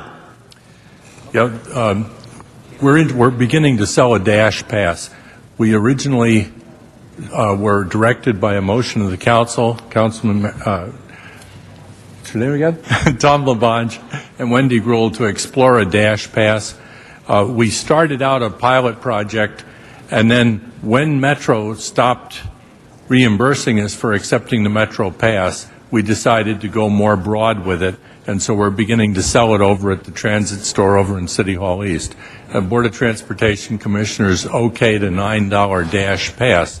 Now, for the question that the gentleman raised about Easy Pass, for a person who uses other kinds of transit, plus using Dash, we accept the Easy Pass. It's an $8 difference. For a person who uses other transit, the Easy Pass is the better way to go. What we're concerned about is people who park in downtown, people who come into downtown and go around downtown or go around the other 26 communities that we offer Dash in. The Dash Pass, we think, will make sense. Phil, thank you very much. I asked for an aye vote. Get a Dash Pass and dash around L.A. Thank you, Mr. Labange. Let's go ahead and open the roll. There, we can get a visual of the Dash Pass right there. Go ahead. Hold. Just the Dash lines. Okay, thank you. Just our routes. All right. Go ahead, close the roll. Transit store across the street has all you need. Thank you. Let's tabulate the vote. 10 ayes. That is approved. Next item, please. Next item is item 31, and that was called special, I believe, for Councilmember Weezer. Mr. Huizar, item 31. Mr. President, all my questions have been answered. We could move that item, please. Okay. Go ahead and prepare the roll on 31 and tabulate the vote. 10 ayes. That is approved. We can also send 37 back to committee. There's no objection on that. And take up the next item. Next item is item 33, and that was called Special 4 Cards. Okay, item 33 is next. Our first speaker is Matt Dowd. Then we'll go out to the Valley for Miriam Fogler. Yeah, could I just get the city attorney to tell me where my time stands right now? If you could just address us on this issue, please. I'll waive it. You've got 2 minutes. You've got full 2 minutes. 2 minutes? Okay, I'll just take one on this one then. I'm against the removal of the fee waivers unless they're commercial fee waivers that are not being reimbursed. I know there's people out in Van Nuys and around the place, but some of these are community events, but that's what we've got to do is make sure they're real public attendance community events. They're not gender, race, ethnic specific, which preclude a lot of people. So I do see the city's enacting the Jack Weiss memo of 2001. It's 2008. It only took 6 or 7 years, but keep the fee waivers coming for the people who are genuinely deserving, and let's knock some of these other ones on the head. Thank you. Thank you, Mr. Dowd. Our next speaker is Miriam Fogler. After that will be Arnold Sachs here in council chambers. I know what he's doing. He's doing refuting what we're saying here. Matt Dowd is refuting what we're saying here, and it's incorrect what he's doing because there's no such thing. All these have interest, special interest. These special fee waivers, and especially violation of church and state. You're helping 40th anniversary Western Roundup. I don't know why this has to be done this way, but these all need prior authority and need accountability on all these because we're having a financial crisis in the city. So I don't know where the beef is here with you, Matt Dowd, but these have all special interest. So this is not going to work, and we need a moratorium now. And of course, Sharon's just sitting over here. She doesn't feel like speaking because she knows you don't listen to her anyway. She told me the total amount is $25,136 for yesterday, and today is $7,365, and it adds up, folks. So we need to. When you're talking about tightening, my clock is going, so. I don't know how much time I have left. About 48 seconds left. So. Oh, okay. So we need to really tighten the belt by not having these anymore. Need to stop having them, period, and have the people pick up their own tab. And I think that it's high time that the city makes sure that everybody pays for their own way. And the city should stop being a waste station. And that's the way it should be. Because we're in really tough times right now, folks. We can't afford to raise the people because of, everything's so high. So let's cut out this. This is, to me, is your sacred cow, and I don't want to have it anymore. Thank you. Arnold Sachs is our last speaker on this item. Thank you. Good afternoon. Actually, two things, Mr. President. I had a card in on number 37. And it was referred back to committee, so it won't be heard. But when it's in committee, we'll make sure to let you know. That was something. Well, I don't know if I'll be able to make the committee meeting. Okay, it's just a quick. The rules are the rules. I'm sorry, under the Brown Act, sir. You know them as well as we do. So, I understand, but I also know. Go ahead. Let me do this one, and then we'll talk. Okay. If you don't mind. I'm very disappointed, actually, in today's hearings. Basically, because you grant the public 20 minutes for contentious items that are concern the public. Yet last Friday, you spent over 2 hours, on public presentations for commendations. And it's the special events fall under the same thing to the general public. A special event, commentations, pretty much the same kind of ceremonial type thing. And to spend 2 hours. They're actually legally distinct, sir. I'm sorry. So if we could just talk about the special events that are before us, we'd be happy. In general public comment, you can give us comments such as those at your leisure. Well, then you know what? Then when contentious items come before the city council, they should be treated as special events, and you should be able to speak 2 minutes on them.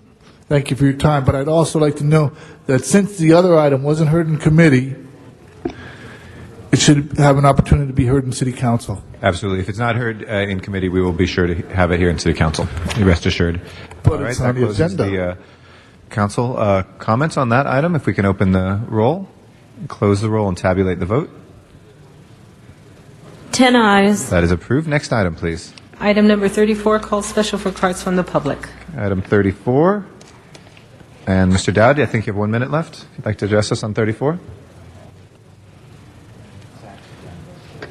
Yeah, first of all, I just don't want to miss the opportunity to say that it's a shame that we were talking about DWP penetration. I'm sorry, and sir. If you could Mike talk about Hunt is the death, the award certificate right here, the reward motion that is before us, that is what you have a minute to speak on. Thank you. Yeah, I commented on this kind of thing in general public comment. This is another one. We need to raise the rewards. You got to find the killers. You got to deport the people who are holding up the jails so that we can get these guys into the jails. Get the people out of there who really aren't a menace to the society, who that we're wasting a lot of time with, the Paris Hiltons of this world. But yeah, these need to be raised, the rewards, and I also keep calling for Chief Bratton to come in here and tell us how many of these homicides are being solved, because they're manipulating the figures, like Dennis Zion or whoever it was talks about manipulating the figures. I want to see those homicide figures. I'll close our general public comment on that. If we can open the roll, close the roll, and tabulate the vote. 10 ayes. That is approved. And for item 35, we just had one speaker card for the record. That was Mr. Dowd, but he had used up the allotted time. So if we can open the roll on 35, close the roll, and tabulate the vote. 10 ayes. That is approved. Next item, we have item 38, called special by Mr. Rosendahl and Mr. Labange, and we do have some cards on that. Do you want to take those first? Sure. Okay. Mary Grace Lopez, who has been very patient all council meeting long, is our first speaker. After that, Chuck Tenon, who's been equally patient. We have two more following those folks. Good afternoon. Good afternoon. My name is Mary Grace Lopez. I'm the field office coordinator for the Southern California office of the California State Parks Foundation. I'm here today representing the foundation and the Save Our State Parks campaign. I'm here to urge you today to adopt the resolution to oppose the governor's proposal to close 48 state parks and 16 state beaches. First, I would like to thank Councilman Reyes and Councilman Rosendahl for their leadership and support in putting this resolution before the City Council. Just last week, Los Angeles County sent a letter to the governor in support of keeping state parks open, and the City of Santa Monica adopted its own resolution supporting the Save Our State Parks campaign. Of the 48 state parks slated to be closed, 5 are in Los Angeles. They are Santa Susana Pass State Historic Park, Los Encinos State Historic Park, Pio Pico State Historic Park, Will Rogers State Historic Park, and Topanga State Park. These 5 parks represent a significant part of LA's rich and varied history and provide recreational and educational opportunities for thousands of adults and children in the city. The governor's proposal is drastic, unprecedented, and unacceptable. There's no doubt this year's state budget is a difficult one. However, closing 48 state parks and removing lifeguards from 16 state beaches yields the state only $9 million, and an additional $4 million cut from the Department of Parks and Recreation's budget means the total savings to the state is merely $13 million. In context to the overall state budget that totals more than $141 billion, the savings is less than 1/100%. The park cuts are truly maximum pain for very minimal gain to the state. The proposed state park closures will shut out 6.5 million Californians from their state parks, which remain as popular as ever. Demand for state parks is increasing. When reservations for the upcoming Memorial Day weekend opened, a record 8,400 reservations were made in one day. Thank you, Ms. Lopez. Thank Appreciate you. your testimony and your patience very much. Chuck Tenon is our next speaker. Council members, Chuck Tenon. You must remember State park closures include the Marine Life Protection Act of 1999, the massive closure of our recreational offshore state parks will directly affect the city of Los Angeles and its people in the next couple months. We need a motion from Janice Hahn because she's a natural leader. The impact will be a loss of $100 million in local economy. The city of Los Angeles will lose millions of dollars in much-needed city tax revenue. The impact will hurt all of us: commerce, taxpayers, city of Los Angeles, county, boating industry, automobile industry, hotels, manufacturers, retail stores, businesses, and the buying public. It will initially affect over 760,000 anglers in California. It will affect $1.3 billion in equipment and services, add boating, $2.3 billion, and the loss of 20,000 jobs. The impact will be forever. The state recreational marine parks and reserves will be closed forever. The city of Los Angeles is a stakeholder, and they need to minimize the unwarranted recreational closures, state closures that will affect us all. Our state government is a conservatory of the people. Teddy Roosevelt proclaimed recreational park areas off our coast, access to the people for recreational use under the National Parks Act. The city of Los Angeles needs to minimize this forthcoming event. The city's hurting for revenues. Can the city afford to lose more revenue in city tax and sacrifice the quality of life of its people? The presidents and partnerships for sustainable oceans and collisions are committed to protect us. They'd like to speak before you and give you the facts and figures. Please give them the chance. And I also want to say thank you. I found my watch today. Somebody turned it in. Good job. Thank you. Restoring our faith in all humankind. Thank you, Mr. Tenen. Our last speaker is Diane Rosen, who has the honor of speaking on our first item today and our last one. Thank you, Jim. Thank you. And thank you for council members Reyes, Rosendahl, and Labange for bringing this forward. This is a very, very important item to Encino. The loss of Los Encinos Park would be a disaster to the community and to the schools that surround the park. We have a great docent program that has living history once a month where the docents dressed in dressing costumes, show the children the games that were played, do washing of clothes, and all kinds of things for the youngsters to learn what life was like back at the turn of and before the turn of the century. This is a historic park, and to lose this beautiful little gem would be a disaster. This is where Portola came over Sepulveda, and Father Crespi wrote those beautiful long paragraphs about the valley. Please, please do whatever you can to save the other parks, but Los Encinos is a beautiful little gem in the middle of, well, not the middle, but in the valley. Thank you. Thank you very much, Ms. Rosen. And growing up on Woodley Avenue, I used to take my bike there at least once a month. It's a beautiful, beautiful park, and we will do our best. We'll start with Mr. Rosendahl, then Mr. Labange, and then I guess that's the only one. So go ahead, Mr. Rosendahl. Thank you, Mr. President. It's a sad moment again when the state government wants to cut back on parks. Just a little facts for everybody to understand. We have 278 state parks, beaches, historic parks, recreation areas. There are 25 state parks and beaches within the county of Los Angeles, and 77 million of us take advantage of these opportunities to go to parks for recreation, education, fitness, and outdoor pursuits. Okay? And you put $1 into running the park, we get $2.35 back. What does that basically mean is that when local communities use a park, the state invests $1 in it, and we spend $2.35, largely in form of economic activities and local economies. Okay. Now the governor is proposing in his state budget an unprecedented closing of 48 state parks and drastic lifeguard reduction in 16 popular state beaches. It also includes Topanga, a beautiful park right on the edge of the Palisades up there, and Pio Pico Park, which is in my colleague Ed Reyes' district. You know, 5 of the 48 parks slated for closure are located, as you heard one of the constituents said. That includes Encino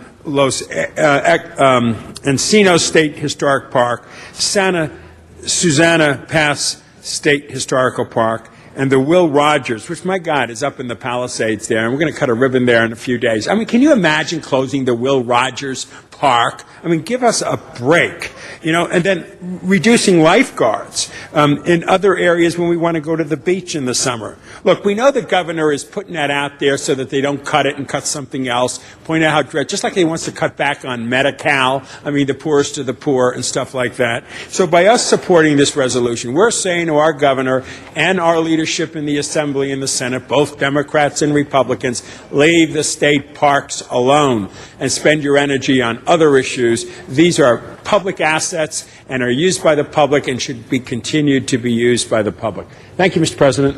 Thank you very much. Mr. Labange. Mr. President, thank you very much. Thank all of you for waiting and for coming down. Strongly support this and ask for a friendly amendment for the CLA/AVAK to do a feasibility, Mr. Rosendahl, that if the state wants to close this, the city will take over the parks. And I say that with great strength because Pan Pacific State Park on Beverly Boulevard was given to the county, and the county then turned it over and gave it to the city. If the state can't take care of it, let the city of Los Angeles take care of it. And Avak, I want a motion to look at the feasibility of that from the CLA. I got a friendly motion. A second? Second. Thank you. Thank you. And on that note, let's go ahead and open the roll, close the roll, and tabulate the vote. 10 ayes. All right, that is approved. Next order of business, please. Next, Mr. President, just to let council know for the record on items 29 and 30, the salaries for the interim general managers are as follows. For item number 29, the salary is $179,935, and for item number 30, the salary is $176,625. Okay, thank you for that. Next order of business, please. Council has motions for posting and referral. Those are posted and referred. Their excuse on the desk, Councilmember will request to be excused Wednesday, May 28th to leave at 11 a.m. for city business. That meets council policy, Okay, that excuse is granted. and the desk is clear. Okay, colleagues, and for the members of the public, again, we will not be in session on Friday. We'll be at the funeral for the firefighter who passed away last week. Firefighter Brent Lovren will be. I know Mr. Rosendahl also pointed out there's going to be a vigil tomorrow, and that is going to be at 6 p.m. at the fire station number 5 at 8900 Emerson Avenue. And thank you, Mr. Rosendahl, for letting us know about that. We will next meet on Tuesday. Ms. Perry, did you have an announcement as well? No, everything's going forthwith. I'm okay now. Okay. Mr. Weezer? Yes, Mr. President, the Audits and Governmental Efficiency Committee meeting will be held today at 2:40 in room 1070. 2:40. Mr. Labange? Yes, the Arts and Parks Committee will be held right now at the time it takes to go up there to the 10th floor. And also, Mr. President, Mr. Rosendahl, I know, on Friday with the funeral mass at 9:30, there'll be an assemblage of fire personnel here at the City Hall, I'm told, at 8:30. So your officers should check with the fire department for the proper protocols to join in the respect and the remembrance of firefighter Lovren. Thank you very much. Any other announcements? Yes, Mr. Rosendahl? Yes, just a final comment on our firefighter. We're going to start a literal march in Westchester at 5 o'clock, and then we'll end up again at Fire Station 5 for the candlelight vigil, at which point we're going to announce that the community, DWP, the union and others are coming up with a strategy to work on Fire Station 2095, which is where he was from, that needs renovation, modernization, and other things. So in memory of Mr. Lovin, we're going to announce that Thursday, and any colleagues that would like to be with us at 6 o'clock for that vigil, we'd certainly appreciate it. Thank you, Mr. Rosendahl. Any other announcements? Mr. Alenco? Since we're not meeting on Friday, I just want to announce that this Saturday in Sylmar, my office will be sponsoring cleanups in the Sylmar community. The central locations will be at Sylmar High, Sylmar Elementary, Ala Vista Middle School. We encourage you to come out to not only learn about city services, but to pitch in and help clean our community. Thank you. Do we have any other announcements, business nature? If not, do we have adjourning motions today? Yes. If I can ask everybody to please rise for our adjourning motions. We'll start with Ms. Perry and then Mr. Rosendahl. Thank you very much. I'm adjourning in memory of Kenneth Patterson. You met his family members this morning. He was also killed on March 28, 2008. He was 23 years old. He and his friend Clifton were both victims of the same senseless crime. You saw his mother this morning, Sheila Kynes, and I'm sure that our hearts go out to her and her entire family. Also, in memory of Clifton Hibbert Jr., he was killed along with his friend on March 28. He was 22 years old, another victim of the shooting that took place at 42nd and Figueroa. He was the firstborn child of Jamaican immigrants, Mr. Clifton Hibbert Jr. and Miss Donna Brown. He was a student at Cal State Northridge and a few weeks from graduation. He was a young man with integrity and family values. His family called him loyal and compassionate. He had a great vision, concrete goals, and aspirations to enter the field of criminal justice. His funeral service will be held at Faithful Central Church on Saturday, April 5th at 11 a.m. Thank you. Mr. Rosendahl. Thank you, Mr. President. Edwin Sigmund Kahn, better known as Ed Kahn, was born January 31st, 1932, and was devoted husband to Barbara for 52 years. Ed was recovering from prostate surgery. He suffered from emphysema and was in the beginning stages of Alzheimer's.